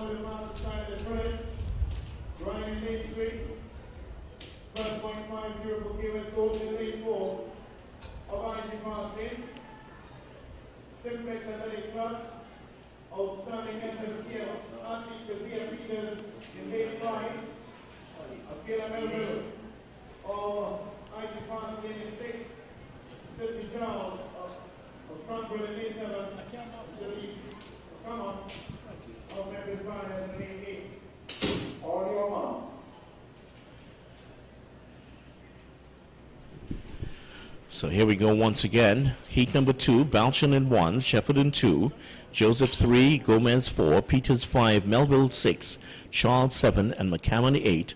Fastest of the lot in the preliminaries was Sierra Joseph in 3. She's in the white and black of Simplex.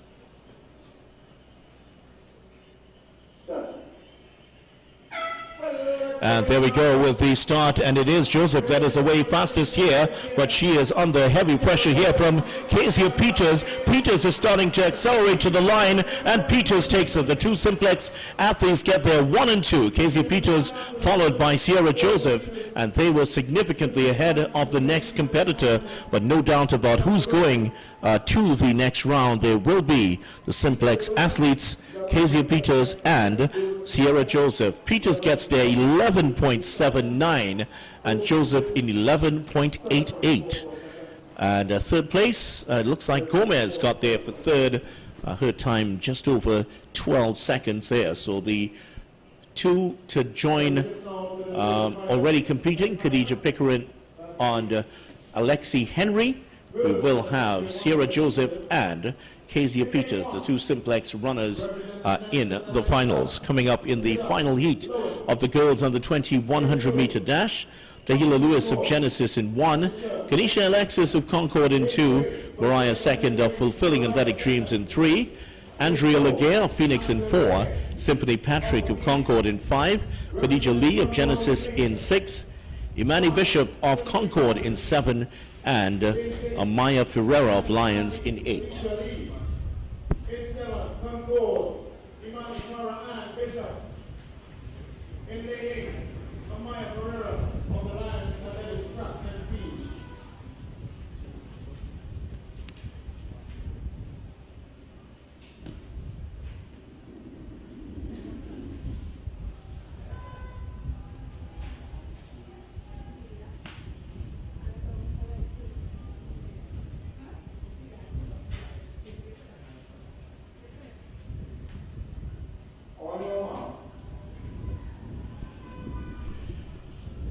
So here we go with the final heat. Final chance to qualify for the girls under 20 100-meter dash final. Lewis in 1, Alexis 2, second in 3, Legay in 4, Patrick 5, Lee in 6, Bishop 7, and Ferreira 8. And there we go. Fastest was Concord Symphony Patrick, and it is Patrick that has already taken control of this race. Patrick ahead of Legay. Second is trying to get ahead, but it is Patrick that cruises to the line to take the win ahead of Legay. Those two will qualify for the next round. And let's take a look at the times here. Symphony Patrick winning. She had 11.73 in the first round, 11.79. She was shutting it down at the end, so she will qualify quite comfortably. Legay 12.13 in the well, she ran 11.13, and second, Mariah second of Fulfilling Athletic Dreams. She finished in third place in 12.25. So the automatic competitors, we can tell you those: Khadija Pickering, Alexi Henry, Sierra Joseph, and Kezia Peters from the first two, and they've been joined by Symphony Patrick and Andrea Legay. The next two fastest will qualify for the next round. Girls under 17 high jump results won by Tanique Vincent. Congratulations to Tanique. Lashia Bigot of Zenit in second, and LaQueen Welsh of QRC in third. And also congratulations to the girls under 20 high jump, Kanisha Shelbourne, 1.62 meters to get the win.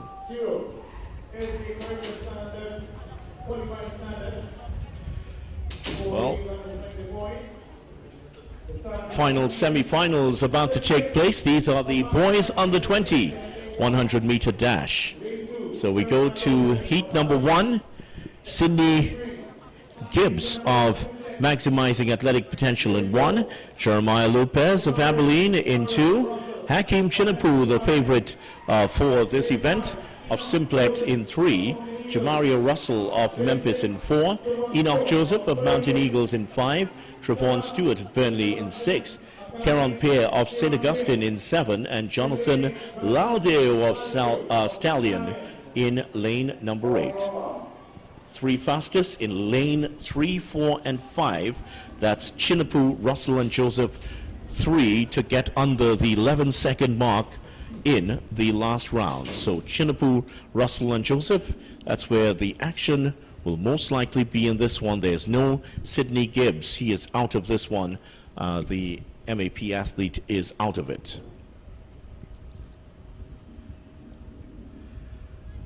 So here we go. Lopez 2, Chinapu 3, Russell 4, Joseph 5, Stewart 6, Pierre 7, and Laudeo 8. And here we go with the start. It is a good start for Chinapu as he gets to the front. Russell is trying to follow him, and it's also Stewart at the end here, but Chinapu across the line first, Russell second, and Trevon Stewart of Burnley looked like he came up to finish in third place, fastest of the times we've seen for the day so far. But Chinapu and Russell involved in a big battle there for bragging rights to get into the finals here. Let's see what is the fastest time. Certainly is going to be Hakeem Chinapu.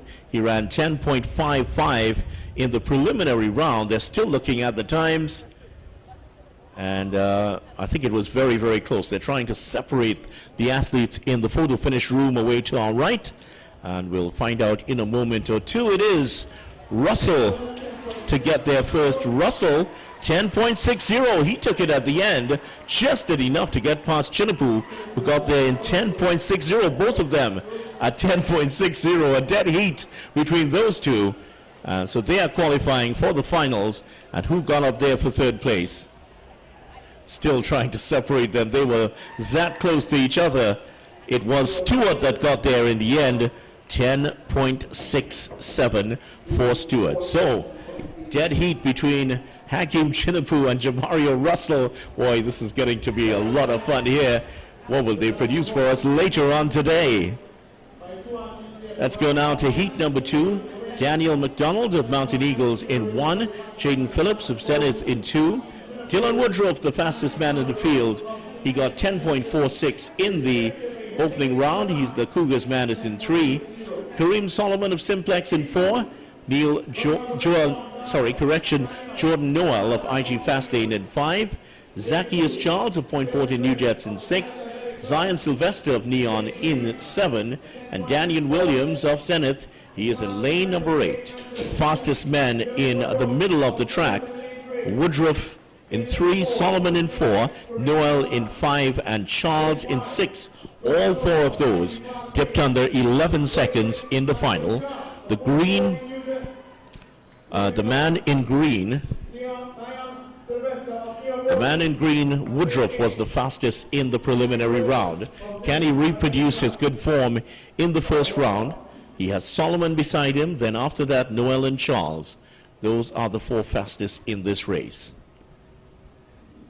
So McDonald in 1, Phillips 2, Woodruff 3, Solomon 4, Noel 5, Charles 6, Sylvester 7, and Williams 8.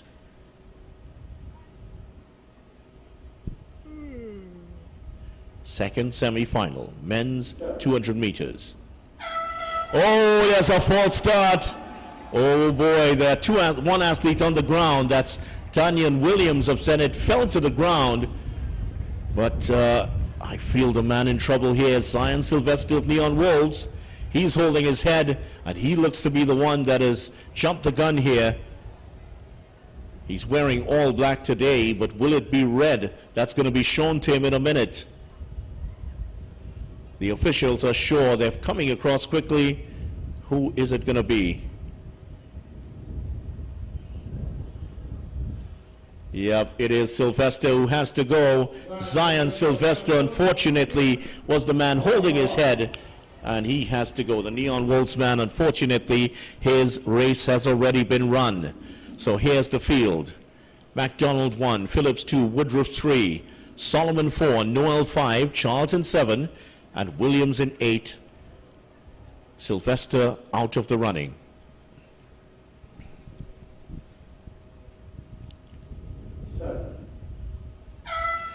There we go with the start. Excellent start here by Solomon. Woodruff has some work to do, but look at the power of Woodruff blazing past him and eases up before the line. Dylan Woodruff, Cougars track and field.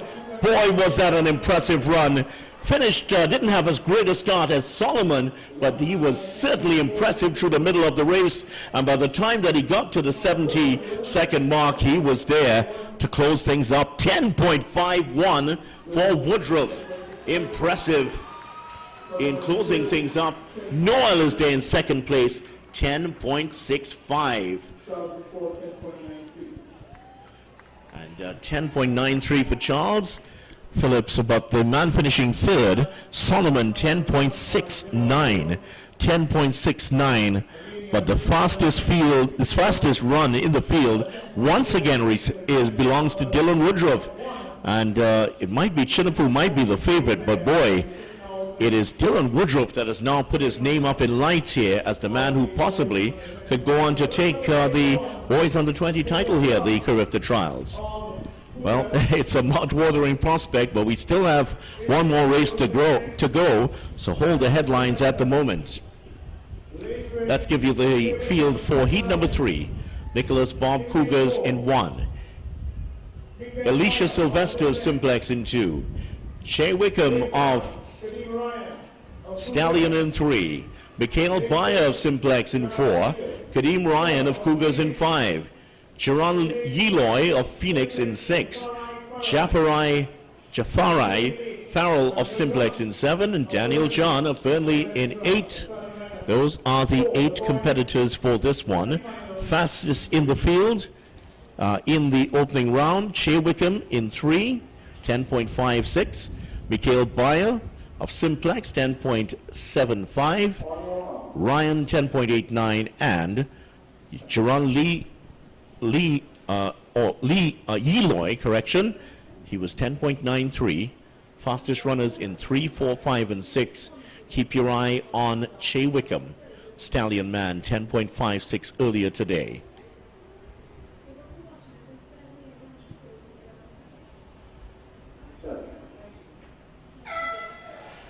Good start here for Wickham, but Bayer starts even better here. But Wickham is starting to move ahead. He and Bayer have a big battle ahead of them, and Bayer forges ahead to take the win.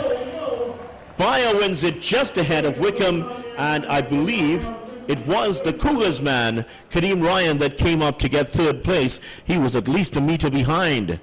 But Bayer and Wickham are your competitors who will be going into the final. Bayer gets there in 10.65 and Wickham in 10.66. So we can tell you who are the top 6 who will be moving forward. It will be Shinapu and Russell from Heat 1. From Heat 2, Woodruff and Jordan are moving forward. And finally, in Heat number 3, Wickham, he will be moving on along with Bayer. Fastest time in the opening, in the semifinals, belongs to Dylan Woodruff, just as it did in the preliminary round. So Woodruff certainly the favorite right now to take the 100-meter title. So that's the end of competition in the semifinals. We'll have some more action coming up for you later on here in the N3A's TT Carifta Trials 2024, who will be the athletes to represent Trinidad and Tobago coming up in Grenada 2024.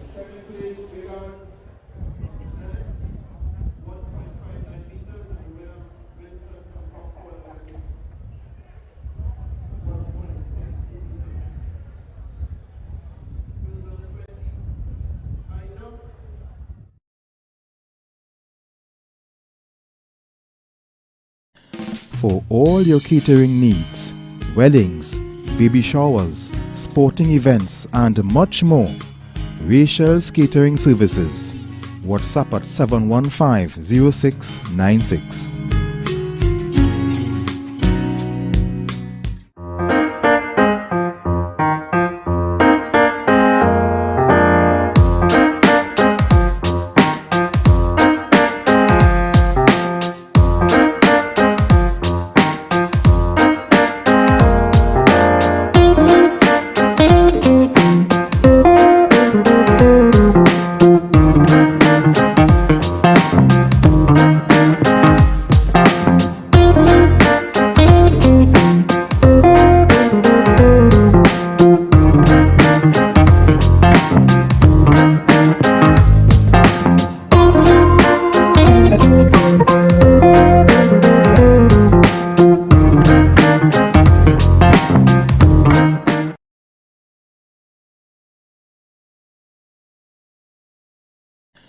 For all your catering needs, weddings, baby showers, sporting events and much more, Rachel's Catering Services.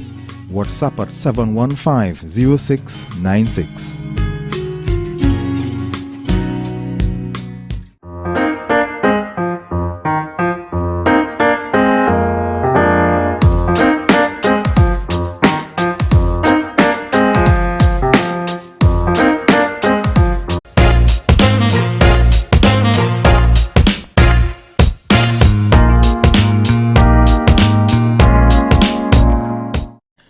For all your catering needs, weddings, baby showers, sporting events and much more, Rachel's Catering Services.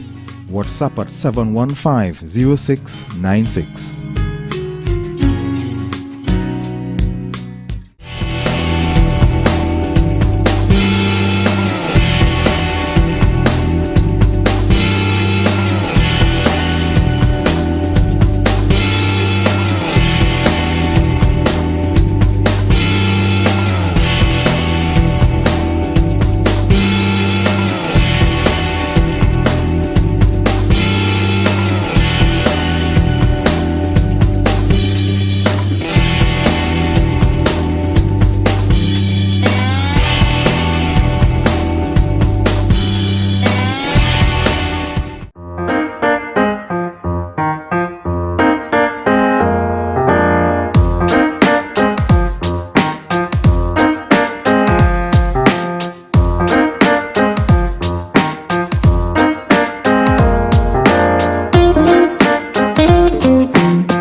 For all your catering needs.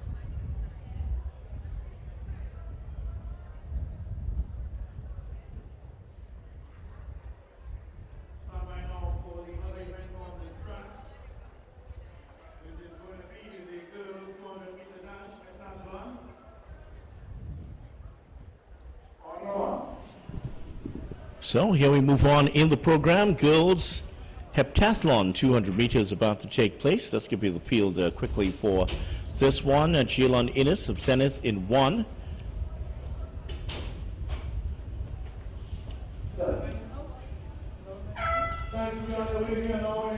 Well, there we go for the start. Abigail Griffith Williams of Southern in 3, Zahara Griffith in 4, Isabella Solomon in 5, and Rian Graham of QRC in 6. And take a look at what's happening here. Kiori Robley of Kaizen Panthers has already taken, she is the most impressive of the runners in this 200 meters. There she is getting across the line to take the win. Rian Graham of QRC in 2nd place. And it looks like is that the Toko Tafak athlete, Isabella Solomon, to get across there in 3rd place. So Robley, 25.14, Graham in 2nd, 29.43, and 3rd place Solomon, 29.47. That's the competitors in the 200 meters. That's, of course, in the heptathlon event. So that'll bring an end to that. We will have action coming up. The 1500 meters will also be, there will be competition in the 1500 meters coming up in just a little bit. Stay tuned here on Wave TV. Hope you're enjoying the action on the 2024 Entry is Carifta Trials.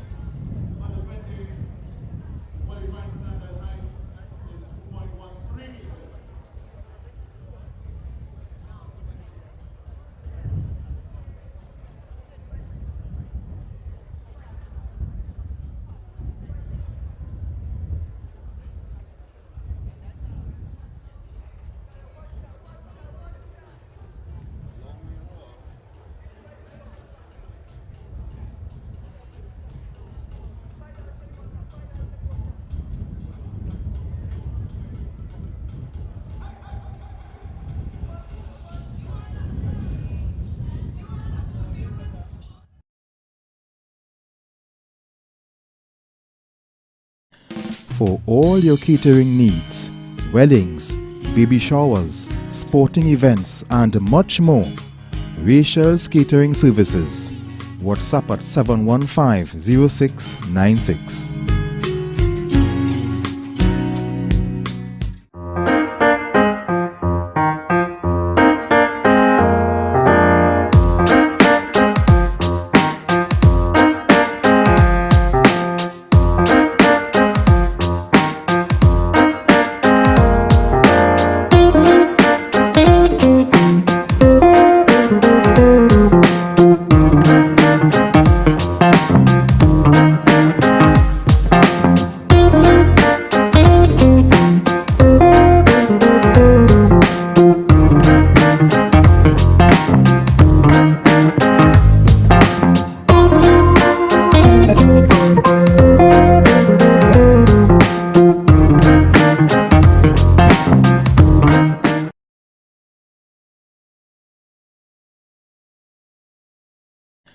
For all your catering needs, weddings, baby showers, sporting events and much more, Rachel's Catering Services.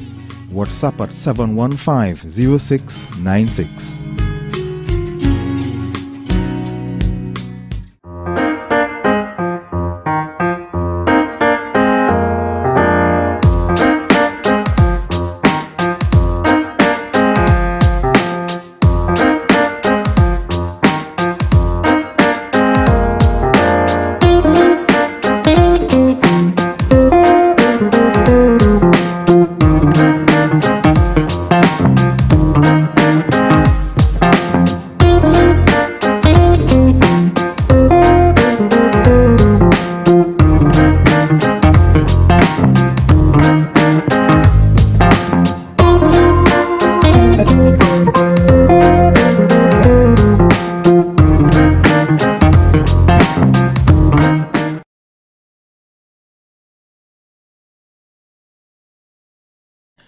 For all your catering needs, weddings, baby showers, sporting events and much more, Rachel's Catering Services. WhatsApp at 715-0696.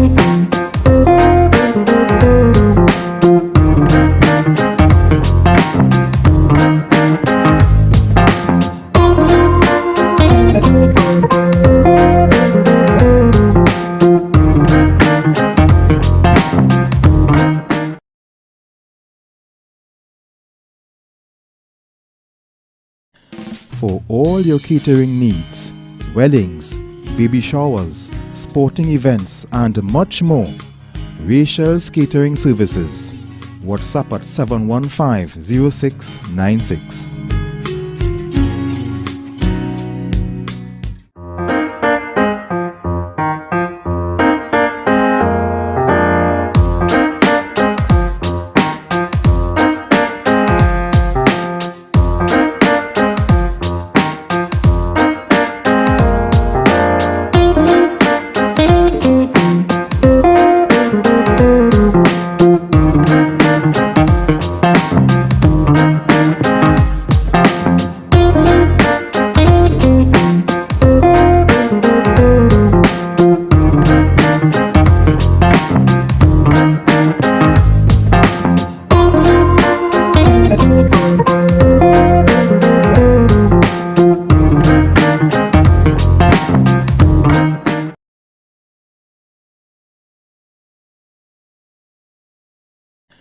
For all your catering needs, weddings, baby showers, sporting events and much more, Rachel's Catering Services.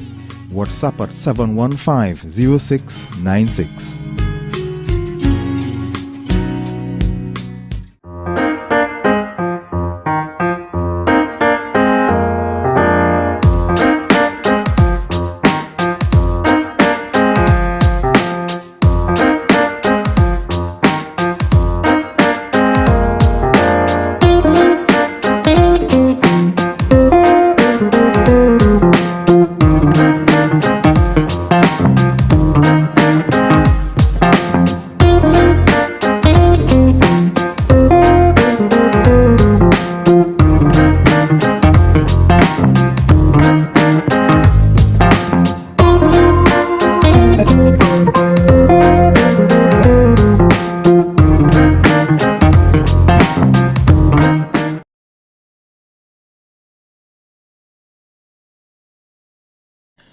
For all your catering needs, weddings, baby showers, sporting events and much more, Rachel's Catering Services. WhatsApp at 715-0696.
For all your catering needs, weddings, baby showers, sporting events and much more, Rachel's Catering Services.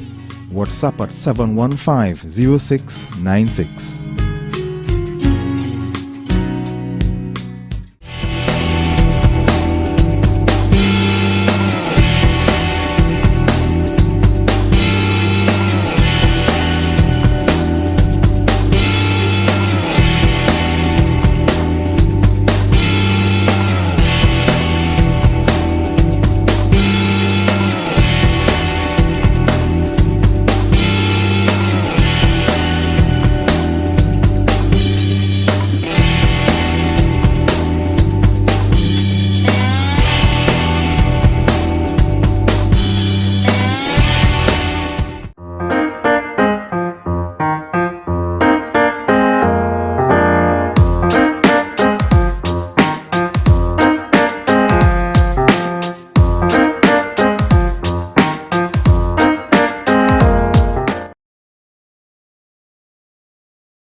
We've seen the start of competition in the girls under 17 1500 meter run. This field, a small one for girls under 17s. The qualifying time for the Carifta Games is 5 minutes 7.73 seconds. And Anika Bailey, the OAW athlete, certainly the favored one in this competition. She's made quite a name for herself in the local scene, winning quite a few 5K events. O'Shea Cummings of Zenith also in there, along with Jada Alvarez of Maximizing Athletic Potential, Malaya Butler, Richard Jones, a racing team, Shea Lewis of OAW, and Makia Martin of IG Fastlane. They are the main competitors here.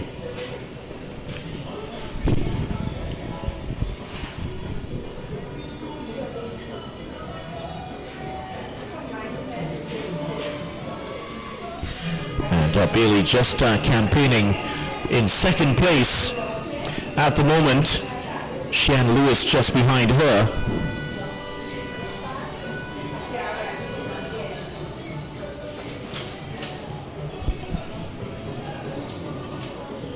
O'Shea Cummings just ahead. So Cummings just ahead of Bailey. And Makia Martin also involved in this race. The top three have separated themselves. 2 laps to go here.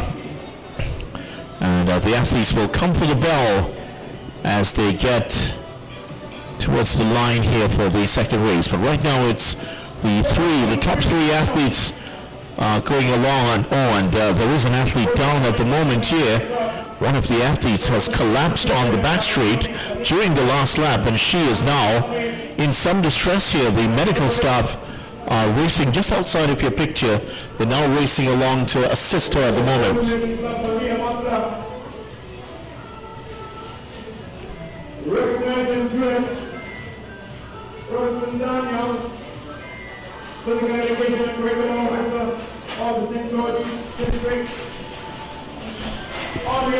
Shea Lewis of OAW. She and Anika Bailey have now gotten ahead of O'Shea Cummings, and they will take the bell as the top three, the heads of state in this one, moving towards the front. And those are the three competitors here. Remember, the time to beat is 5 minutes 7.73 seconds, and we are closing in on the 4-minute mark here. So they will now have to do the rest of the race in a minute or better here, these young ladies, if they are to qualify. And now it is Anika Bailey that is taken to the front. Bailey out in front. She is ahead of Shea Lewis, and now dropping back under the weight of the pressure is O'Shea Cummings of Zenith Athletic. Bailey just passing the 200-meter marker, and she has just about 35 seconds in which to cover the rest of the race to qualify for the Carifta Games. It's going to be touch and go here for Bailey as she enters the final straight. 4:45, 18 meters to go here. Bailey starts to pick it up. Will she get in? 5:07.73, that's the time. She's going to do it here. Anika Bailey comes in under 5 minutes and qualifies in time. 5:03 for Lewis, and trying to get there, just over 5:09. Just short of the mark there was O'Shea Cummings. She collapses in dismay on the track. Just missing out, O'Shea Cummings. A real tragedy for her. She comes in the third place, just failing to meet the qualifying time for Carifta. It is the tragedy, great tragedy of sport. You put in all the work and fall short by just one tick of the clock. We'll give you the official results of this one, but definitely it was Anika Bailey finishing ahead of Shea Lewis of OAW.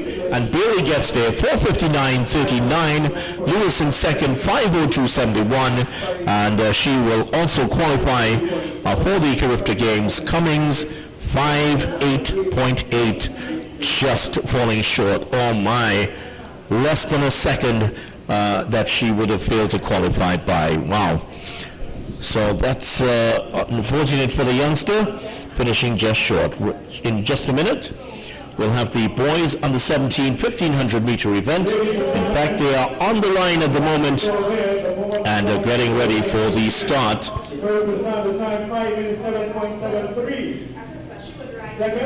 Certainly a lot of names that are very recognizable. Jeremy Samaru of Richard Jones' racing team, certainly one of those. And the athletes just getting ready for the start.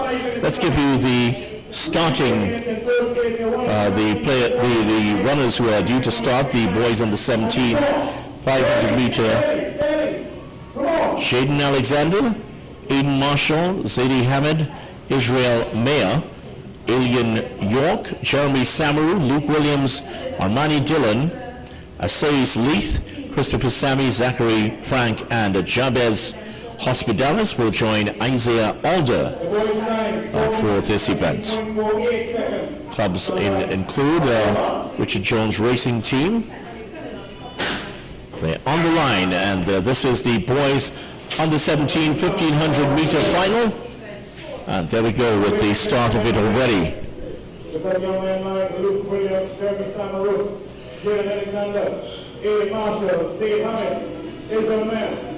So it's, of course, the athletes just feeling each other out at the moment here as they go over the first 300 meters to go past the finish line for the first time. Let's keep an eye on the time as they finish the first lap. And they're still very much in a bunch here as they go past us for the first time.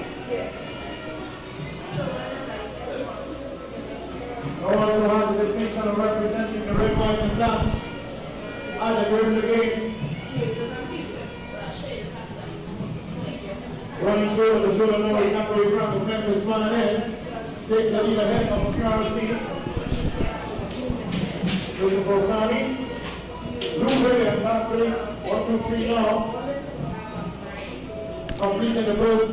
Zachary Frank of Memphis Pioneers is the man out in front. And there he is in the green of Memphis Pioneers and those wonderful orange shoes of his that you wouldn't have seen maybe 20 or 30 years ago at all. And there they go. This is an impressive start here from Zachary Frank. And he has the lead. QRC's Christopher Sammy in second place. And he is about 10 meters behind as he's trying to catch up here with Luke Williams.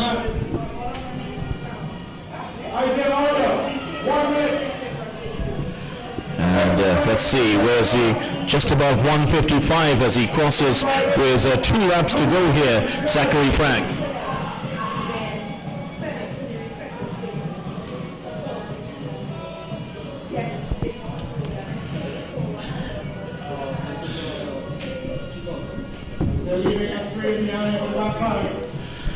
So Zachary Frank still in front. In fact, if anything, he has opened up a bit of a lead.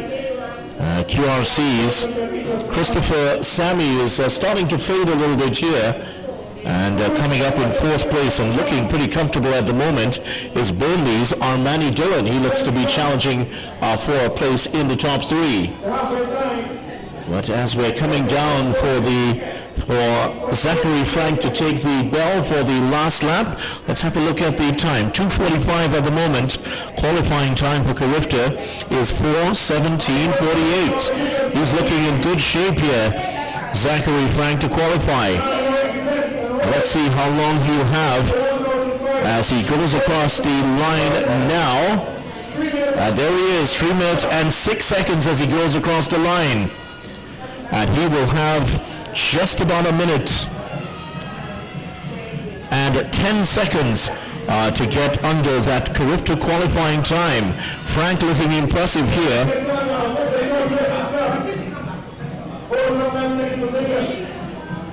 In 3rd place is Burnley's Armani Dillon. The youngster, one of the youngest runners in the field, certainly one of the shorter runners in the field. He is now stretching back in 3rd. If anything, Zachary Frank is starting to slow down just a little bit. The gap between first and second is starting to fall here. Manny Dillon looks over his left shoulder and sees that there's an athlete coming behind him. The time to beat here is 4 minutes 17.48 seconds. Zachary Frank should win this. But is he going to trip under the line, under the time here? 4 minutes 10, 7 seconds to go. Frank is training, and Frank is going to get there. He does. Frank just gets there under the time to qualify. But will the athlete behind him do so? I don't think that Manny Dillon would have achieved the time. It looks like only Frank for the moment has achieved the time to go to the Carifta Games. We'll confirm that as the times come out. QRC man Christopher Sammy coming across the line, followed by Says Leith.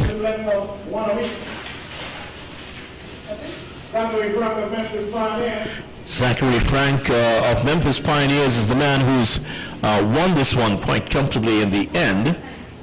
So at least according to the information we're given. And still a couple of athletes out there, 3 in all.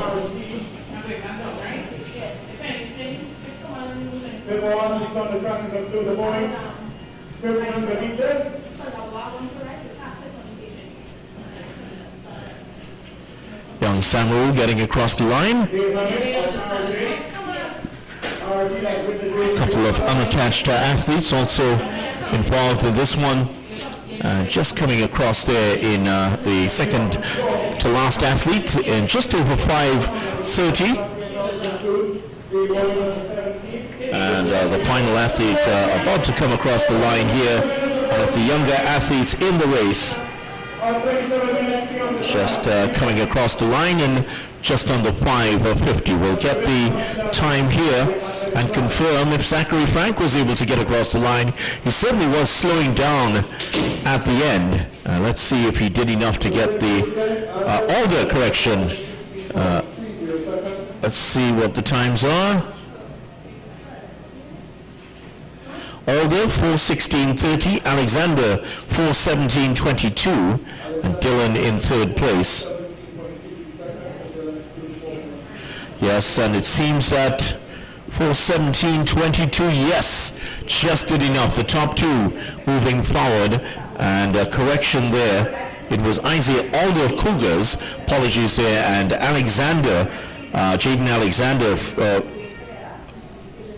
looks like he's coming for second place. So Alder and Alexander are your two finishers, and they are the ones across the line in the top two, and at least from what we've seen here, second place athlete 4:17.22, just doing enough to qualify or get the qualifying time for the Carifta Games. From the time that achieved by two of the remaining athletes there, the first Sunday time was 4 minutes or 17.48 seconds, and at the very end, in second place, achieving a time of 4 minutes 17.24. So we go now to the girls under 20 1500 meters. Shaniqua Goita of Toko Tafak is entered for this one. Anicia Nicholas of Tigers, Kaylee Noel of Abilene Wildcats, Kaylee Ford of OAW, Felicia Aguilera of Tranquility, and Sarah Rogers of Abilene Wildcats.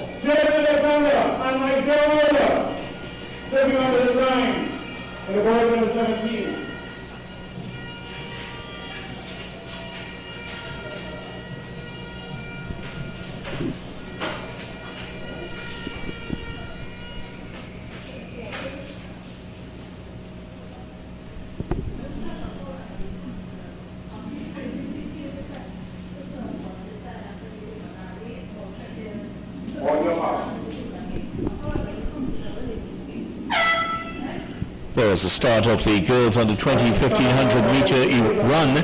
Carifta qualifying time is 4 minutes 59.15 seconds. To qualify for the World Under 20, it's 4 minutes 27.50 seconds. And Shaniqua Goita, Anicia Nicholas, Kaylee Noel, Kaylee Ford, Kalicia Aguilera, and Sarah Rogers Those are the athletes involved in this one. The original medalist and also winner of the 1,500 and 3,000 meters in the secondary school track and field as the fastest time thus far.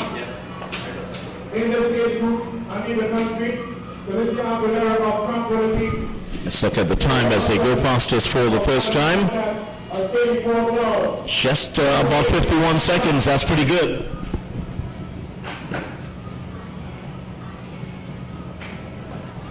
Sarah Rogers of Albany Mike has rolled at the second position. Alicia Nicholas of Tigers Athletic in that third.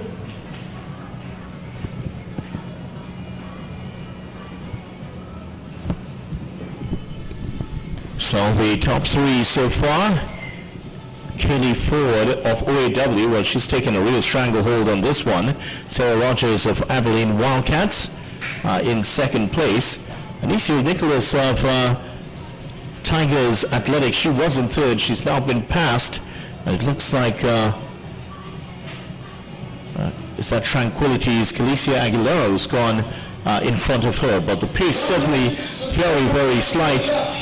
But look at the pace here set by Kaylee Ford. It's all about her. The OAW athlete is significantly ahead, maybe by a quarter lap already. She's not bothering. She's just racing against herself and racing against the clock at the moment. So just about the halfway stage of the race. Let's see where she is. 2 minutes and 8 seconds. Has she met her time that she would have set out for herself here as she gets to the end of this race? Ford having a bit of green strapping on the left hamstring. Is that going to come back to bite her later on in this race? As the second position now is taking over.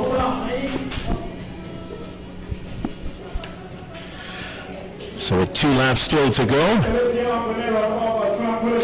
Calicia Aguilera has now moved into second place. And I think Sarah Rogers has still held on to third place. So it's Kaylee Ford in still leading here, and she is coming around again. She's now, she was actually holding on to a lead of a quarter lap, but she's now opened up a lead of just about a half a lap now. The time she's trying to beat is 4 minutes, 59.15 seconds. Let's look at the time as she goes past to get the bell here. Kaylee Ford, just over 3 minutes and 30 seconds. A minute and a half she needs here to finish this fast lap and qualify for the Carifta Games. Things are looking very rosy here if you are a supporter of Kaylee Ford. Second place is Calicia Aguilera, the Tranquility runner. She's also racing after a place in the Carifta Games team. The Tranquility runner will have some work to do here. Qualifying time 4:59.15, and she's going to cross the line about 4:20. Calicia Aguilera gets the bell. She has a lot of work to do here if she is to get into the Carifta Games. But Kaylee Ford, 4:25, 4:59. Ford has gone past the Abilene Wildcats runner, Kaylee Noel. Ford looking at a time of 4:59. She's going to get there. Here's Ford.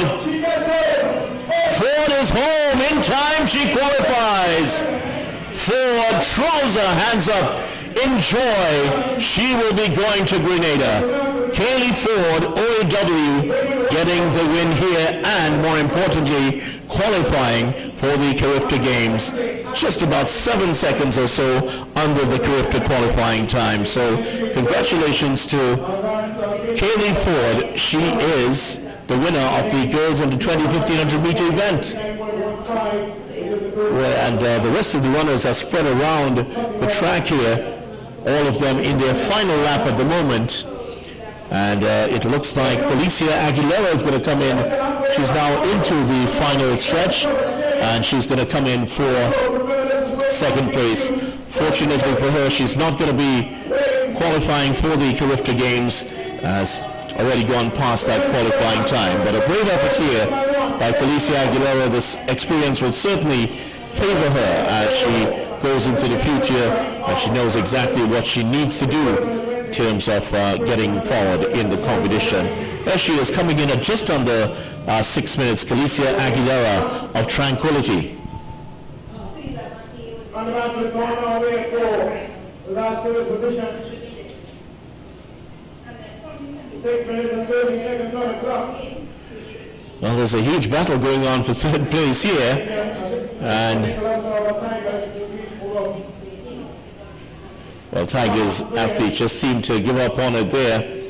And here's the athlete coming in for third place, 6:29 the time.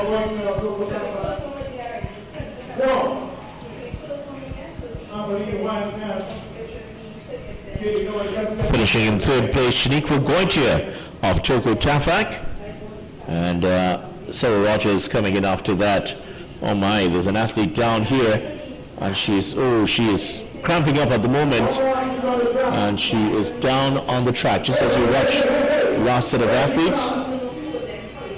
Final athlete coming across the line now, and this is the athlete from Abilene Wildcats. It's Kaylee Noel, and she finishes at just over 7 minutes and 10 seconds. So there's the completion of the girls under 20 1500 meter race, and the big headline is that Kaylee Ford has she has qualified for the Carifta Games. 4:47.69 is her time, and she gets there, booked her spot, place in the finals in Grenada.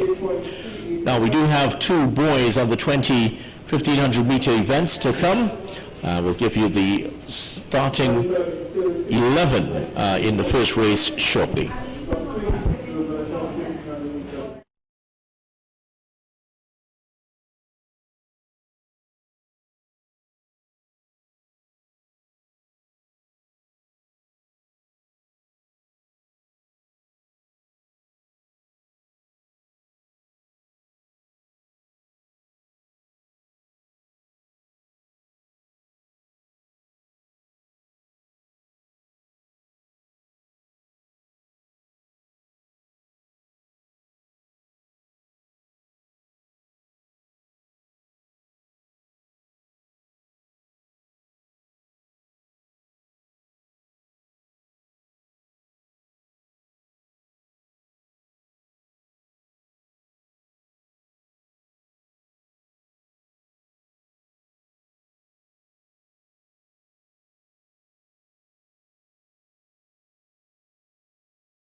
Boys on the 20 1500 meter event just about to begin, and there we go with the start of section 1. 11 competitors entered here.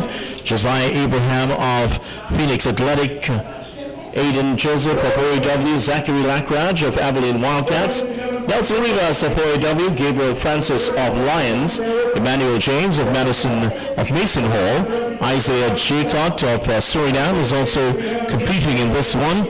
Joseph Matthew of Phoenix, Alex Brown of Tigers, Shane Bissoon, the unattached runner, and E.J. Andrews of Faizabad are the competitors in this race. Led by the president of the World Team and the entire board, providing this platform for the athletes to attain their greatness.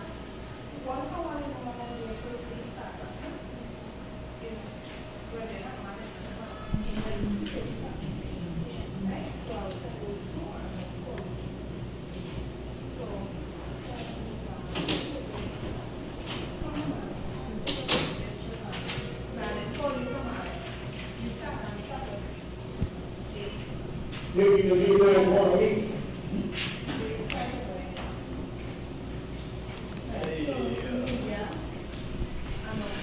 So as we go into the second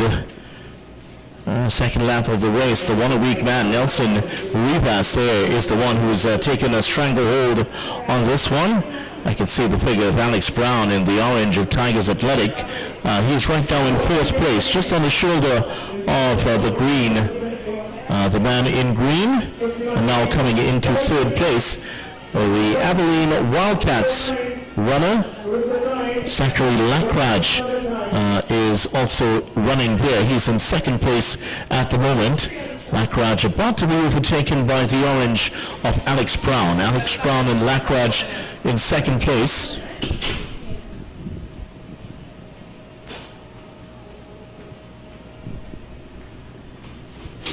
Isaiah Jacot of Suriname is the one in 1st place at the moment, and he's attempting to qualify for the Carifta Games. The qualifying time, 4 minutes 11.49 seconds, and just in case you're interested, the World Under 20 qualifying time, 3 minutes 48.00 seconds. The athletes go past the starting line for the 2nd time, and they will be coming to take the bell for the last lap. The man from Suriname leads significantly here. Isaiah Jacot ahead by a quarter lap at the moment here. Now moving and taking a 2nd position.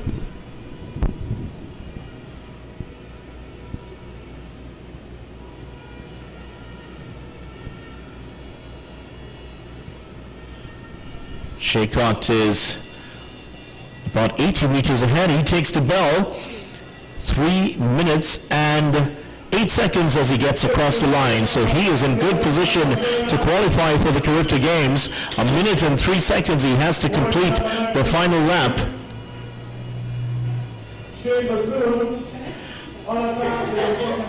Shane Bissoon now in the 2nd position in the blue and black, and in 3rd place at the moment here in this one. Seeing the white and red, the athlete in white and red going past for 3rd position. Those are the top 3, but right now passing the 200-meter mark is the man from Suriname, Isaiah Jacot, who is quickening up. If anything, he's opened up his lead now to just over half a lap. And he's racing around the final turn. Certainly it has been a hugely impressive performance.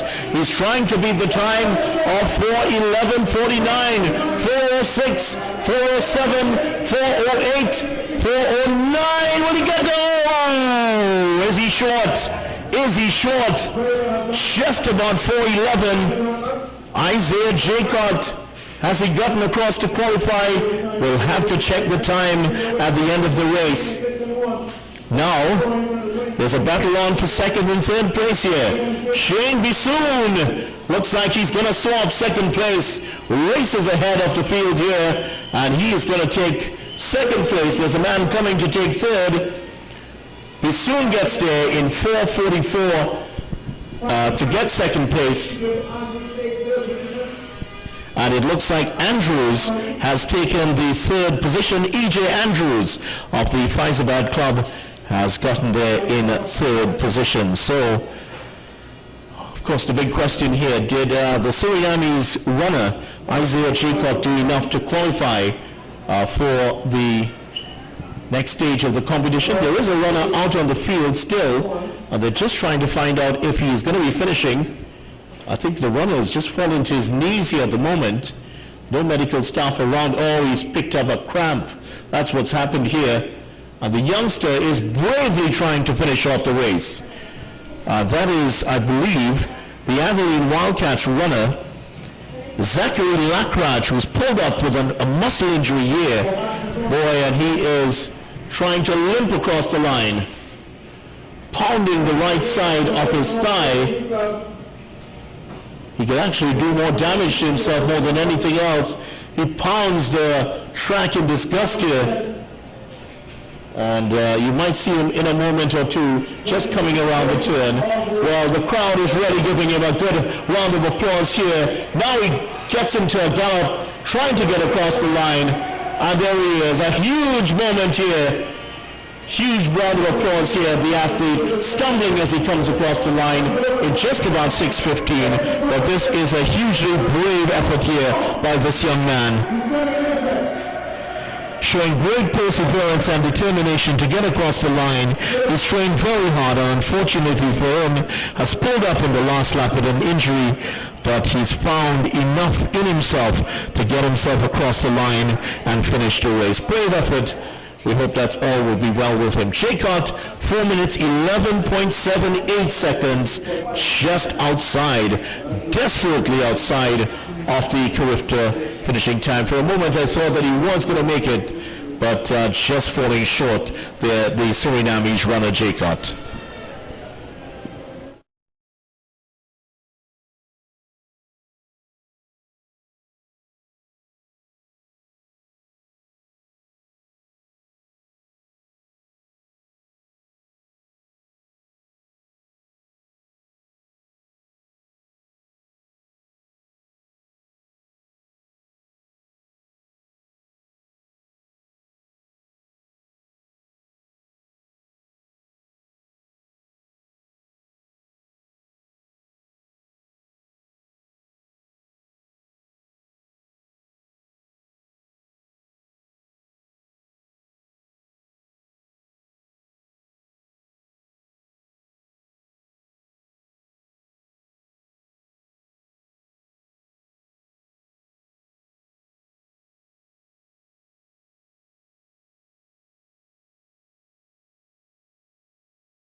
Well, there we go with the start of section 2 of the boys on the 1500 meters. 12 athletes involved in this one, including Tafarai Waldron, the Cougars runner in the green, who already is up in 5th place here, 4th place now, and he is in action here.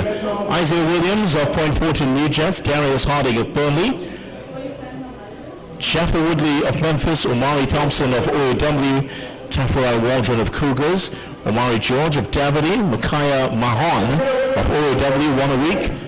I call Pariah of the Altash Runners is also out there. Caden Suratan, Richard Jones, our racing team, and they go past us for the first time, and it's Waldron out in front, just under 48 seconds for the first lap. Good pace already.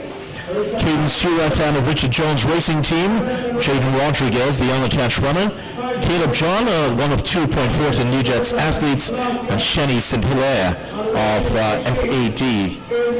Waldron out in front at the moment, and I believe this could be Omari Thompson just behind him.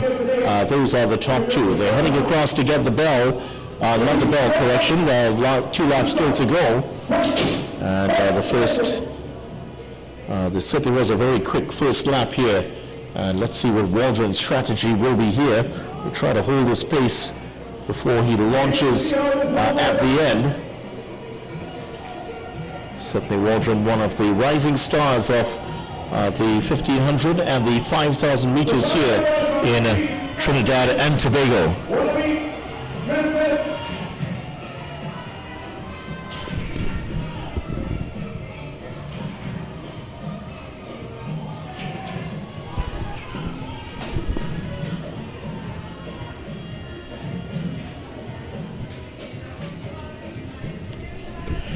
So Micaiah Mahon in second place, and Jaffa Woodley is the man who appears to be in third place, the Memphis man. Those are the top 3, and they are followed quite closely by Darius Harding, the Burnley man, who has started to drop back just a little bit. Waldron has opened up a little bit of a lead here on Micaiah Mahon. He and Woodley of the Orange Shoes persuasion, they're trying to keep the man out in front, Waldron, honest here. But Waldron in the green of Cougars, he is leading at the moment and has opened up a lead that is growing with every step here. 10 meters the lead here for Waldron at the moment as he's coming to take the bell. The time to look at is 4:11:49, and Waldron comes across the line in just under 2 minutes and 57 seconds. So he has stolen a march on the field here, Waldron, and Waldron looks like he is in contention for a place in the Carifta Games. The other 2 men behind him, Mahon and Woodley, also looking in good condition, as is the Burnley man, Darius Harding. Those top 4, they look in contention for a place at the Carifta Games, but the man in charge of this one at the moment is Waldron, and the Cougars man starting to stretch his lead just a little bit more. 15 minutes, 15 meters is his lead at the moment. 3:37 and counting. 4:15 is the magical time here for Waldron. Comes into the final turn here at 3:45 on the clock. Waldron is accelerating now, 350. He's going to make it here. Tafarai Waldron. We're just about to cross the 4-minute mark, and Waldron gets across the line in just about 4 minutes flat. He qualifies for the Carifta Games. 4:06 here for the man coming in after, and 4:07. All 3 have qualified for the Carifta Games. So Waldron, Mahon, and Woodley look like they've done enough. I'm not so sure about Harding for Burnley. We'll confirm that in a moment as the athletes start to pile up as they come across the line. Now, here's the Point Fortin New Jets man. I believe this is Caleb John coming across the line, and a couple of unattached athletes, Jaden Rodriguez, Mikhail Paria, also coming in to finish. And we're just seconds away from the end of this one, but I think we've seen perhaps the top 3 athletes here achieve the qualifying time for the Carifta Games. 4:11:49 is the qualifying time, and it looks like those 3, the top 3 in the race, certainly they were pulled to the front along with a Waldron, and all 3 have seemed to go on to achieve that qualifying time. Well, Waldron has left a trail of destruction behind him. Men are lying on the turf. Waldron looks like he's going to run a few more. He does also compete at the 5,000 meter level. So Let's see. We're all waiting for the time at the moment here. Remember the time, 4:11:49. They're just wrapping things up at the moment. As we await the times.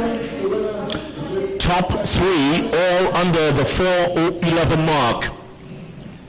Top four, in fact. Top four runners under the 4:11 mark. Top four runners have achieved the Carifta qualifying time. Harding finishing in fourth place. His time was 4:07, and certainly a really fast race here. The best one we've seen in the 1500 so far, and really Waldron's Industry at the front here really pulled apart this field, and he won it by a long way. So that's the end of competition in the 1500s. We do have the finals coming up in the 100 and 400 later on today. And as the action continues here at the 2024 N3A's TT Carifta Trials.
For all your catering needs, weddings, baby showers, sporting events and much more, Rachel's Catering Services.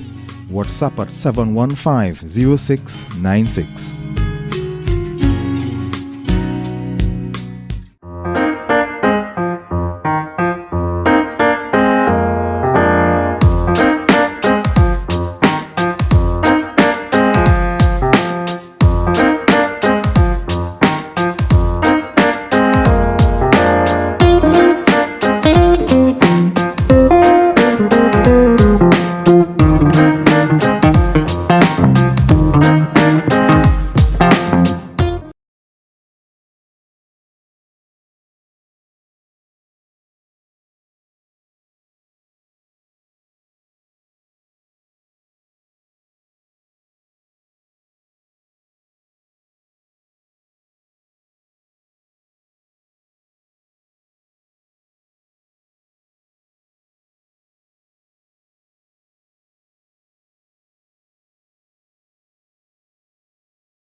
Well, we're ready for the start of the girls under 17 400 meter finals here. It's finals time here now as we go into the 400 meters, and we start off with the girls under 17 400 meter dash. Here's the field for the finals. Tisha Russell of Krugers in 1. LaQuisha Robley of IG Fastlead in 2, Janisha Allenby of Memphis Pioneers in 3, Delana Rouse of Point Fortin New Jets in 4, Zaria Pascal of Davide Progressive in 5, Kaya Hyson of Fulfilling Athletic Potential in 6, Jaquay Stewart of Zenith in 7, and Janaya Tobias of IG Fastlane. She is in lane number 8. Fastest time in the event in the preliminary round was Kaya Hyson, who is in lane number 6, and she clocked 58.02 seconds in that opening round. Next fastest is the athlete in lane number 7, that's Jaquay Stewart of Zenith. She was a minute at 0.02 seconds here. So 6, 7, and 5. Soraya Pascal, the Davide Progressive athlete, those were the 3 fastest ones in the competition in the preliminary round. So here we go, just seconds away from the start of the girls under 17 400 meter finals. And there is the start. It's a good one for Hyson, who is now starting to already make up ground on Stewart just to her right shoulder. In fact, she's blazed past Stewart and now has Janaya Tobias in her sights, and she's now blazed past Tobias. So Hyson has done a very high standard here at the start of the race, and it is Soraya Pascal who's the one most likely to get into that second place position. But at the moment, Hyson is blazing across the Mondo track here at the Hasley Crawford Stadium. Hyson significantly ahead, putting in a chase now to try to get that second place position is Zaria Pascal. But Hyson in control as she goes with 17 meters to go. And Hyson is blazing across the track. Look at her go. The crowd is getting behind her, and she's going to win this one quite comfortably. Let's look at the finishing time. Just under 57 seconds. Coming across for second place, Jaquay Stewart was the one who came across for second, and the Point Fortin New Jets athlete Delana Rouse finished in third place in this one. But Hyson, most impressive in the opening stage, and Hyson does it again, 56.16. 56.16 is the time for Kaya Hyson, and the fulfilling athlete dream athlete there. Stewart 58.82 and Rouse 59 flat in third place.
Many predict for the boys under 17 400 meter final will be the battle of the twins, and the Lewis brothers are there involved in this one, and we'll tell you where they are. Starting off in lane number 1, Carl Samuel of Wanawik, Mikhail Paul and the Purple of Concord is in lane 2. Darian Whiteman of RSS Phoenix, one of 3 athletes from Phoenix involved in this. Cordell Lewis won a week 51.35 in the opening round. He is in lane number 4. Cheslon Gordon of RSS Phoenix 51.63. He is in lane 5. Cordell Lewis won a week, and he was the fastest man over the distance in the opening stages, 51.07. Karen Daniel 51.40 in 7, and Jaleel Eugene of Concord 51.75. Those are the best of the runners so far. We're just seconds away. Boys under 17 400-meter final. And there we go with the start. The twins have started well here, and if anything, the man on the outside of it, that's Cordell Lewis, has started better than Cordell, and the twin brothers are certainly in some with a fight here. But it is Cordell Lewis who clocked 51.07. He's already crept up on Karen Daniel of RSS on the outside of him, but going quite well is Jaleel Eugene, the Concord athlete, who's looking pretty good. Now they're starting to pull him in. Cordell Lewis and Karen Daniel have started to pull him in, and here comes Cordell Lewis into the final 10, and he has a slight lead. In fact, the man just beside him is putting in a huge battle here. Lewis and Cheslon Gordon ahead. Gordon holding on. Lewis gets ahead to take it. And Cordell Lewis just shades out Cheslon Gordon to take the win here in the boys under 17 400-meter dash. Exciting race, one of the best of the day. Lewis was in front, he lost out to Gordon, and then had the guts and the gumption to come back to win. Lewis 50.30, Gordon 50.35, and his brother Lewis finishing in third place in 50.31. So it was Cordell Lewis in first, Cheslon Gordon second, and Cordell Lewis, the twin brother, finishing in third place. So those are the top 3 of the boys under 17 400-meter dash. That's how it's finished here, and we'll have the older, well, not the older, but Cordell Lewis 51, just getting over that 50-second mark. Well, the girls under 20 will be starting in just a little bit, and the athletes just making their way across the track at the moment here. But 2 really exciting races in the boys and girls on the 17 400-meter dash, and still 2 more races to go in the 400 meters as we move on up towards the end of day 1 of the 2024 N3A's Carifta Trials.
Girls under 20 400-meter dash, penultimate race in the finals for the 400-meter races here. Let's give you the field. Maya Mitchell of Abilene Wildcats in 1, Tiara Simmons of Burnley in 2, Akela Sayers of Memphis in 3, Natalia Eastman of RSS Phoenix in 4, Diamond Paul of Point Fortin New Jets in 5, Angel Davidson of Mason Hall Police Youth Club in 6, Charis McKee of Cougars in 7, and Tanika Clement of Genesis in 8.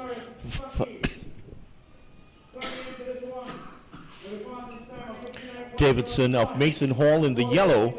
She was the only athlete to get under the 1 minute mark in this race. She clocked to 59.75 in the opening round. Just above that mark was Diamond Paul of Point Fortin New Jets. She is in lane number 5, 1 minute, 0.18 seconds in that one.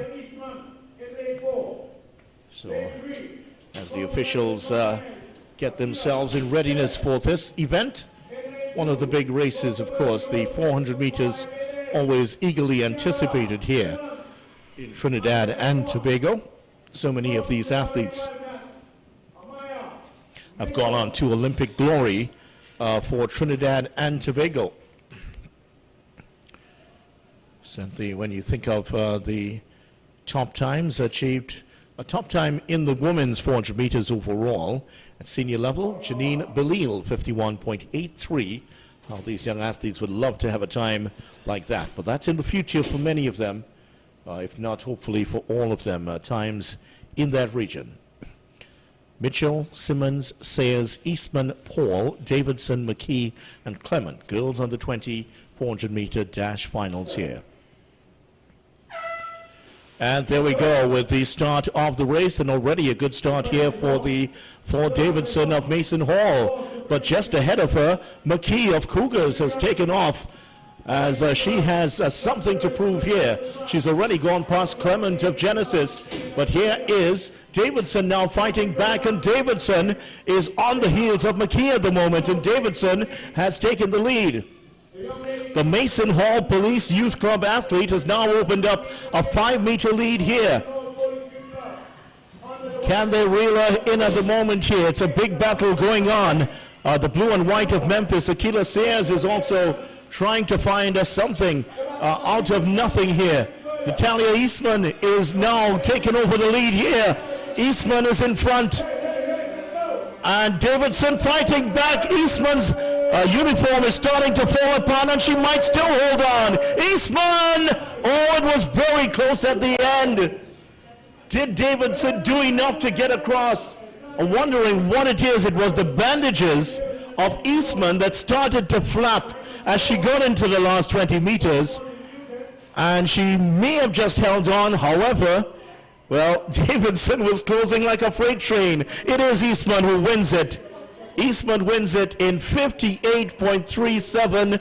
Davidson desperately second in 58.38. Flapping bandages and all, Natalia Eastman, one of the stars of the secondary schools meet of RSS Phoenix, ends up taking it in the end here. What an exciting end. An action-packed girls under 20 400-meter dash. So Eastman, Davidson, and in third place, Paul, 59.74. That's the top 3 finishers. Last race, last final of the 400 meters coming up.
Final race.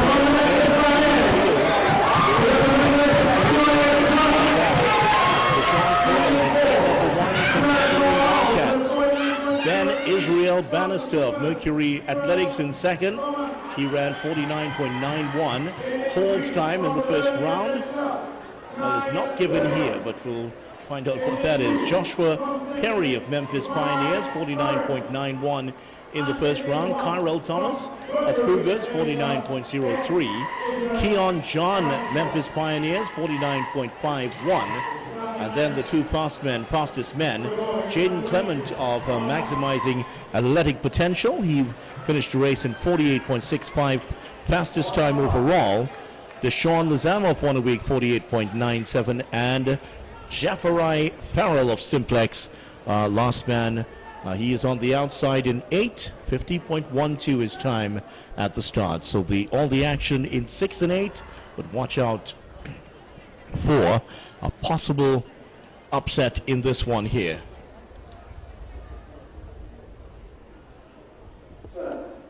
And here we go. There's the start here, and already starting off well. An excellent start by Deshaun Lizama. Following him now is Jaden Clement.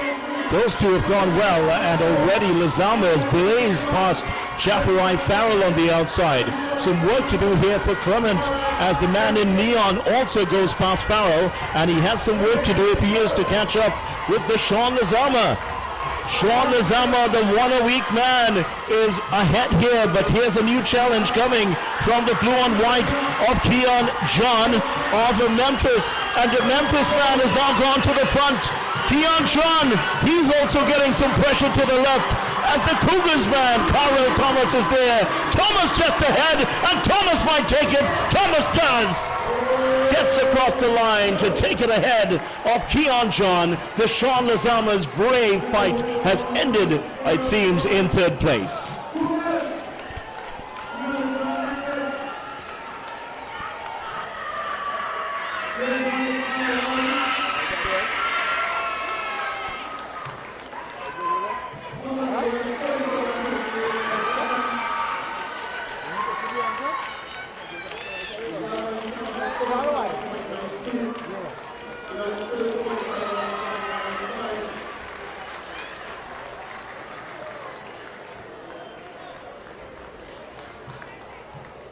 So there we are, the top three.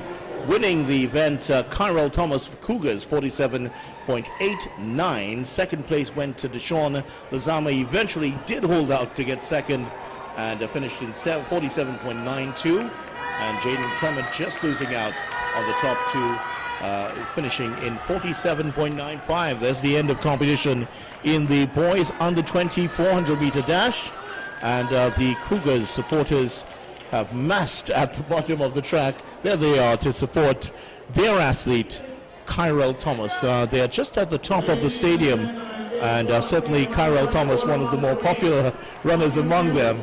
I haven't seen this much. They were waiting for the other athletes to applaud them in, but Kyrell Thomas has won it here. He's just waiting, doing the official bit before he comes up, and the Cougars athletes are screaming his name at the moment, and they're baying for him to come across and celebrate with them. But what a good run that was from Kyrell Thomas. 49.03 in the opening round, and has upset the likes of Clement and Lizama coming in. They were the two fastest coming in to the finals, and gets there to take the win.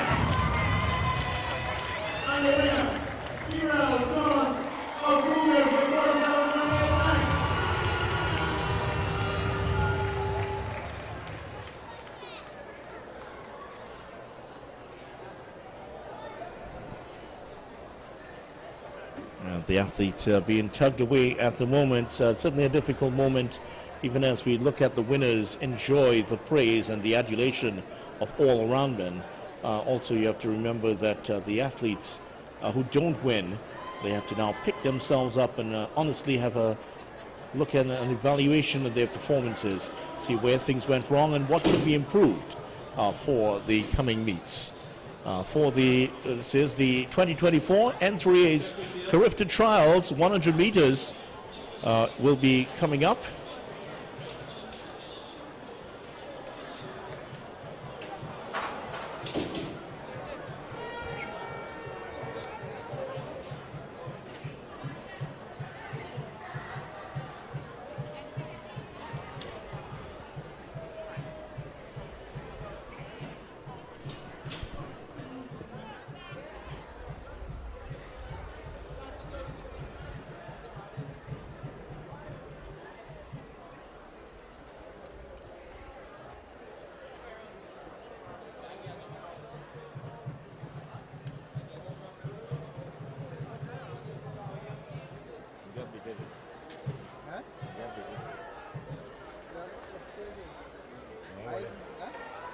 see this one already and not there.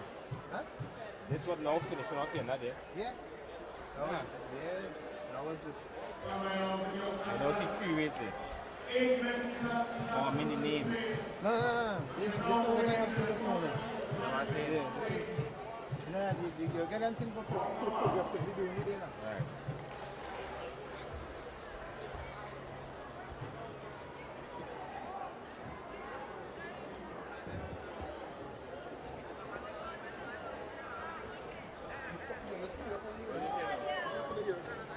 No, these are octathlon. This is like a decathlon. This is our final. This is the multi-event. Yeah, very bang for this. Allow them to receive points and points and points. No, what's now? You're getting Already taking Olivia Zaka Rosa, our Mason Hall Police Youth Club.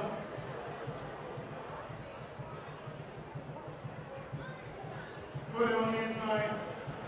Azaria, Tobago Falcons. And in the next also, the Dogs and Mara Phoenix, Azaria Vision, Ttnaaa.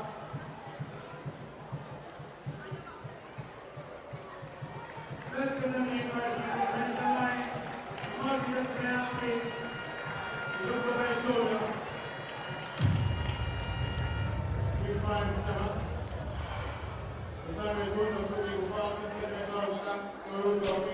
All that will bring an end to competition in the 400 meters. That was the octathlon.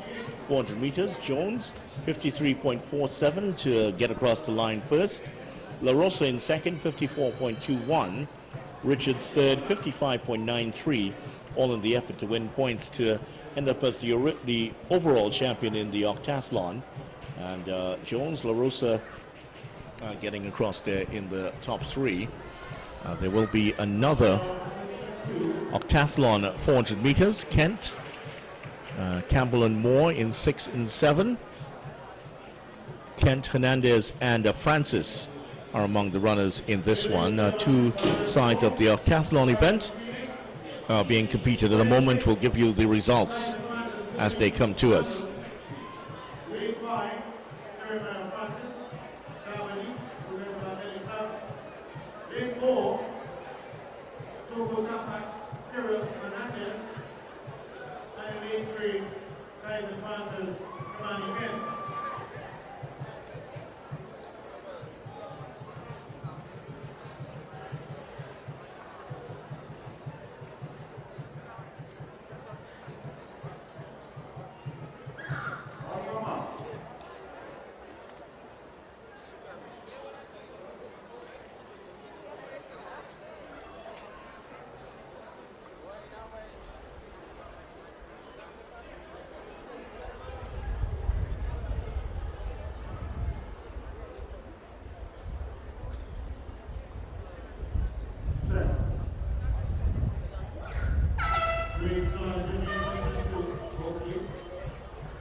Nah, this is just like the first one.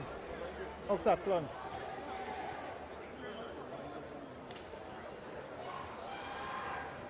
Yeah, octathlon. I'm going for the slider.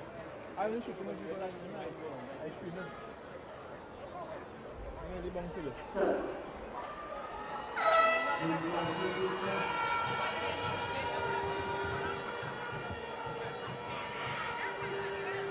Number 2, trying to accumulate as many points as possible. Darius Moore, Phoenix, Philip Campbell, Tyson Mandel, Jeremiah Francis Davide, Terry Hernandez, Togo Kappa, Samantha Kent, Tyson Mandel,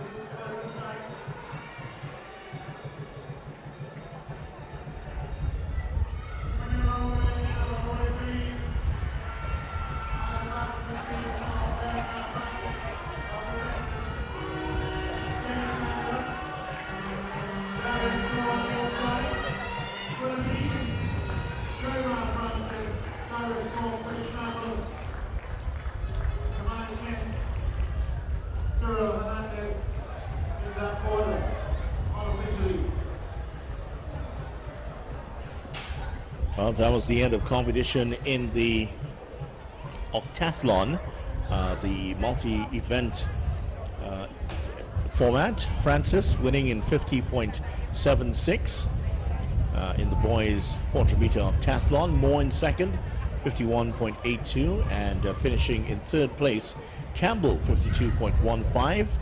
And of course, the highest points will be given to Francis, and the competitors, the higher you finish, of course, the more points you receive in the octathlon.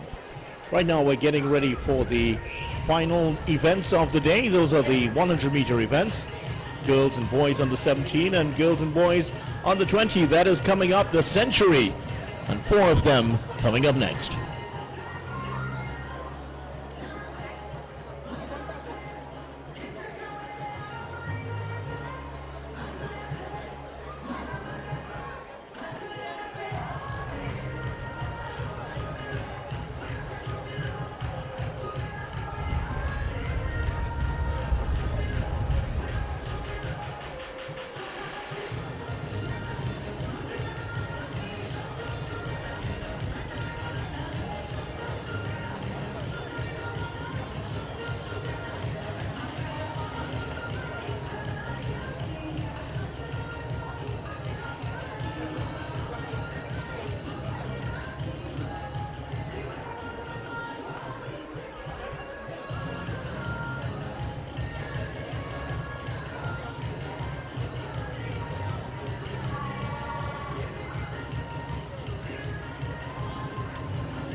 For all your catering needs, weddings, baby showers, sporting events and much more, Rachel's Catering Services.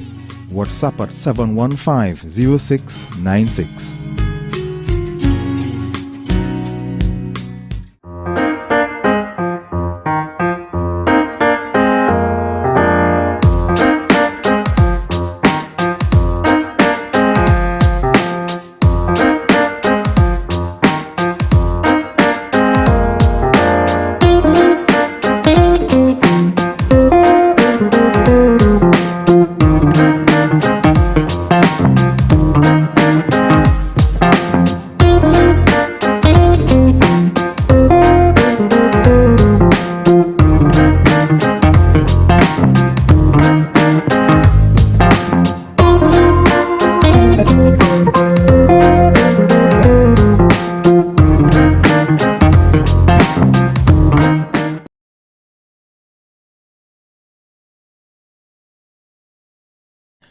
For all your catering needs, weddings, baby showers, sporting events and much more, Rachel's Catering Services.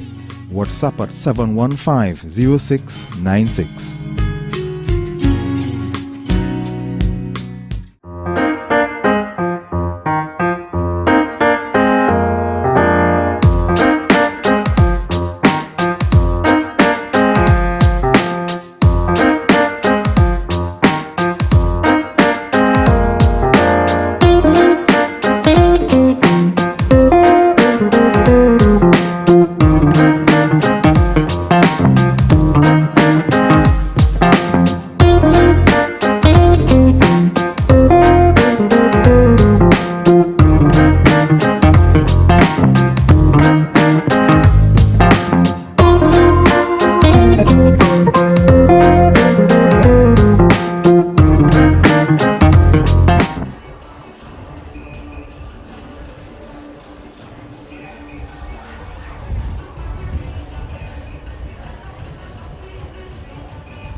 this year also in the boys and 17 long jump.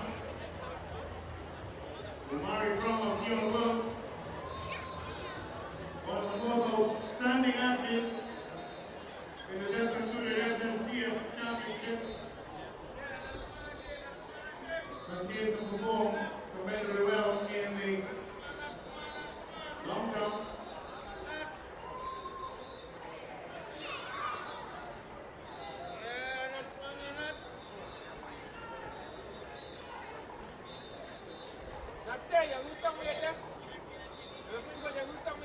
Yeah, plenty walking.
Information coming from database on the just included boys under 17 long jump.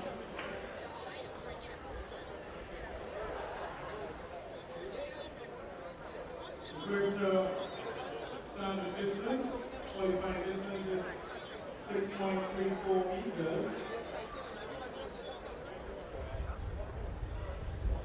The third best round in the just included boys on the 17 long jump. Front was Michael Paul, 6.45 meters. Yes. Two young men have gone beyond the distance of 6.34 meters. The first qualifying standard distance. It is the New Worlds for Murray Brown with a 6.61. Here's the Crawford Stadium. Come on, here. No wonder he had a smile on his face after sixth and final round, because at the very end he got a 6.74 during this week, winning and also going beyond the 6.34 from the front goal. Tariq Benson.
So here we go. It's the final set of events here in the 2024 N3A's TT Carifta Trials Day 1.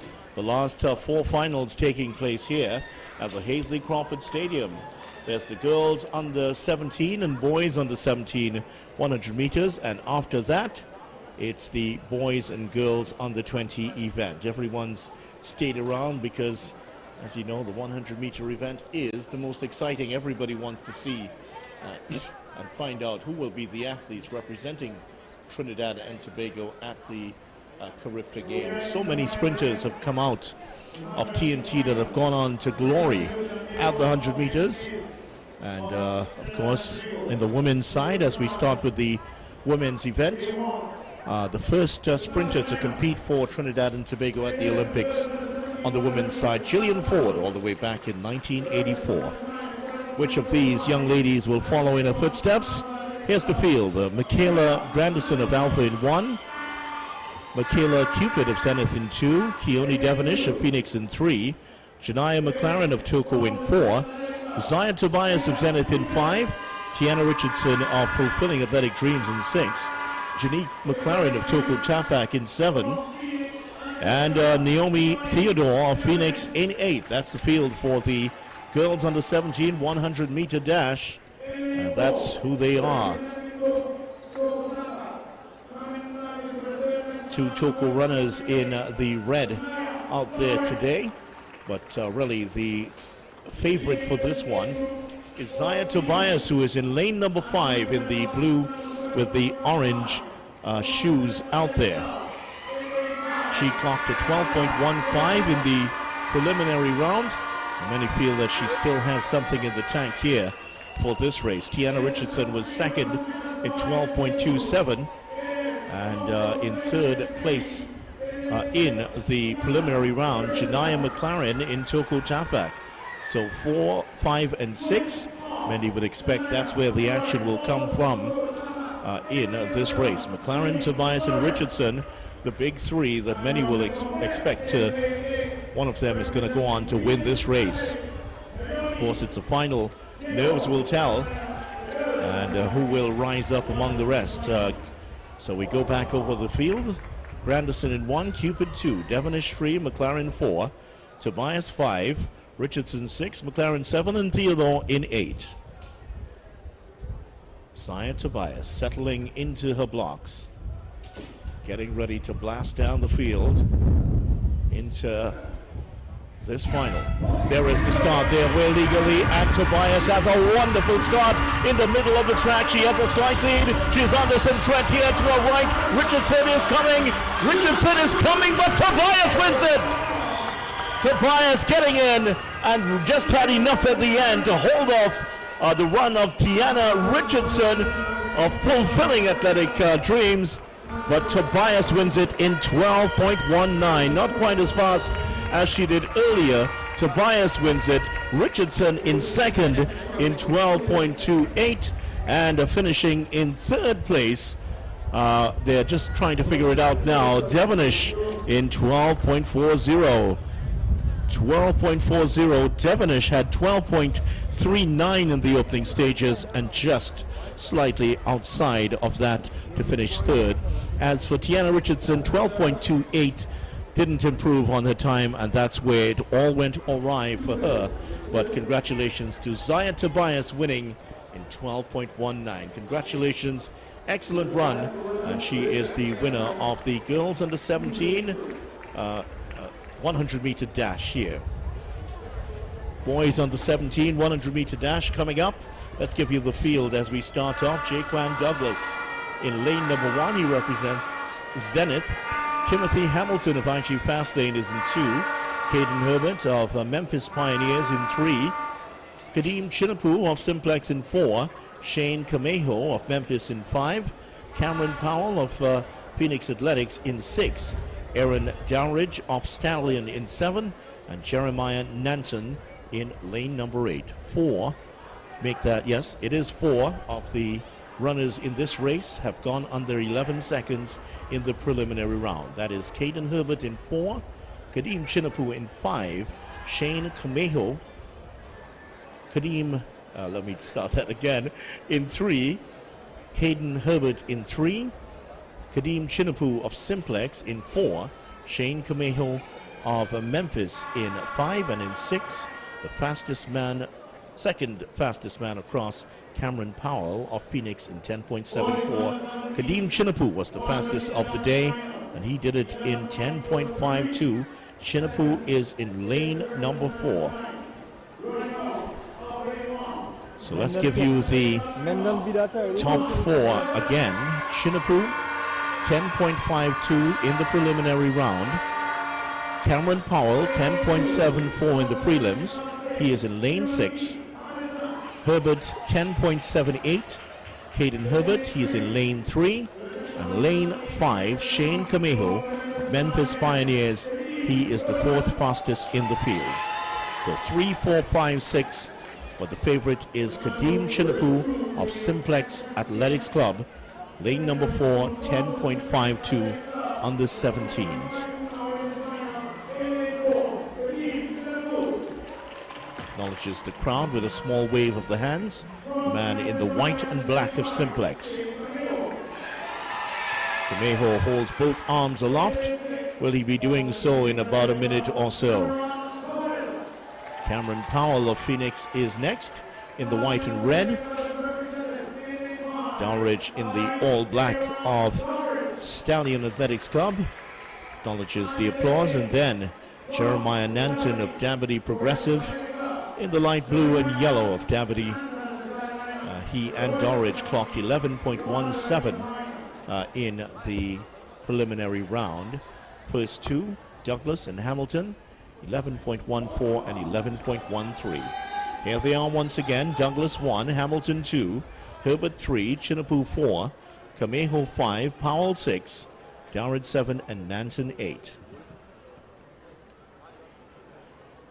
Last minute thoughts here with these athletes as they get ready. Their final stretches settle into their stances.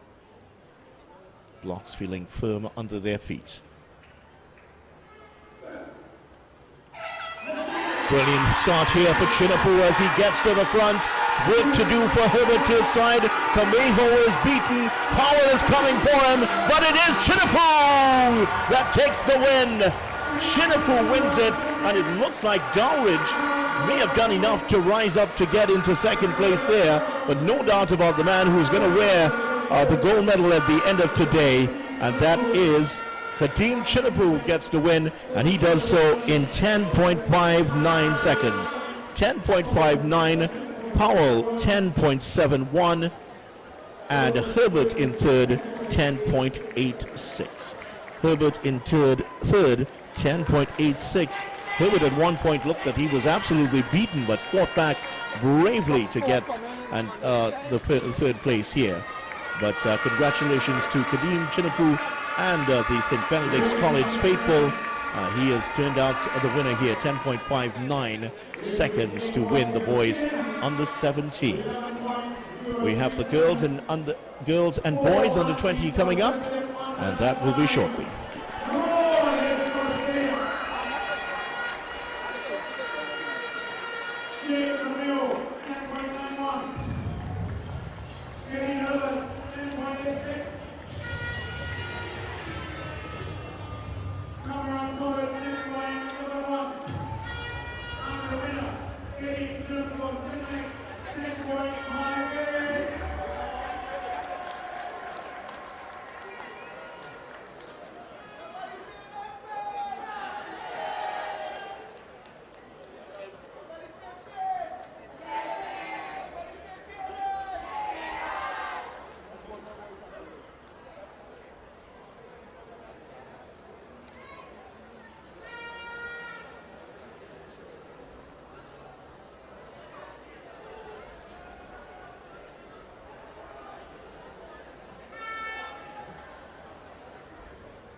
points.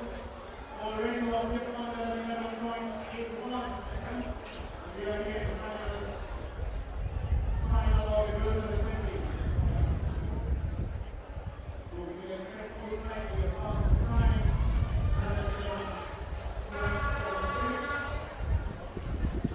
Well, just about ready for the girls under 20 100-meter dash finals.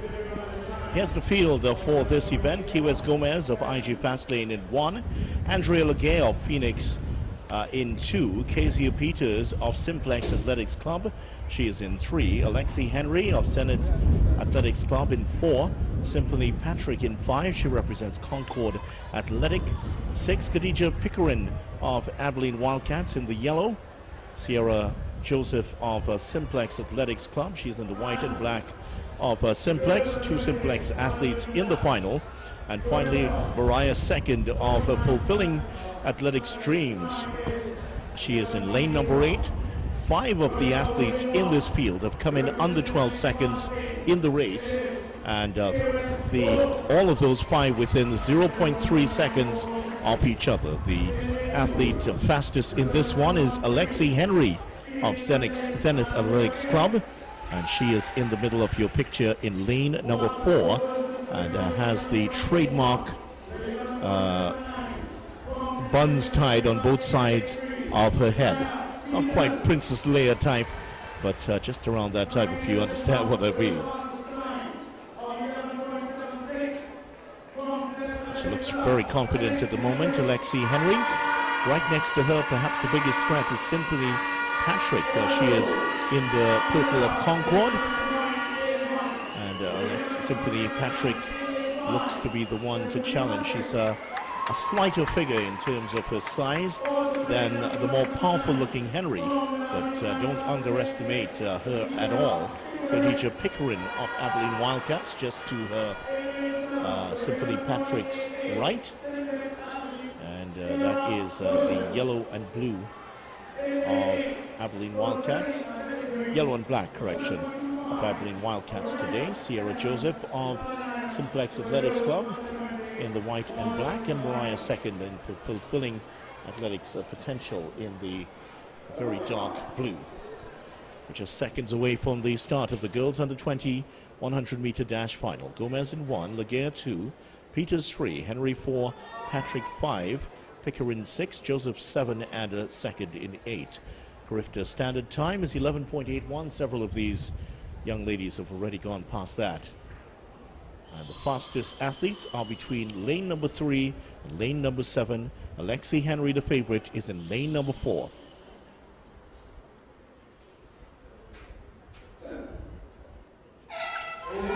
A superb start here for Symphony Patrick, who's gone to the front. Henry is coming though. Henry is coming up on the outside. She's just ahead, but Patrick doesn't to win.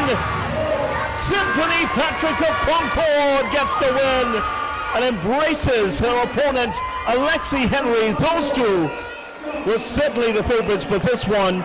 A wonderful start there by Symphony Patrick, went to the front. Henry started to come at her, but there was enough in the tank for Symphony Patrick to dip back down and get the win. Let's see the times. Symphony Patrick, 11.67, faster than her time, 11.70 for Alexi Henry, and those two finishing in top 2. Pickering, 11.79. An excellent performance here from the young ladies, but what a performance that was. Special effort there by Symphony Patrick to get the win. It was a huge battle between those two. It was always going to be those two to rise up here today, but Patrick showing some real class here to get the victory. Last race of the day will be the boys under 20 100-meter dash. That is coming up.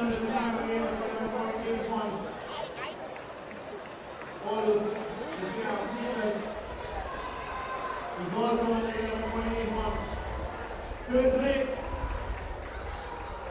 Khadija Pickering on Abilene with 11.79.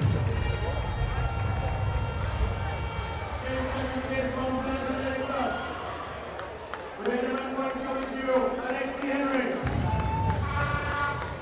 And the winner also looking on at 11.8. with 11.67 from Concord, Symphony Patrick.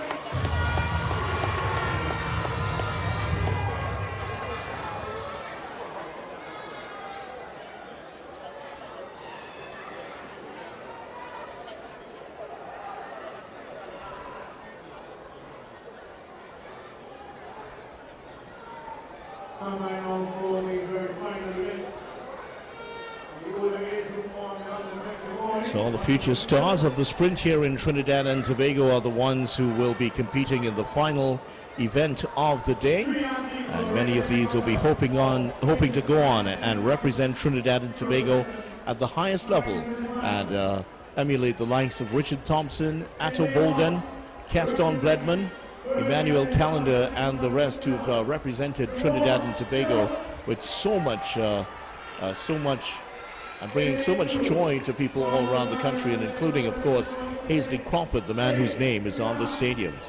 Let's give you the lineups once again. Stewart of Burnley in 1, Wickham of Stallion in 2, Jamario Russell of Memphis in 3, Hakeem Chinapu of Simplex in 4, Dylan Woodruff of Cougars in 5, Mikhail Bayer of Simplex in 6, Jordan Noel of IG Fastlane in 7, and Kareem Solomon of Simplex in 8. We've already had one Chinapu to win today. Kareem Chinapu of Simplex won the boys under 17, and can his older brother now do the business here. Hakeem Chinapu is in lane number 4. He did not have the fastest time coming into this event. He was second fastest, jointly with Jamario Russell, who is racing out of lane number 3. The fastest man and the favorite for this one is Dylan Woodruff, the Cougars man in the green and black of Cougars and the green shoes to match. He is in lane number 5. That's your favorite. Just to his left, Hakeem Chinapu. Many feel this is going to be a battle between those two fine athletes. Woodruff was up in the stands earlier, looking very relaxed, big smile on his face. He knows that the pressure will come to his left, but also if he looks to his right, there's the very speedy Mikhail Bayer there. The fastest time in the field, 10.51. Slowest time, 10.69. Not a huge amount here. The slightest mistake could cost him the medal. Final event of the day, boys under 2,200. Brilliant start here. Oh, it's a false start. Oh, boy. Oh, that does not look good. To my eye, to the naked eye, it appears that Hakeem Chinapu was the man who got out first. Oh, my, that could be huge here. Yeah, Chinapu, I think. Many felt that he was feeling the pressure, and who wouldn't at this level? Who wouldn't feel the pressure that has been exerted here by Dylan Woodruff? Hakeem Chinapu might be in some problems here. Yeah. At least to the naked eye. Let's see what the officials come up with here. Yeah. Chinapu has his hands behind his back. The officials coming across. Who is it going to be? They're still deliberating over it at the moment here. The officials have now been called back, so the suspense is lengthening here as the light fades at the Hasley Crawford Stadium, final event of the day, and we're already getting some drama here. A lot of nerves, a lot of pressure. There's a card coming out. Who's it coming to?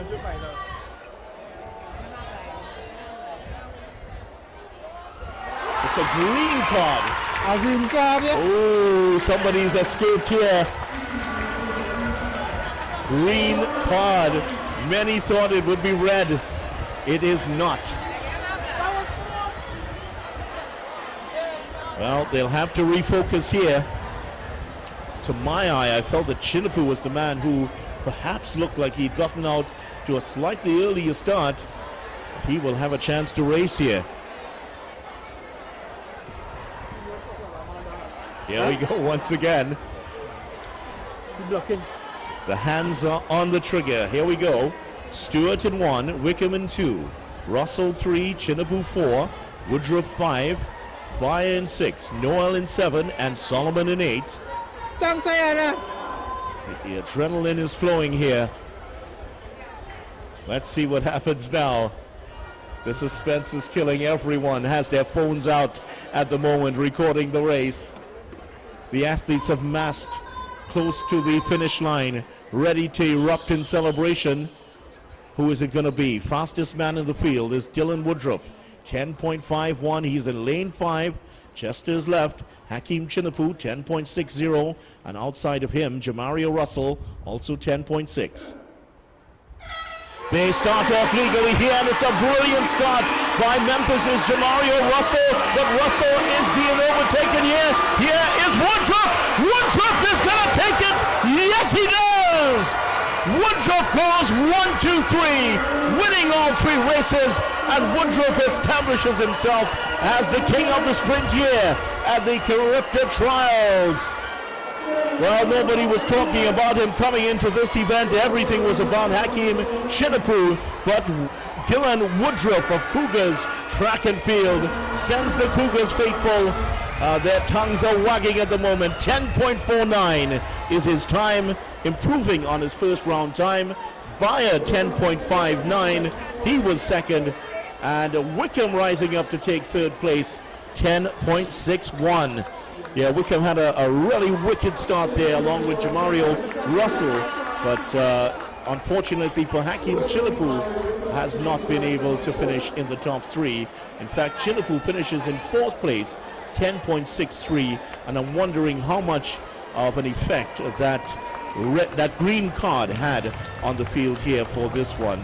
But what an exciting finish to the end of racing for today. Dylan Woodruff just dipping under his 10.51 that he clocked in the earlier rounds of the competition. So that is the end of competition for today. We certainly hope that you will join us for action tomorrow. A lot of track and field action here at the 2024 N3A's TT Carifta Trials. We hope that you enjoyed this presentation on Wave TV. On behalf of the team here at the Hazy Crawford Stadium, I'm Vidya Ramphal bidding you goodbye, and for now, don't forget to join us at 10 a.m. tomorrow.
For all your catering needs, weddings, baby showers, sporting events and much more, Rachel's Catering Services. WhatsApp at 715-0696.